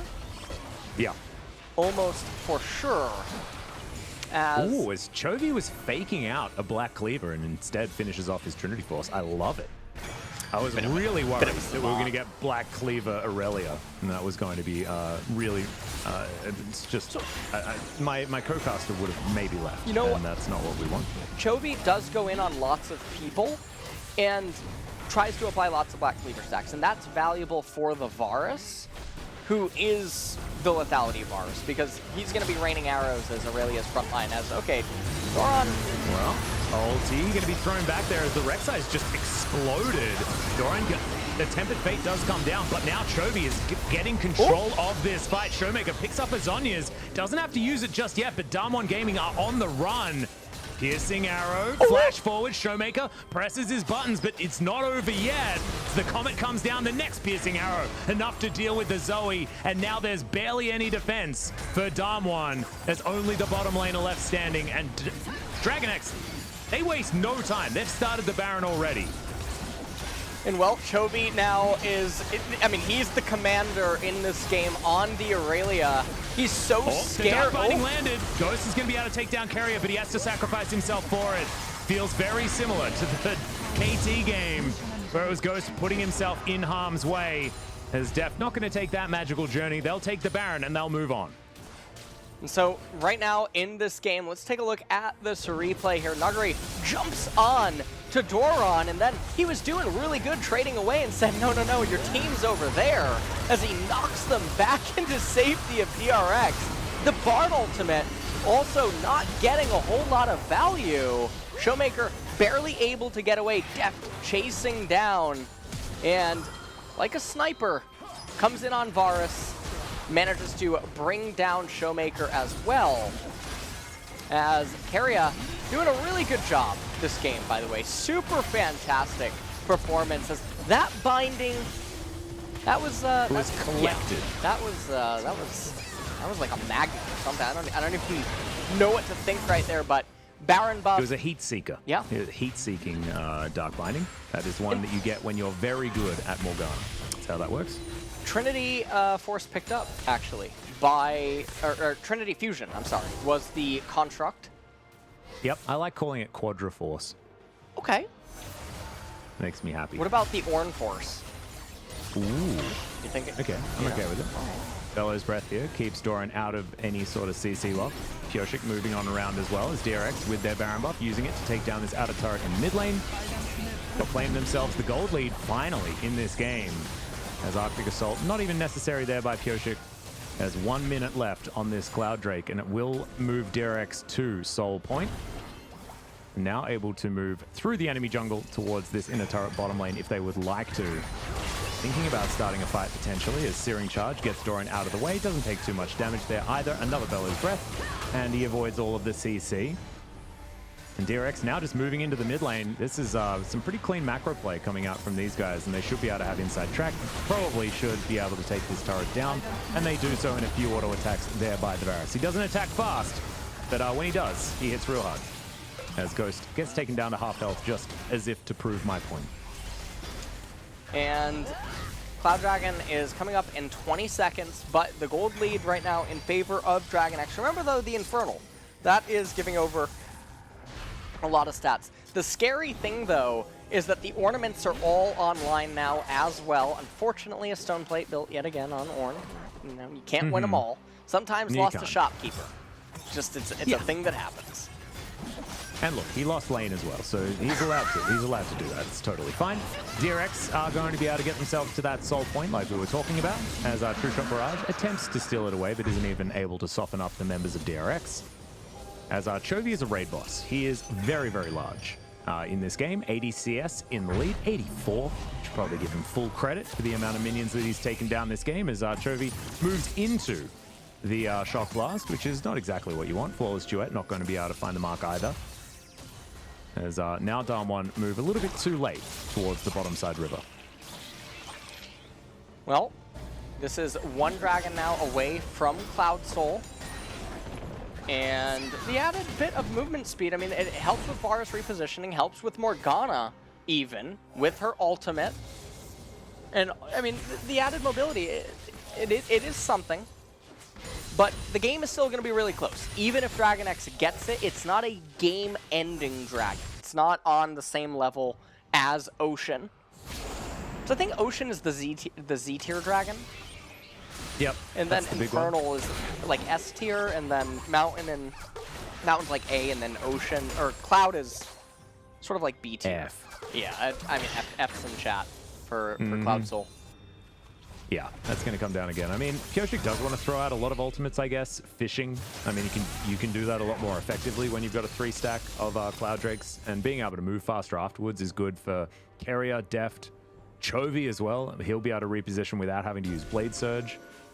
Doran as well does like to start fights off, and then he can get into a good position as well. I mean, I think that the movement speed from the Soul buff itself is going to be strong, even if the ultimate CDR isn't the end of the world here for these guys. And Pyosik, not sure what item he's going for next. It seems like it's a little bit chilly maybe where he is, as he's got some null magic mantles. He's just wants to wear them mantles. That's fine. He's it's an adaptive helm. But he likes a couple of adaptive scarves. helms. Yeah. All right. I just kind of wish that he had decided to build one of them masks. You know, those masks are pretty cool. You know, pretty fashionable. Doran can put that cool like red outline on it. You know, that Pyosik otherwise not going to have access to. So getting redemption would actually probably be fine on Sejuani here. CDR, HP, I mean, it's another ornament upgrade. Just building into a random second item doesn't really change how Sejuani interacts in the game. And so it's always a bit saddening when tank junglers just skip the Ornn upgrades, especially given how good they synergize even with Cinderhulk, because you get that much more extra value out of the Masterwork craft. So we're just waiting 2 minutes until Cloud Dragon. And Jovi's been locked on the same items, though, for a while. Yeah, it's only been this stopwatch that he's picked up. Probably looking for Sterix and a GA or something like that as his last couple of items. See where he does decide to go in the end. He might want even more magic resist, and therefore a Wit's End might work out. But so far, Deft has done over 50% of his team's damage, and we'll be looking to see what the Varus can get done as this game goes on. As Nogari splitting here on the bottom side, looking to finish off his tank killer build with a Blade of the Ruined King as his last item, and it absolutely will be able to do that. Also going to be able to mitigate a lot of his the CC available from the Ornn with that Edge of Night that he already has for himself. So Nogari is very scary, but Chovy's going to move on down here, and the Ornn Horn does come through yet again. No knockup is going to come in, and not even going to be able to break the shield, as he just moves on out, and the ultimate is not going to land. Doesn't quite pick the right angle, does Pyosik. Because now with 1 minute left on the Cloud Drake, Ghost goes down extraordinarily low. It's another piercing arrow away from a dead Ezreal, as Carrier does find the binding onto Showmaker, who cleanses it to try and get himself out. Doran having to flash the wall. Flawless Duet comes in. Canyon goes golden. Is now Showmaker back on his portal jump. But there's the Vanguard's Edge. The Ornn goes down. But can DRX actually find the team fight? Chovy is saying yes, as now he darts into the back line. Looks for Showmaker as Ghost. Oh, that dark binding very, very close there as Chovy continuing to chase forward as Showmaker goes golden, but he should be taken down. The Varus locks up the kill. Barrel goes down as well as the Blade Surges get Chovy in there. And DRX, it looked like they were losing at the beginning, but Chovy said no. And that's going to probably be the nail in the coffin team fight. This is going to get them the Cloud Soul. It's going to get them the Baron as well. And I don't see a way back for Damwon in this game. The ornaments have all come out. I think Chovy, I'm not sure if he's building Death's Dance or if he's building Locket of the Iron Solari to be a team player. but that would be impressive as well. As you can see, he accounted for the fact that Ghost might try to make this play and go for the Dragon. He's going to try to act as the gatekeeper right now. Canyon's here as well. That's a level 18 Aurelia, but it doesn't seem like he wants to bite off anything more than he could chew, and Chovy's actually just going to let it go away. Nuguri. Yep, Nuguri coming down. There's the Vanguard's Edge once again, and Chovy does go golden. There's the Ornhorn to try and get some backup as Chovy is eventually going to fall. So that is one of the Barons down, and it's on their key split pusher. So that is bad news for DRX, but maybe not the end of the world, as they still have close to a 4,000 gold lead. They'll lose their red buff. But now with Baron available, this Damwon push on the bottom side is going to be more difficult. And I want to point something out. So DRX went for the Baron over the Cloud Soul, and we harped on about it in game number 1. Nuguri? Okay, Nuguri is biting off a little bit. Yeah, a little bit, maybe more than he can chew, as now Ghost has found Pure Shit, but he's taking a lot of damage from Depth. Tempered Fate lands only onto Carrier, as Doran is very, very low. Shock Blast not going to find the target there, as Edge of Night is available on Deft, so he's not going to be stunned up or anything like that. True Shot Barrage, not enough damage onto Doran, because of course he's a very tanky boy, so that mitigation is going to be there. But so far, it's a negative Baron power play, and that's going to continue. Negative 700 right now. As Damwon, they are still a force to be reckoned with. Well, it looks like DRX are going to lose actually a lot of tempo. So I said that I thought there was no way. 무조건 빼, 무조건. 무조건이야, 무조건. Said, of course we went 무조건 빼는 쪽으로, 빼는 쪽으로. And 제이스? Jason 한 빼봐, 나 딜 못해줘, 일단. 야, 초비가 알아서 해, 그냥. 알아서 해, 알아서 해. 이제. I got it. 야, 이제 맞았는데? 나 아니네. 저기 높을. 나 불시대. 불시 2초. 초비 믿고 가, 그냥. 그래, 이제 비전 빠졌고. 끝낼래? Can we end? And then right here, Chovy. Unfortunately, Edge of Night, I believe, was on the Jace, right? So the Flawless Duet did not end up getting a stun off. Not quite able to wait out the cooldown of the Blade Surge there either. And it was the Death's Dance. That is going to be 40% CDR, now completed for the Aurelia. As True Shot Barrage is going to do a bit of damage there to Deft, as you can see. And the Baron buff still has 40 seconds to go, and that will mean this inner turret is going to fall. So that will equalize this Baron power play, but -9 is not exactly the Baron play that you want to be making, as it's even going to diminish as Damwon pick up all of those minions that are flooding forward. So DRX do wrestle back some control of the map, but still, it has not changed that gold gap one iota. Yep. And we're getting at the full item point on both of these teams. Everyone is fully decked out with items as Warmog's on Ornn, because why not? I guess we're allergic to Redemption and Solari. Don't want to give the carry and teammate players hundreds of gold worth of free stats. No. All right. No Knight's Veil either. That's cheating. Yeah, that's cheating. Can't do that. We wouldn't want to do that. We'd want to get the Warmogs for the fights that we never activate its passive in. Yeah. So, fantastic. Now we've got some pings out, and that actually gave things away, I think, as Doran's just going to move the heck out of there. As Carrier going to have to go golden to avoid dying to a stray Paddle Star. So DRX, they just get the cleanse out of Showmaker. He barely didn't have his flash available, as now goes to Arcane Shifts. But the bubble is going to deter any further engagements. Well, Nuguri splitting on the bottom side. There's only an inhibitor turret there, as Doran a little bit late moving on down to try and defend. There are pings out. Nuguri might actually just be able to take this. Remember, he does a lot of damage. 6-item Jace is going to tear apart this turret. Searing Charge, not enough. And Nuguri, like we were talking about, able to take down the turret in one minion wave. Chovy trying to do the same thing on the top side. Not going to take any damage from the Ezreal here whatsoever. I actually thought that... did that? I think the True Shot Barrage hit. It just didn't do any damage? Is that... what? That was weird. Well, looked like it hit. The scary thing about this game right now is that Damwon, now they have an exposed inhibitor. They have a clear line to victory, and now Dragon X are trying to shove out bottom and get this lane in a better position, because now it's going to come down to Cloud Soul And this is going to be 6 items versus 6 items pretty much across the board. Aurelia with a chain vest, so I wonder... He actually sold his broken stopwatch for a chain vest because he couldn't quite afford the Guardian Angel and wanted as much defensive statistics as possible in this next team fight. It's going to be fighting for Cloud Soul on both sides, as Doran is extraordinarily tanky. He's knocking on the door of 5,000 health. But they still need to try and find a team fight that they can actually do, as Pyosik gets completely chunked.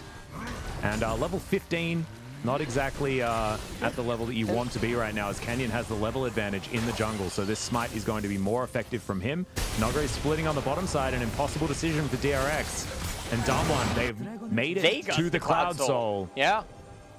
As DRX opt in for pushing the mid lane instead, and Nogre is going to get a free red buff once again. And this is looking really scary for DRX. They are... Okay, so Damwon is 16-1 win rate with Dragon Soul. I'm curious how many of those are Cloud Souls. Yeah, it's not exactly the most valuable, as Pyosik thinks he might have found Ghost on the backline, but the flawless duet doesn't find anyone. Canyon trying to dive out of there. He should be able to do so, as the real fight is happening on the bottom side. Nogre flashing after Doran, as Pyosik just going to fall down. Great Dark Binding is going to land, as Nogre is going to be able to pick up that kill as we expected. Goes down to half. Chovy fighting after Beryl. Flashes back over his magical journey as Carrier gonna go golden, and Showmaker flashing out of there. Carrier looks for the Soul Shackles, doesn't find it, as now Chovy with a last little bit of this black shield is gonna follow Beryl once again, and he's just kiting him around. Deft trying to find Canyon, will put him down into his GA, but yeah, Damwon should be able to just take down the base. Ghost has teleported in, and Deft cannot make his way back. This Nexus is going to be taken down, and now it's match point for both teams as Damwon bring it to 2-2. And Damwon have managed to bring this the distance. They've brought it all the way back. Could this be the reverse sweep happening now in this playoff game between these two teams? I couldn't imagine that game being lost after the blowout fight in mid, the Baron capture, but they blundered, and Damwon remained able to remain steadfast. Nuguri showing up very big in this game as well. Yeah, absolutely fantastic stuff. And it was once again, I mean, Dragon X gave away an opportunity to get themselves a Dragon Soul. Of course, this time it was Cloud Soul, but they opted in for picking up the Baron instead, and the Baron did nothing. They, in fact, lost gold going for that one. So it was just very impressive out of this Damwon team, and it just feels like they have more options to them.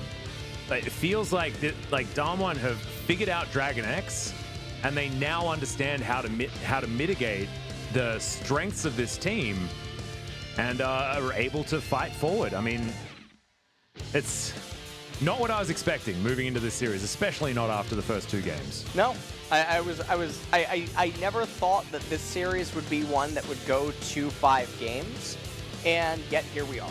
So this is definitely something. Now, will DRX elect to take red side, or are they going to keep staying on the blue side? I'm not entirely sure. I don't even think that draft was any sort of an issue this game. Doran just got pulverized in top lane, and even when DRX managed to bring it back, games just kept going really chaotic, and just felt like there was a lot of volatility. Yeah, I actually think that now that we're at game number 5, I think it needs to be DRX opting in for the red side, because they need to change something up, right? It's like, if they keep running it back over and over again, feels like Damwon have done their homework. They've figured it out. And DRX haven't done so quite as well. Well, a lot of the replays here, very, enormous amount of hope on Damwon's team composition as well, as it's a very obnoxious thing to try to play against, and it's also very tilting if you are ever on the receiving end. But so many team fights went Dragon X's way, but again, the macro in the later stages started to fall apart. They opted into more and more team fights, and the one at the very end, missing Ornn, is really, really pivotal. It is favorable for Damwon to fight a 4v4 with Jace and Ornn both removed. Yeah, absolutely. And this was pretty cute from Ghost to be able to pick up a kill, but ultimately he was throwing his life away. This Baron was always going to go to DRX, but unable to actually fight anything, fight for anything after that. I mean, subsequent fights were all about Damwon, and I don't know, man. I think that the J span is something that they shouldn't have been able to give up. It felt like they had to. They had to change something. As maybe it has to be Syndra that bites the dust, or something like that. Or maybe they need to get more priority to Chovy in this mid lane to allow him to flourish and take down Showmaker, who's got Zoe every single game. Yeah, that would probably also be an option that they could end up going for. They could go for the B1 Zoe. I'm actually surprised that they're not doing that. Yeah, sure. It feels like they value the Varus just a little bit too much. And we'll see what the draft has in store for us when we came back. I gave my player of the game over to Nuguri. I think he was an integral part to them being able to win this game. Yep, I did too. Able to win this 1v1 towards the bottom side. He was literally the one that killed the Nexus. As Beryl also playing pretty cute in this particular moment, really eating up all of Chovy's time as Deft was running in the opposite direction to try and get away from a Rek'Sai. So just felt like DRX were being played in a lot of these moments. And we have a look at this teleport being stopped. And Nuguri basically winning the game.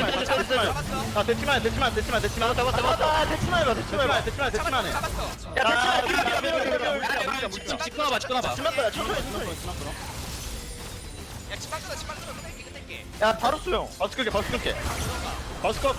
이래 로플로고. 바로 수 끊어봐. 바로 수. 바로 끌게. 내가 쓸게. 빼봐. 봐도 델 탈게. 델타. 집만 끊어요. 오케이. 끊어.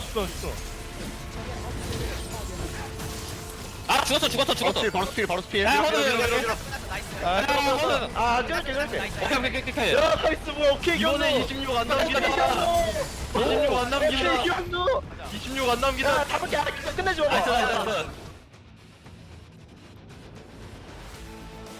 All right.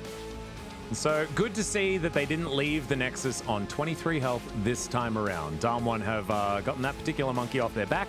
And look, Def still did a hell of a lot of damage, but it was not enough to get them the victory, especially when Jace able to do 300 more on the other side of the rift. So look to see whether DRX are able to pick away or ban away the Jace in game number 5, because we are queuing up the Silver Scrapes. I don't know whether we do that here in the LCK, but in theory, we are queuing up the Silver Scrapes looking for a game number 5 between Damwon and DRX, with Damwon picking up all of the momentum in this series. Back-to-back games now, and it's very hard to avoid a reverse sweep, to be perfectly honest, if you won the first 2 games. I don't know what game number 5 is going to have in store for us, but I'm looking forward to seeing what the final team compositions are going to be and if Damwon can pull it off.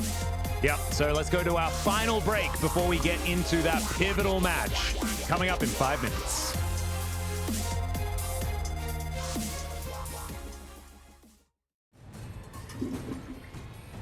반갑습니다.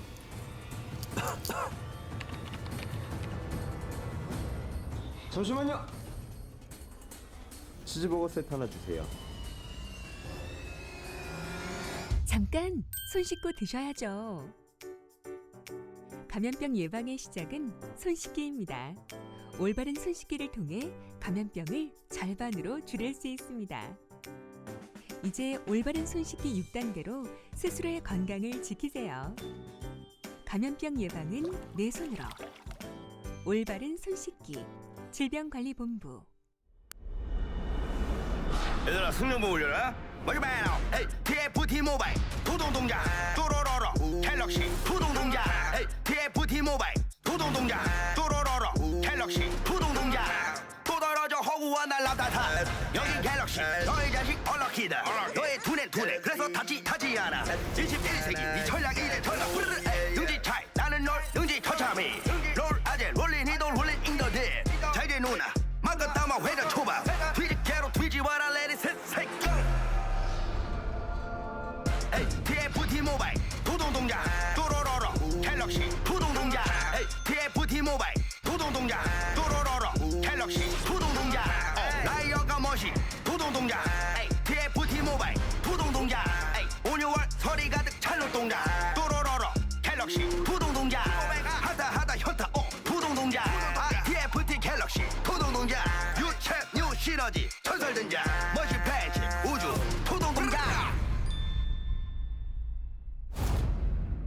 리그 오브 레전드 전략 게임 TFT 모바일 부동동장.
Welcome back, ladies and gentlemen, to the LCK playoffs, and already, as soon as we're into our first couple of rounds, the wild card went to all 3 games, and now we've got to all 5 games in Damwon versus DRX. Started off looking like a clean sweep, and now it's looking like a reverse sweep as we get to the very end of this series. And last time DRX and Damwon met, it was 5 games, and it was Damwon able to clinch it in the end. So honestly, feels like it's Damwon favored as we go to game 5. I think that they have the momentum behind them coming into this last game. The morale probably is there as well. Nuguri probably feeling really good even on that Jace performance. Oh yeah. So these are all really scary things for Dragon X fans, as will Pyosik play a new jungler? How about that one? Yeah, and will we see a different mid laner for Showmaker as well? Are we going to see a change up in the bans? And are we finally going to see a Dragon X playing on red side? I mean, there are a lot of question marks, and we'll find out the first one very, very quickly, as we're first going to check in with the player of the game, which is, of course, going to be Nuguri. The guy played extraordinarily well. Damage per gold at 180% ain't bad at all. And yeah, he was able to do exactly what he needed to this game. Right here, this was post Cloud Soul capture, and Chovy was ended up dying. And even though DRX got the Baron, nothing was able to really come from it. And this was the fight. Nuguri following with the flash. Nothing that really Doran could do in that fight there. And also the fact that he was able to interrupt the teleport as well was absolutely huge. So 9 out of 9 going over to Nuguri. No one thinking otherwise for this particular player of the game. Even Jonas Strong voting alongside everybody else. It's a novel thing, but certainly does make sense in that particular game. And I think that Jace, once again, needs to hop on that ban list, as here we are into game number 5, and as stubborn as ever is old CV Max. DRX are going to continue playing out on the blue side. Well, DRX now, they must have opted into this, right? They elected to be blue? This is their choice. Yeah. Yep. All right, well, Trundle open again. And we'll see if Damwon just keep their same bans. I would find it very hard to believe that they wouldn't. They may as well. They're wondering whether or not they need to ban Senna, but they still will. And now DRX. Syndra should come in. Unless you ban Jace here. Well, I mean, this is where you whip out the cheese. To be honest, this is where you want to throw your curveballs, because you won't be facing this team again. I think I know I think I know what we need to see. We need to see LeBlanc Lee Sin for Dragon X. We need or Elise. Oh my god. These are the things. Elise Aatrox second round. B2, B3. B3, Yeah. B2 and 3, yeah. That's what you need. That's what I'm expecting. Is DRX, do they go back to the Jace ban? I have a feeling that it's probably going to be a good idea, unless they're planning on picking it away, which they could in B1. They could also choose a different tank into it that's not the Ornn, because even though Ornn is the answer to Jace, it doesn't seem like Doran is that comfortable in the matchup. And so that's a little bit unfortunate. They could choose a different tank and pilot it, maybe to better success than they were doing with the Ornn there. Or alternatively, they could have probably just sent Chovy top lane. And that would have been an option against Nuguri. But they are now B1ing Aphelios after Varus was banned away. I don't think they need to do this, as I would probably pick Jace. Doran has been spamming it in solo queue. We know Chovy loves to play it as well. Never mind. They are just going to pick away the Aphelios, as Nuguri will pick Jace, and Canyon will pick Zoe for Showmaker. We could probably fast forward. Yeah, we could probably, all right, look, they need to just fast forward this right now. So let's take a look. Yeah, there's the Jace. Fast forward. Picked Come up on. We're pressing the button. Yeah. Are you ready Is this out of batteries? Is this thing out of batteries? Listen, B2 Sejuani, B3 LeBlanc. Oh, baby. Or maybe, actually, Chovy wants to play Zoe now. Well, I mean, Canyon's going to say no to that. The interesting thing is actually... Oh, okay. That's the change-up. During the last game listen-ins, some of the things that they were actually saying that we didn't mention at the time was basically the players saying, Chovy, you do everything yourself, and everyone telling each other to just trust Chovy and to follow him. So really just believing in Chovy to do everything to sort of carry it through. I'm not sure which player. Well, now he's on Zoe. Yep. So and so he certainly can do that. So the best Zoe in the LCK. And this is it for game number 5. It's going to be on him to really try to bring it back, to 200 year it here in game number 5. Yeah, and we'll see whether it is going to be one of our longer games, as the Azir is locked in from Showmaker. Probably a matchup that the Zoe's okay in. You're not too worried about the Azir generally, but you can be scooped up if you portal jump at an unfortunate time. So we'll see whether Showmaker is going to have the ability to do that throughout this game, whether Chovy's going to let him is more to the point. It's 4 seconds to go on our first ban of the second phase. We'll see where the focus is going to be on, taken away. And so Doran probably wasn't going to go towards that as his answer to the Jace. As you can see, Ezreal going to be banned against Ghost, and likely to see a Kog'Maw ban as well. I think Kog'Maw does have quite a bit of protection right now. The Olaf wants more priority lanes, so I don't know what DRX is actually planning, because no matter what, they probably get counterpicked in... They're going to get counterpicked in bottom. So I don't know what they're planning, because Damwon can just go 80 on R4 and then counterpick on R5. And this is really problematic, because that's going to be even or neutralized mid, and then maybe winning bot lane for Damwon. And things get scary. Will they just ban Draven, maybe? Even? They could potentially do that. I think the Kog'Maw ban makes the most sense here, but see where DRX decide to go. Thresh taken away from Beryl. Interesting. That was probably a reaction to the Blitzcrank ban. We'll see where Ghost does decide to go. I think that there's so many options that exist right now. There's mages against Aphelios even that you could pick up. Not that Ghost would necessarily pick one. MF is being hovered, and then, yeah, so they'll 80 on R4 and then counterpick support on R5, and this is really brutal. Because DRX now, they're hovering Nautilus. Wonder whether that's a potential flex, because I don't know whether I like picking the tank support into support counterpick, but and especially with Beryl playing so much Bard, I mean, they're just picking straight into another Bard option. But Carrier, what does he pick for Doran? This is a huge part of the draft to try and work out what they have Sion? To go up against the Jace. Malphite, another tank option, would, yeah. Malphite would be good. But it's Aurelia.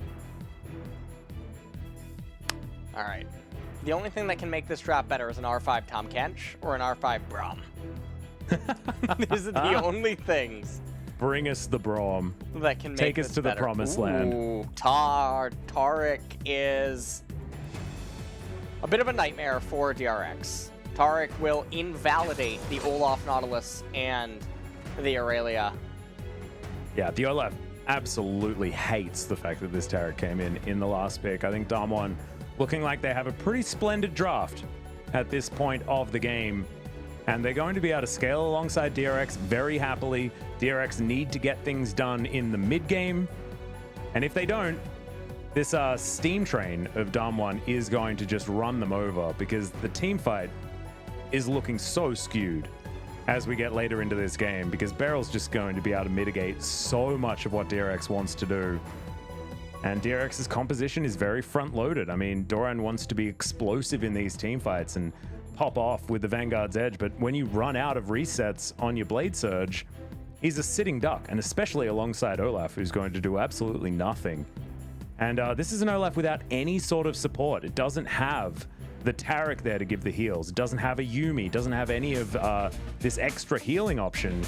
And Keria had the ability to go towards something like a Karma in this instance, and that would have helped the Olaf a lot, but not going to do so. They're going with the Nautilus this time to give Keria some playmaking ability. Let's see whether that is going to be enough here for DRX in this pivotal Game 5. Well, to be completely honest with you, Atlas, I would prefer Damwon's draft 100 out of 100 games. But absolutely. I am a shill for a certain player on the side of DRX. Sorry, I just checked the player of the game chat again. What's that? A little Chovy just being put in there already? We are at 10 seconds into the game. Okay, well, it's impressive. Impressive that you have thrown that one out there already. And it's a slight change-up. Of course, Showmaker has been going towards the Electrocute Zoe.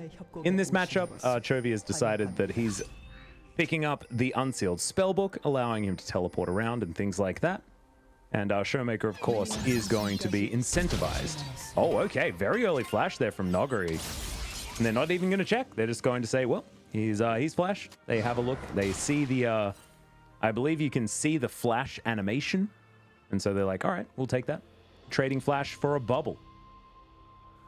So here is Chobi's LCK stats on Zoe. 71.9%, 9.4 KDA, and honestly, why not 9.5 is what I'm thinking, Atlas. I tend to say this a lot. So how did he lose those games? Oh, wait. That was in playoffs against Faker most of the time.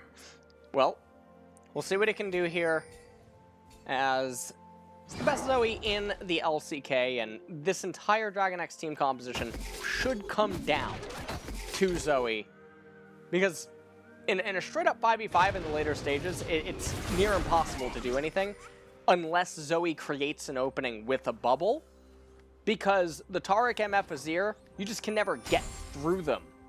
Or you can never get onto them. As we get some emotes. Yeah, Showmaker with the sad Zoe. He's like, oh, but I was playing Zoe this whole series. Why didn't you let me play Zoe? So mean.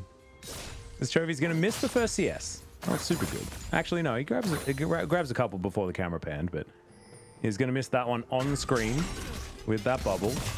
Because we'll see how Doran's going to do. Now, Noguri is flashless up towards the top side, so it might actually buy the Aurelia a little bit of space to fight this one out. As our double up, not really going to get too much extra value, as our first Drake is going to be that Cloud, as our Showmaker takes a bunch of damage there from Chovy, but still able to trade back pretty nicely. Has a built-up minion wave here as well. I'd like to take a little bit of the downtime here to wish Ender a happy birthday. Oh, happy birthday, Mr. Christie. Yeah, wrap it up, Alice. Yeah. Yeah. Oh, why don't we call him in? Yeah, I mean, may as well. Take it away, Ender. He's currently co-streaming in the Twitch chat.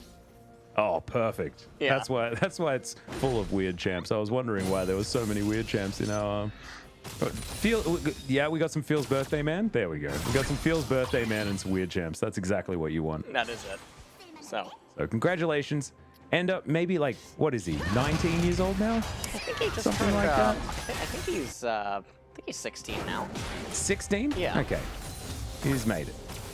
He can legally drive. That's terrifying. Okay. No, we're not allowed to say mean things. Not on his birthday. Love you, Ender. Hoping to see you again soon after all of this Corona stuff is over. And so one of the really sad things about this epidemic is not being able to see so many of our friends overseas. Ender, of course, being one of them. Is Canyon clearing out a Scuttle Crab here on the bottom side. And the reason why we're talking about birthdays and things like that is because we're in a lull state at the very beginning of the game. Yeah.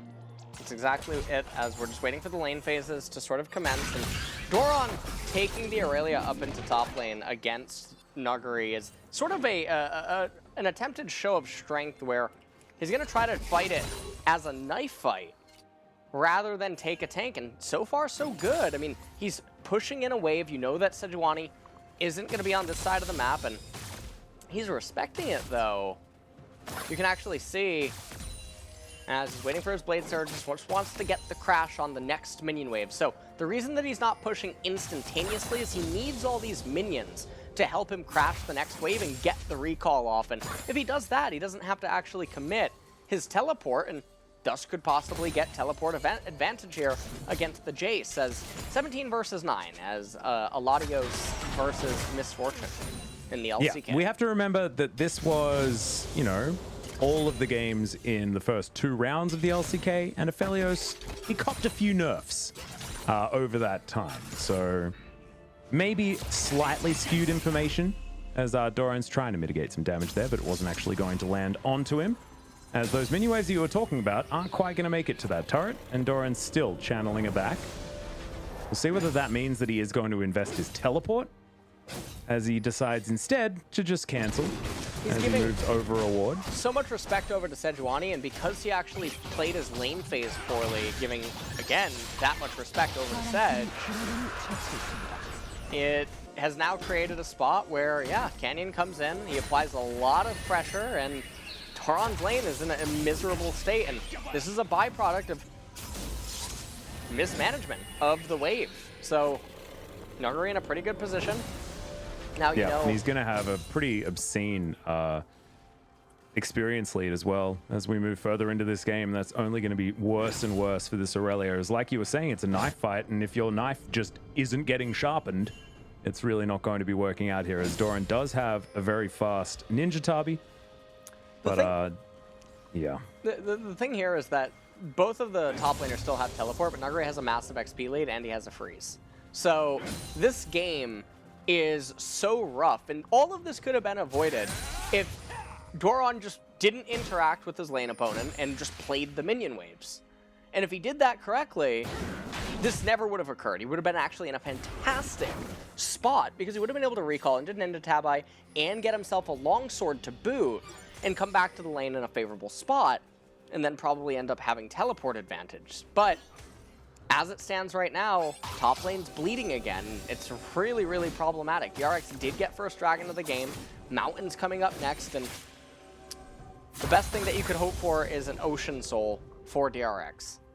Yeah, if they can utilize their Zoe in the mid game to get themselves an Ocean Soul, which is almost an unbeatable dragon. We have seen it lose, but in every instance that it has, it shouldn't have. As Doran is at least now able to get the wave to come over his side of the map, and maybe this will allow him to equalize, but so far you can see the damage feels like it's been done, as Noguri is very far ahead of this lane thus far. Chovy, as one of our best Zoes in the world, is able to, of course, roll multiple redemptions in the early game. That is how you define a good Zoe. Yeah, no doubt. Mm-hmm. That is exactly. Even gets himself a summoner heal. Pretty good. And I mean, it's what you have to do. If you're trying to become a Zoe player yourself, if you're watching the broadcast and you're playing her, first, you're going to want to make sure to get a skip. Second, you're going to want to make sure that you roll Redemption, Ignite. Yeah, that's what you have to do. Or Exhaust now that it's been slightly buffed. It's also very, very strong. I'll be completely honest with you. I don't know how both top laners keep, I mean, because we only get pans to the lane, but every time it pans up to top lane, the lane state is always not favorable to whoever was actually just in control of it. So something is going really strange up there in top. And Noguri also seems to be playing really reserved, like expecting there to be a Pyoshik always waiting in the wings. And just hasn't been there. And you can see that wave finally going to crash here for Doran. He's going to go back. Looks like Blade of the Ruin King coming in as item number 1. Does have that Vampiric Scepter already done. And now just going to cycle a Corrupting Potion as he walks back to lane. And gets all of those charges back as well. So you can see Damwon has started off the Rift Herald, as they love doing. And all of this honey fruit is going to go over to Noguri. And so we'll see whether Deft can find some value on this bottom side, as DRX looking to actually try and fight after this. Double game overs. But Damwon not going to be deterred, so not going to be made to look silly, as Deft does have his crescendum, but you can see there's the bullet time, as Deft is going to soak a lot of it, but not a lot of damage behind that one at the moment. But Noguri is teleported in, and now Deft just realizing that he has to try. Oh my god, he's able to do it! And now Noguri, can he actually fight this one out? The answer is no. The power of Aphelios, ladies and gentlemen, as Deft just turns it on its head. He What gives was the that? Yasuo bring it on mode to Damwon. Oh man. Oh, turret plate I don't think went down to Aurelia. So that is really unfortunate. But Deft turning that on its head gets such insane value. As now Canyon, he's left to pick up the remains in top lane and Dragon X. They alleviate all of the pressure that was present in top.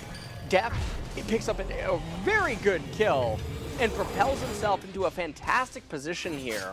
In game number 5, Aurelia. 텔 찍었다 바텀. 텔 봐줄 수 있나? Can, 죽었다, can 나 you pay 죽었다. attention to Tell? I'm dead. Chase is there.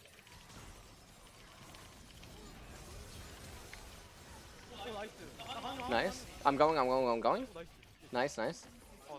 Oh, nice.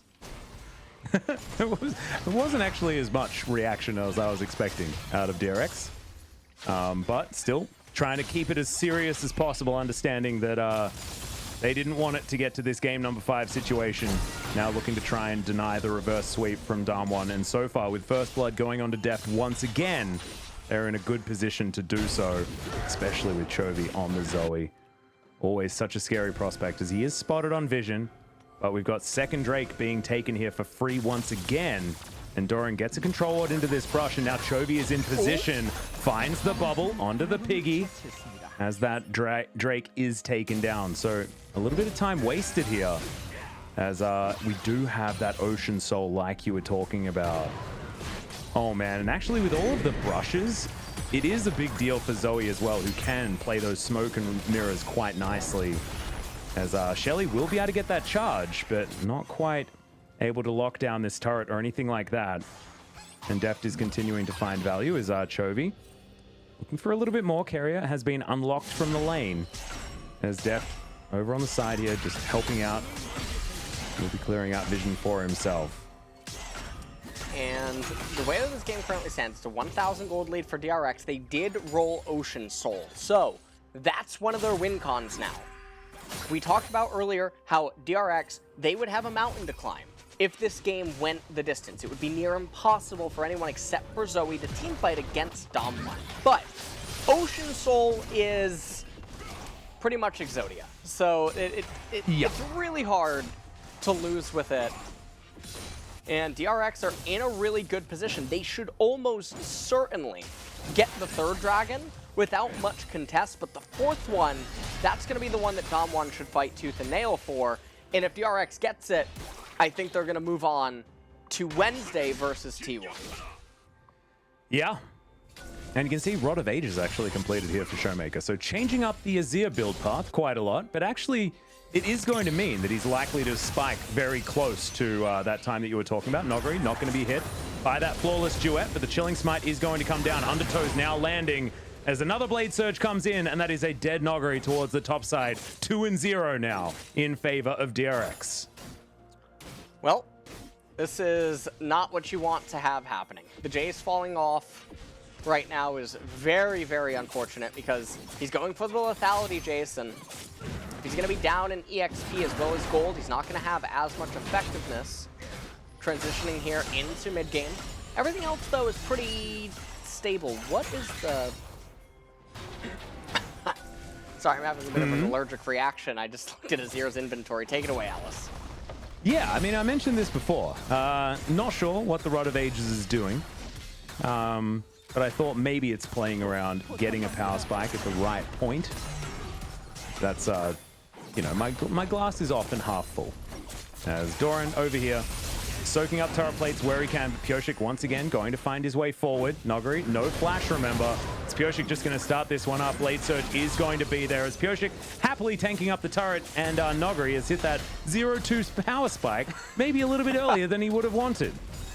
Well, it does seem like Nuggery is sort of falling apart, and remember the play that happened in bottom. This is an entirely different game if MF and Jace get that kill and get a lot of turret plates, and Deft is really far behind at this point in time. And the Jace also would have a lot more CS than he currently does, as well as a kill under his belt. And this stuff happening in top lane is just sort of a collapse that's happening for Damwon as DRX, they're up 3,000 gold at 14 minutes, and they're looking poised to get this Ocean Drake in 1.5 minutes. Infinity Edge almost complete for Deft. Luden's almost on the side of Zoe. Now, the one upside about this Rod of Ages is that if you do take a Zoe bubble to the face, you can survive because of all the excess HP that you normally shouldn't have available. And then the little bit of added durability against the dive of DRX is, it's something that happens if they get on top of you. But if they get on top of you, you have to wonder maybe why that is exactly happening. So in this replay here, Doran just doing a really good job at coming up, and then once again, Nuggery just refusing to not try to go up to this wave, even though the new one had crashed. And really good turret aggro, and Doran getting the kill. And he's really, really big on this Aurelia here in game number 5, and he's doing a phenomenal job at winning the knife fight. Yeah, mitigating Noguri almost completely as Shirley will obviously be going over to DRX here. Not a lot of option, but 30 seconds on the Ocean Drake will give Damwon an opportunity to head over there and lock that one down for themselves, potentially, when they hear the cry of Shirley. But Chovy with a bit of control here at the mid lane, not able to find the paddle start onto Canyon. But he has to move out of this river. Beryl moving on over, and the Herald is there, taken eventually. Another bubble, but not going to find Showmaker, who does of course have cleanse, so he'll be all right. Koshik moving on down, and the Ocean Drake has now spawned, but it looks like the Olaf will get into position. Well, Ocean Drake is up. This is a crucial moment. And the fact that Damwon are actually looking to contest it is very dicey, because if they lose the team fight, the game will end. Well, Def does have Moonlight Vigil available. Throws out the Q, but they are going to lose the Drake. It's actually taken by Misfortune, of all people. It's Chovy taken down to about half. Heal utilized. That was one that he had pilfered away. As now Shirley pops up in the mid lane, and DRX will be able to get a little bit of extra control. Bubble is going to form a wall, but Shifting Sands gets Showmaker over there. And now DRX continue to stay in position. Nogri going to land a little bit of poke, as at least the minion wave is dealt with. But the second charge comes out from Shirley. Bubble's not going to find the targets that it's looking for. DRX still on the prowl. And the thing here about this is that, okay, well, Chovy... Bubble landed. Yeah, he's going to be able to walk out. Nothing too awful is going to happen. It's a 4,000 gold lead right now for DRX, but that Ocean Dragon capture, it bought Damwon a lot of time. It gives them basically an extra 12 minutes or so until a really doomsday fight would end up coming out. Okay. He's going to be fine as he goes for the recall. Chovy does have a large lead. Doran once again picking up local gold for a turret kill. 3 turrets to 1.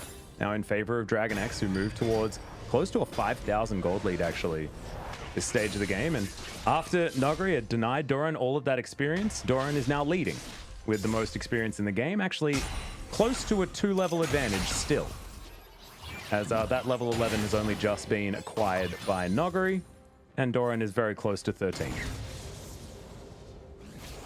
And at this point in the game, we're going to enter into a little bit of a lull state. We actually haven't gotten too many Pog states here. Yeah. Last time Valdez and I casted, we did have some episodes of Forbidden Love. I was there for them. Yeah. I was certainly watching along. Do enjoy myself a few episodes of Forbidden Love here and there. So I was very glad about that one. But yeah, you're right. There hasn't been too many of the Pog states because there's been a lot to talk about as far as how these two teams have been playing out. What have been very similar, yet different compositions. And now, certainly the biggest change-up in playstyle, especially given the fact that Chovy is the one playing the Zoe this time. And finally, we see, okay, Chovy having to flash as Showmaker doesn't find the Emperor's Divide. Shock Blast into the backline, Deft already down to half. As Cosmic Radiance doesn't find any value, the bubbles continue to fly. So good disengage by DRX, but Chovy's flash now on cooldown.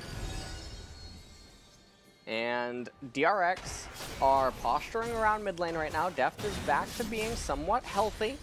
They really seem like they want to just raise this tier 2 turret in mid, but the question ends up being, is 500 gold, 250 of which is dispersed amongst the 5 members in close proximity, is it necessary to win the game? The answer would be no.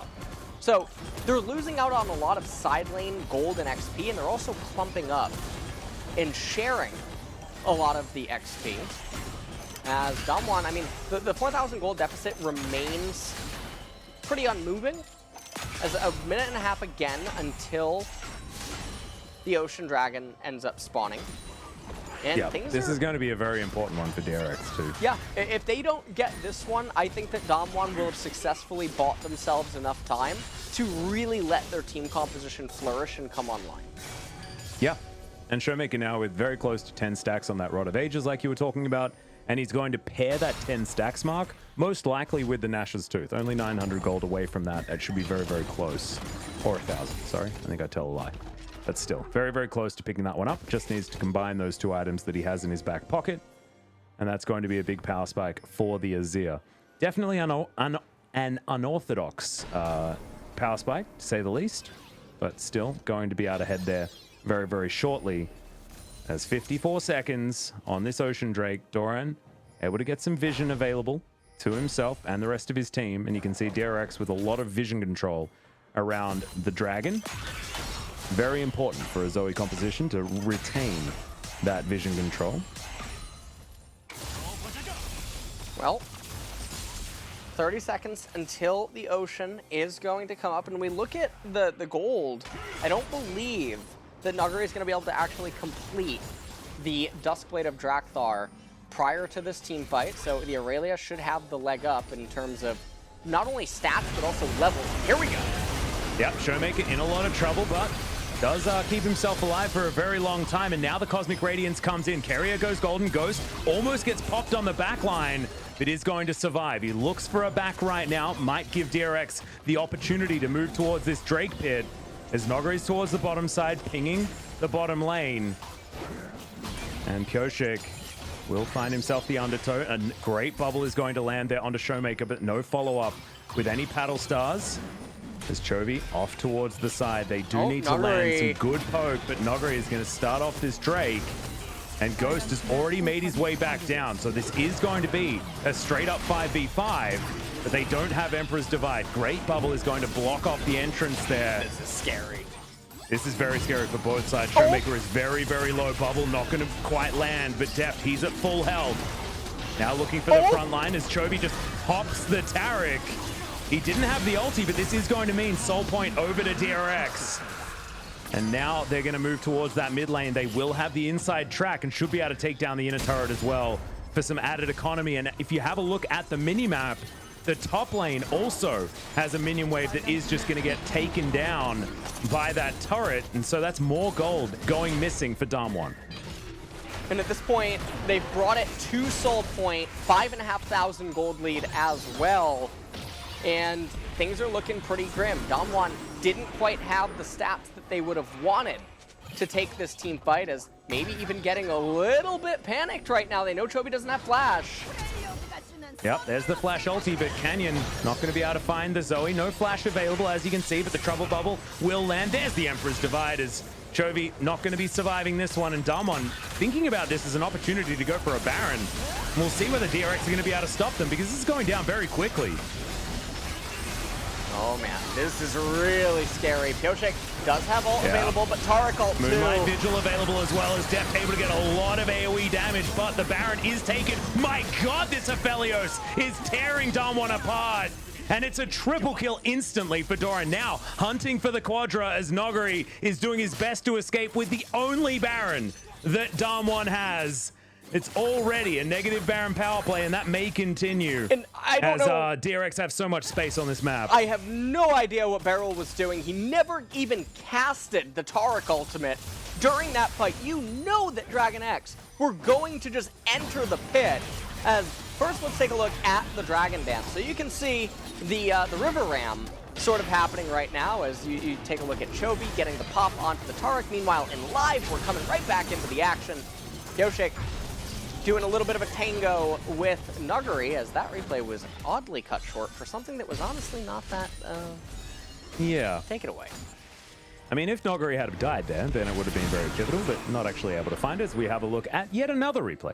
Yeah, and so Chovy right here. Chovy going down, yeah. He didn't have, I mean, the Hex Flash ended up coming up. I wonder if he could have moved over and channeled, but I don't think so to get over the edge. So eventually Showmaker able to get back onto him and said, come back over here with the Shurima Shuffle. Now, they're starting up the Baron, and the Taric ultimate should probably be cast now, and then have it end up finishing, but he never casts it, and take a look at that. I'm not sure if that's 200 years or 400, as Aphelios made his way in to the Baron pit completely uncontested, and while Nuguri escapes with Baron alive, the gold lead widened a little bit for Dragon X, plus all of the XP that went their side as well.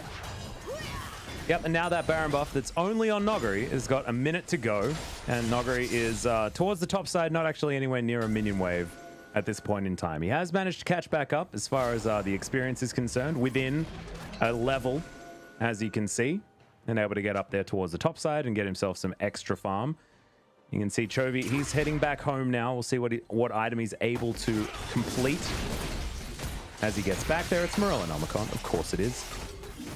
Because now DRX just waiting towards this mid outer turret, and Deft will be able to pick up these minions very easily with his newly completed Runan's Hurricane.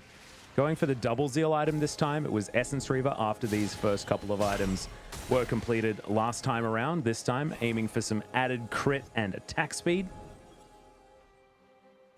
Well, 1 minute and 15 seconds until the Ocean Soul is going to end up coming up. And this is going to be really dicey. Damwon, they are going to be in a pretty good position prior to this coming up thing. It's not like it's tagged. Oh, they got. Yeah, there's the dive onto Chovy, but he's able to flash to get himself to safety. Bullet time does absolutely nothing as the Moonlight Vigil is going to land. The bubble also, but Beryl just barely making it out with his life. And the Sun Turret is going to be taken down here. DRX do get rid of that one. Bit of extra gold now available for Pyoshik. But getting Chovy's flash is a big deal. It means he's not going to be able to make any more of these big aggressive plays to try and sneak these bubbles into the back line. But now, 24 seconds, and we have Ocean Soul available on the Rift. And Beryl was forced to go back. And so it's going to be Damwon having to fight against all of this DRX vision to try and get in there for a potential fight. And they have to fight for this one. 5 seconds until it's going to be available. Guardian Angel on the side of Doran as well for this team fight. Pyoshik does take damage. I think that Damwon might just try to burst it down and Hail Mary this, but oh yep, man! They're going for it as there's the Vanguard's Edge into the backline. Chovy is going to try and put Canyon to sleep, who finds the Glacial Prison onto Doran, but he surges his way out. And so far, this is a one team fight, but a double kill for Chovy. Beryl trying to run out as Nogari's going to fall. The Drake was secured by Damwon, but at what cost? Oh, and he's stopped. This might actually be a key back that's stopped as well, because now Damwon might lose an inhibitor as Doran trying to get over this wall, but there's control vision. And it looks like Canyon will make it back safely. So he TPs onto the mid turret, and I guess they do this because they need the excess damage from the Aurelia. Canyon's going to try to be the gatekeeper. He's going to push the minion wave back. He's going to try to, but I don't know whether it's going to be enough, as there's the ace and DRX. They lose the minion wave, so Canyon absolutely did his job. Baron not available for another minute, and Damwon are out of the woods for now. So Canyon made a really key decision to stay on top of the Ocean Dragon and try to get that, otherwise it would have been a lost game. As you can see, the Aurelia wrecking havoc in the backline as Chovy dogging everyone down, but you could see the health bars in that fight. That was kind of scary. Oh, yeah. And that's what we were talking about earlier, where the Taric is really valuable against all of these DRX members, because consider how far ahead they are.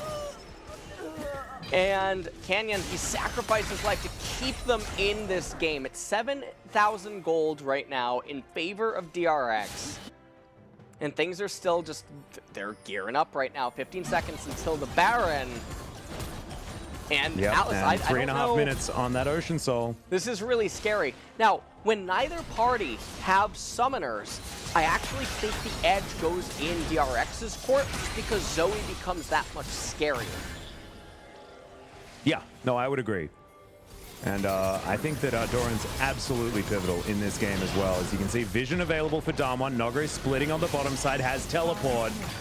And Carrier in from the side, looking to try and get Canyon out of here. Has CC'd him up, because they are going to be able to take down the Baron. Canyon, a very late flash into this pit, is going to be taken down by Deft. As now Doran flashing on in. Oh, the Cosmic Radiance is not enough. And Doran just jumps on top of them. Pyoshik and Chovy grab the kills there as Nogari once again finds himself the last man standing.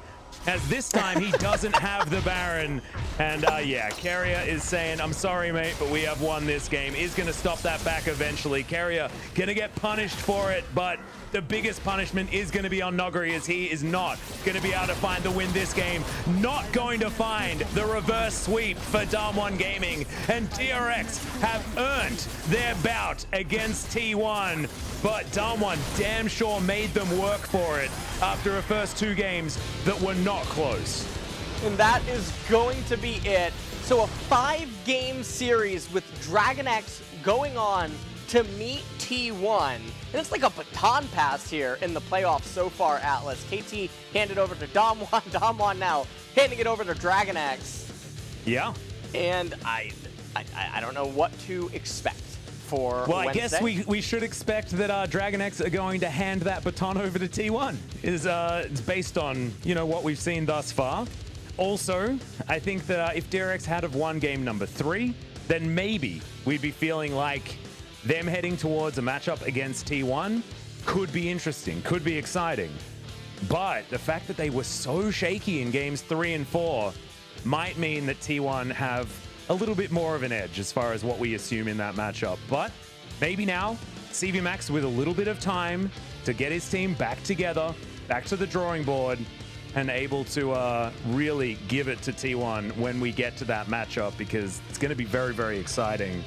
I think DragonX, the fact that they pulled through as well, and against the adversity of the potential reverse sweep, were able to actually come out on top. That's something that, you know, Chovy wasn't known for being able to do. In these best of 5s, these were moments where often they would crumble, but this time they were able to come out ahead. And one of the things that I want to point out is, even in the listen-in that we talked about earlier on, where the players basically are saying, Chovy, you just do you, and everyone follow Chovy, it really sounds like, from some of the mic checks, that they exalt him sort of as a tier above the rest of the members. And the fact that he's so stable outside of that LeBlanc performance where he was choky for 2 of those kills, if you recall what I'm talking about.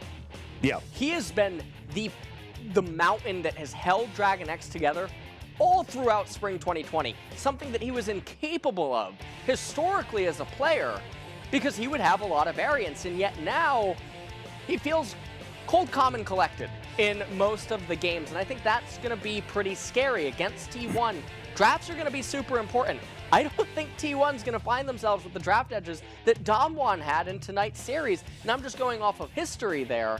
Not to say that T1 isn't favored versus DragonX, but I think drafts are going to be really important in that match. Maybe DRX is just going to sin again and get punished even harder, because I would imagine T1 to punish harder than Damwon. And damn, this moment was actually very close to what won DRX the game. You were talking about it before. I mean, if this had have gone differently and Deft was just dead, like he honestly assumed he was, then that could have been so many more turret plates, so much more action for Damwon, and so much more money in their pocket. But instead, the bottom lane's able to keep winning while DRX focuses on the top side. Well, at this point, I mean, that kill, it has a chain effect. If the kill goes on to Deft, Deft's going to fall down probably about 20 CS or something over the course of a couple of minutes from that. I mean, the turret plates go down as well. Jace gets out of the lane completely fine. MF doesn't lose out on any XP or gold. There's so many chain reactions from that kill that Deft managed to turn around, and it's really crucial in the early to mid transition. Chovy did end up dying right here. Then they turned over to the Baron, and I'm realizing now in this replay, I guess Tarek actually did not have ultimate. So I saw the collective were very upset. He didn't get it apparently until the Baron died, but oh wow, time, that timing! Oh, that's so depressing. That is so depressing for Beryl. As also another reason why you should not go for that particular Baron play, but that's okay. Hindsight is 2020. And Damwon will have a long time to think about this before summer is going to start. They had a good run. They were able to take down KT. That was an upset matchup. In my personal opinion, I thought that KT should have been favored. This was a valiant effort from Canyon. And certainly with the fact that Damwon brought it to 5 games, this next match, if it's close, it really does show that our top 5 here in the LCK are really neck and neck. Yeah. This is pretty dicey as Canyon, he runs into the pit, and take a look at this. You got 200 years of Philios, 200 years on Zoe, and Cosmic Radiance. I don't know how many years that is, but it doesn't look like many. I'll tell you that much. Yeah, a few too many, and a few more than Damwon could deal with there. As we have a look at the damage graph, it is largely a story about the Aphelios doing a lot of work, but I think this game had so much to do with Dora and Aurelia. And sometimes the damage graph doesn't really tell you how pivotal these players are in team fights, and Doran certainly was in this game. I think that he had a really key performance at a time where we would expect Doran not to be at his best, right? He doesn't often rally in adversity in games like this. As we will see who picks up player of the game for this final 5th game of our playoffs. As so far we've gone the full distance. It's going to be Deft. My vote went to Doran, but Deft certainly deserving it as well. 5-0 and 10. DPM at 709 ain't bad, and moving up towards that 40% damage ratio mark. And this was, like we were talking about, very, very pivotal in this game. Yeah, this was super big turnaround because of the series of events that unfold in the event the kill goes down. You can see Olaf on the other side. He wouldn't be able to really do anything. They would get a lot of value down in bottom. Jason MF would just benefit so much, and Deft would lose a lot of follow-up minions and waves and whatnot. So it's a really big key turning point. Right here, Canyon just going down for free, and take a look at the damage that is coming out. The damage is insane. Oh, man. Nuggery not long for this one. Yeah, Lotio still does a lot of stuff. As Deft picking up 2 player of the games so far. 6 out of 9 is going to be his votes, as one of the Korean casters also giving a vote over to Doran. But I think it's well-deserved for Deft. I think that Doran definitely deserves a mention there. But honestly, DRX being able to turn around this performance, I mean, Deft is another player that we were talking about as being shaky. And if it's him and Doran that pick up 100% of the votes for player of the game in a pivotal game 5, that's a sign that DRX are turning around what have been some of the expectations on this team. Well, we'll have to hear from DRX in the player interviews and hear how they're feeling after coming off of this win, especially because they were one poor team fight away from losing that game in mid to late. Everything had to go the way that it went for them to thread the needle. And so that's obviously really scary. And if you imagine what that could mean if the opposing team was T1, gets even scarier if you're a DRX fan, because I don't think they would be able to win in the same manner against them on Wednesday. And I think Teddy and Effort are going to be a very different story for Carrier and Deft to deal with, right? I mean, always the story with Damwon is about solo lanes. That hasn't changed, even if Ghost is an upgrade from what Nuclear was offering there on the bottom side. He still isn't Teddy, right? And Teddy is a raid boss in unto himself. And I think that we're going to need to see a lot of Deft player of the games in that series as well if they're going to get over the line, because that's something that they really need to attack. It feels like no one's really figured out how to deal with Teddy so far, and that's what they're really going to have to figure out against T1 in a couple of days' time. But for now, they just got to pat themselves on the back. They got through a 5-game best of 5, and they won. This is huge for DRX. Yes, super, super big.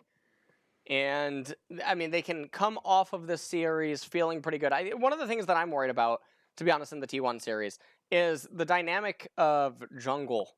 I think that Kyoshik, he plays a lot of MMO RPGs in a lot of these series. And when the laners are doing Lane Kingdom, things tend to be pretty good when that's going to end up being the case. But against Cuz and even LM, I think that both of those junglers, they're just going to have a lot more impact inside of the games. And then it also depends on what kind of Doran is going to show up that day, and will it be choky? One more time. And also, what's CVMAX going to do? Because we know that CVMAX tends to struggle when it comes to taking down T1. It's just not something that he's been good at over the years, especially not in 2019. That was the bane of Griffin's existence, despite the fact that their regular seasons were so good. But now, different team, couple of the same players, but certainly a few that have changed as well. So I think that there's going to be a lot of emotion for DRX up against T1, and whether they can overcome it is going to be a huge question mark. And I think that T1 do have to be favored in that scenario, even though the fact that these two teams are in second and third is so incredibly close. But we are going to throw it over to the player of the game interview with Chovy and Deft. So here's Ji-sun. Congratulations on the win. How do you feel, you guys? 일단 3경기 때 좀 First of all, 경기력이 잘 in game 나왔으면은 number 아마 3, if we 더 깔끔하게 performed 이겼을 것 better, we 같은데 could have 그래도 ended the game with a 것보다는 cleaner 지금 performance, but still feels a lot better than losing. What about you, Chovy? 너무 Well, 열심히 해서 그런지 지금 I mean, 아무 I've been 생각 안 trying 나요. so hard, so I'm kind of blanking out. 힘든 경기였다. 네. 오늘 전체적으로 뱀픽이 서로 좀 되게 비슷한 느낌으로 So 많이 the 갔었잖아요. draft 진영도 was 계속 actually really 동일하고. similar. You guys 특히 were 데프트의 all 경우도 playing 뭐 on the 바로스와 same 이즈리얼 side, 이구도도 많이 and 나오고 you've been 계속 playing 바로스였는데 Varus versus 이런 Ezreals for 상황에 so 대해서 many 어떻게 games. 생각하셨어요? So how did the players think about this situation? 일단 상대팀 바텀이 First of all, 그냥 the opponent bot laners, 라인전보다는 좀 they kind of focused on 위쪽에 뭔가 영향을 끼칠 the 수 있는 뱀픽을 champions 한 that 것 was able 같아서 to do more kind of 그냥 control 저희는 over the 저희 top 뱀픽이 side 맞다고 rather 생각하고 than 계속 했던 것 laning 같아요. face. So we believe that our draft was correct. And I really want to point this out. Even though Doran is not here with us, we really want to ask you about the Doran's Irelia. 초비가 얘기해 주세요. 예. 저 4세트 어떤 일이 있었는지 몰라가지고 Well, I'm not really sure what you guys mean. 데프트가 하니까 예. 근데 이제 So, 춤은 이렐리아가 I mean, Doran's 인식이 왜 Irelia, 그런지 모르겠는데 I don't know why people 잘하거든요. 그래서 think that way because he's 딱히 actually really 영화 good 없이 at it. 믿고 So 줬던 것 we 같아요. didn't really think anything special about it. 그러면 걱정했네요. 초비의 이렐리아도 나왔었잖아요. And we also saw Chovi's Irelia. 초비 선수가 볼 때 도란의 So, 이렐리아가 how was 좀 Doran's 나보다 이제 더 Irelia 괜찮다. today? 이런 느낌인가요? Was it good? Was it 사실 better 이렐리아 than 역할들이 다 you? 중요했는데. 저보다 낫다고는 제 I 입으로 can't 말하고 say. 싶지 않네요. I don't want to say he was better than me. 네. 그런데 사실 르블랑은 기가 막히고 초비가 그 전까지 이엘로 So Chovy, 모습인데 마지막엔 좀그 You've been carrying really hard on Irelia as well. But But you were getting caught out in the end of the game number 4. So how did the situation go over there? 망치가 찍히니까 Well, I mean, with the hammer 죽더라고요. on top of my head, I just died. 됐습니다. 네. 뭐 걸리면 뭐 방법 없는 거 아니겠습니까? 예. 네.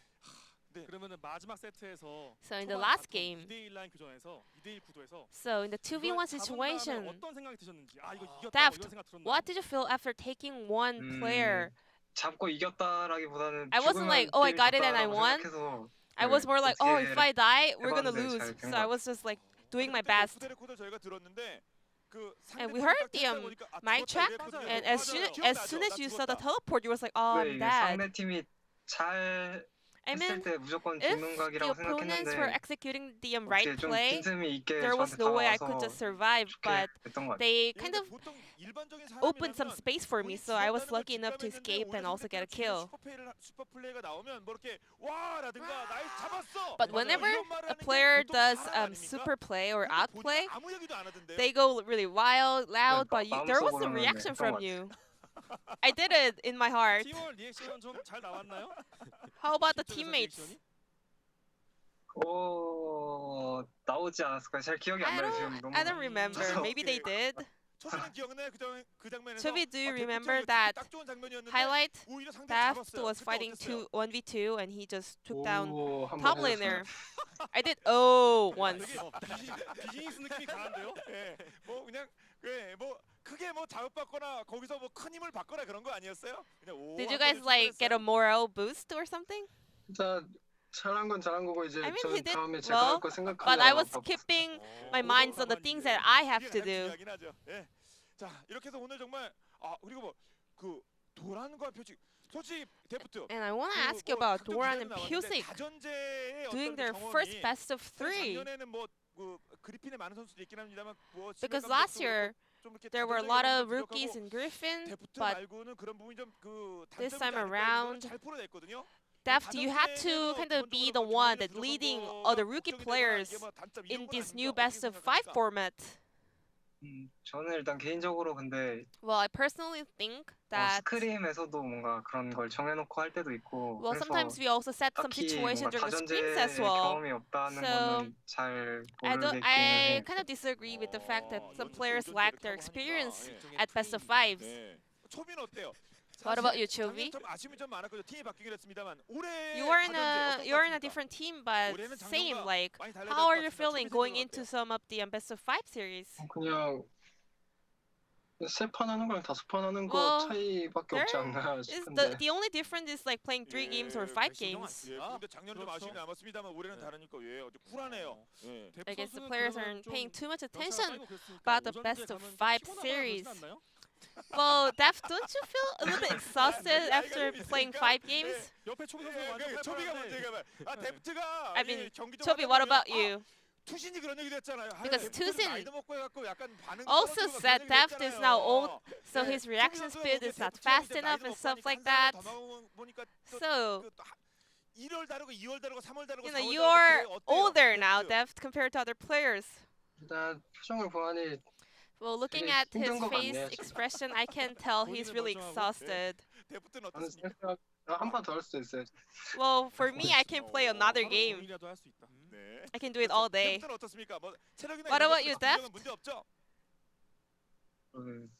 딱 5경기까지가 I 한계인 것 think 같아요. 5 games is my limit. 스타가 아닙니다. 5전 넘어가지 않을 겁니다. 자, 그럼 이제 두 선수들 정말 좋은 모습 보여서 결국 Today P1 was B까지 a long 올랐습니다. day and it was a really 다음 close series, T1의 but you guys got the win 경기를 and 내일 heading 모레 to the next round of 얼마 안 playoffs, 남았습니다. going 그것도 against 한번 T1. 먼저 데프트 부탁드립니다. Deft, how are you going to prepare for that? 네, 일단 저희 팀이 아마 T1 빼고는 다 Well, 경기에서 DRX, 이겨봤던 것 같은데 We T1을 defeated 못 이겨봐서 every team except T1 네, during the regular 조금 split. 더 So since 이겼을 we 때 could not take 기세 down 같은 T1, 거에서 더 도움이 될 것 같아서 꼭 well, taking them down 잘 will 준비해서 really add more 이기도록 하겠습니다. confidence and boost to ourselves, so we will do our best in that series. 저는 계속 T1한테 진 적이 많아가지고 I lost to T1 for a lot of times. 이번에 이기면 좋을 것 같아서 It will be 열심히 really 하려고 nice 합니다. to take them down this time around, so I will do my best. 이번 수요일에 자신의 실력들을 마음껏 발휘하기 바랍니다. 다시 한번 So this will be the end of the interview with Deft Chobi from DRX, heading to the next round of playoffs, and I'm gonna pass it back to our casters. Thank you.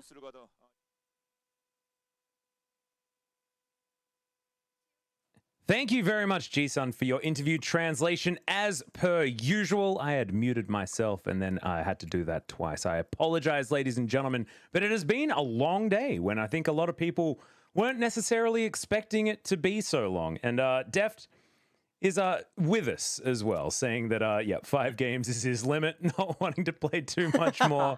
It's so funny talking about a 23-year-old as being old. That is not true. It's just not how that works at all. And he showed us in that particular series with some really sick plays. So Dragon X do earn their spot up against T1. And we'll have Deft versus Teddy, Chovy versus Faker. All of those fun matchups that we're all really looking forward to seeing. And we're coming full circle all the way around. So it's not quite Griffin versus T1, but we are going to get the Chovy versus Faker matchup. And that's going to be really exciting. And can DRX manage to pull off the upset? Because I think that's how a lot of people are going to view this series. And then 100%. who's going to meet Gen G in the finals? They're the final boss. They're Lance. Yeah, and they got a few dragons there as well on the Gen G side, so I can certainly understand the Lance reference. Gen G have been terrifying, and it's their mid and jungle that is really going to have to be what either DRX or T1 are going to contend with. But that's in a couple of days' time. For now, DRX can have a rest as they wait to take down the raid boss that is T1. And we'll see whether T1 have some extra stuff cooked up for this DRX matchup, because they've also got some time to prepare for exactly who their opponents are. And you best believe that they're going to give it their all. Coach Kim is coming back to the playoffs with a vengeance. And let's see what he's got prepared. But that's going to do it for tonight. We'll see you in the next round of playoffs in a couple of days.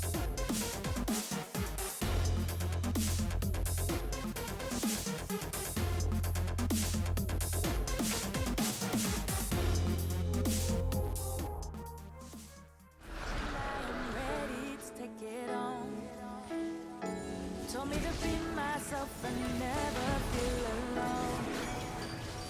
You're all that I want, you're all that I need. If I was ever in the dark, I'd see. You've always believed and have faith in me. You'll always be my hero. Love you for everything you've done. You'll always be my hero. Faith in you like the rising sun. I feel so strong. I feel the freedom to be who I can be. You'll always be my hero. Give me everything I need.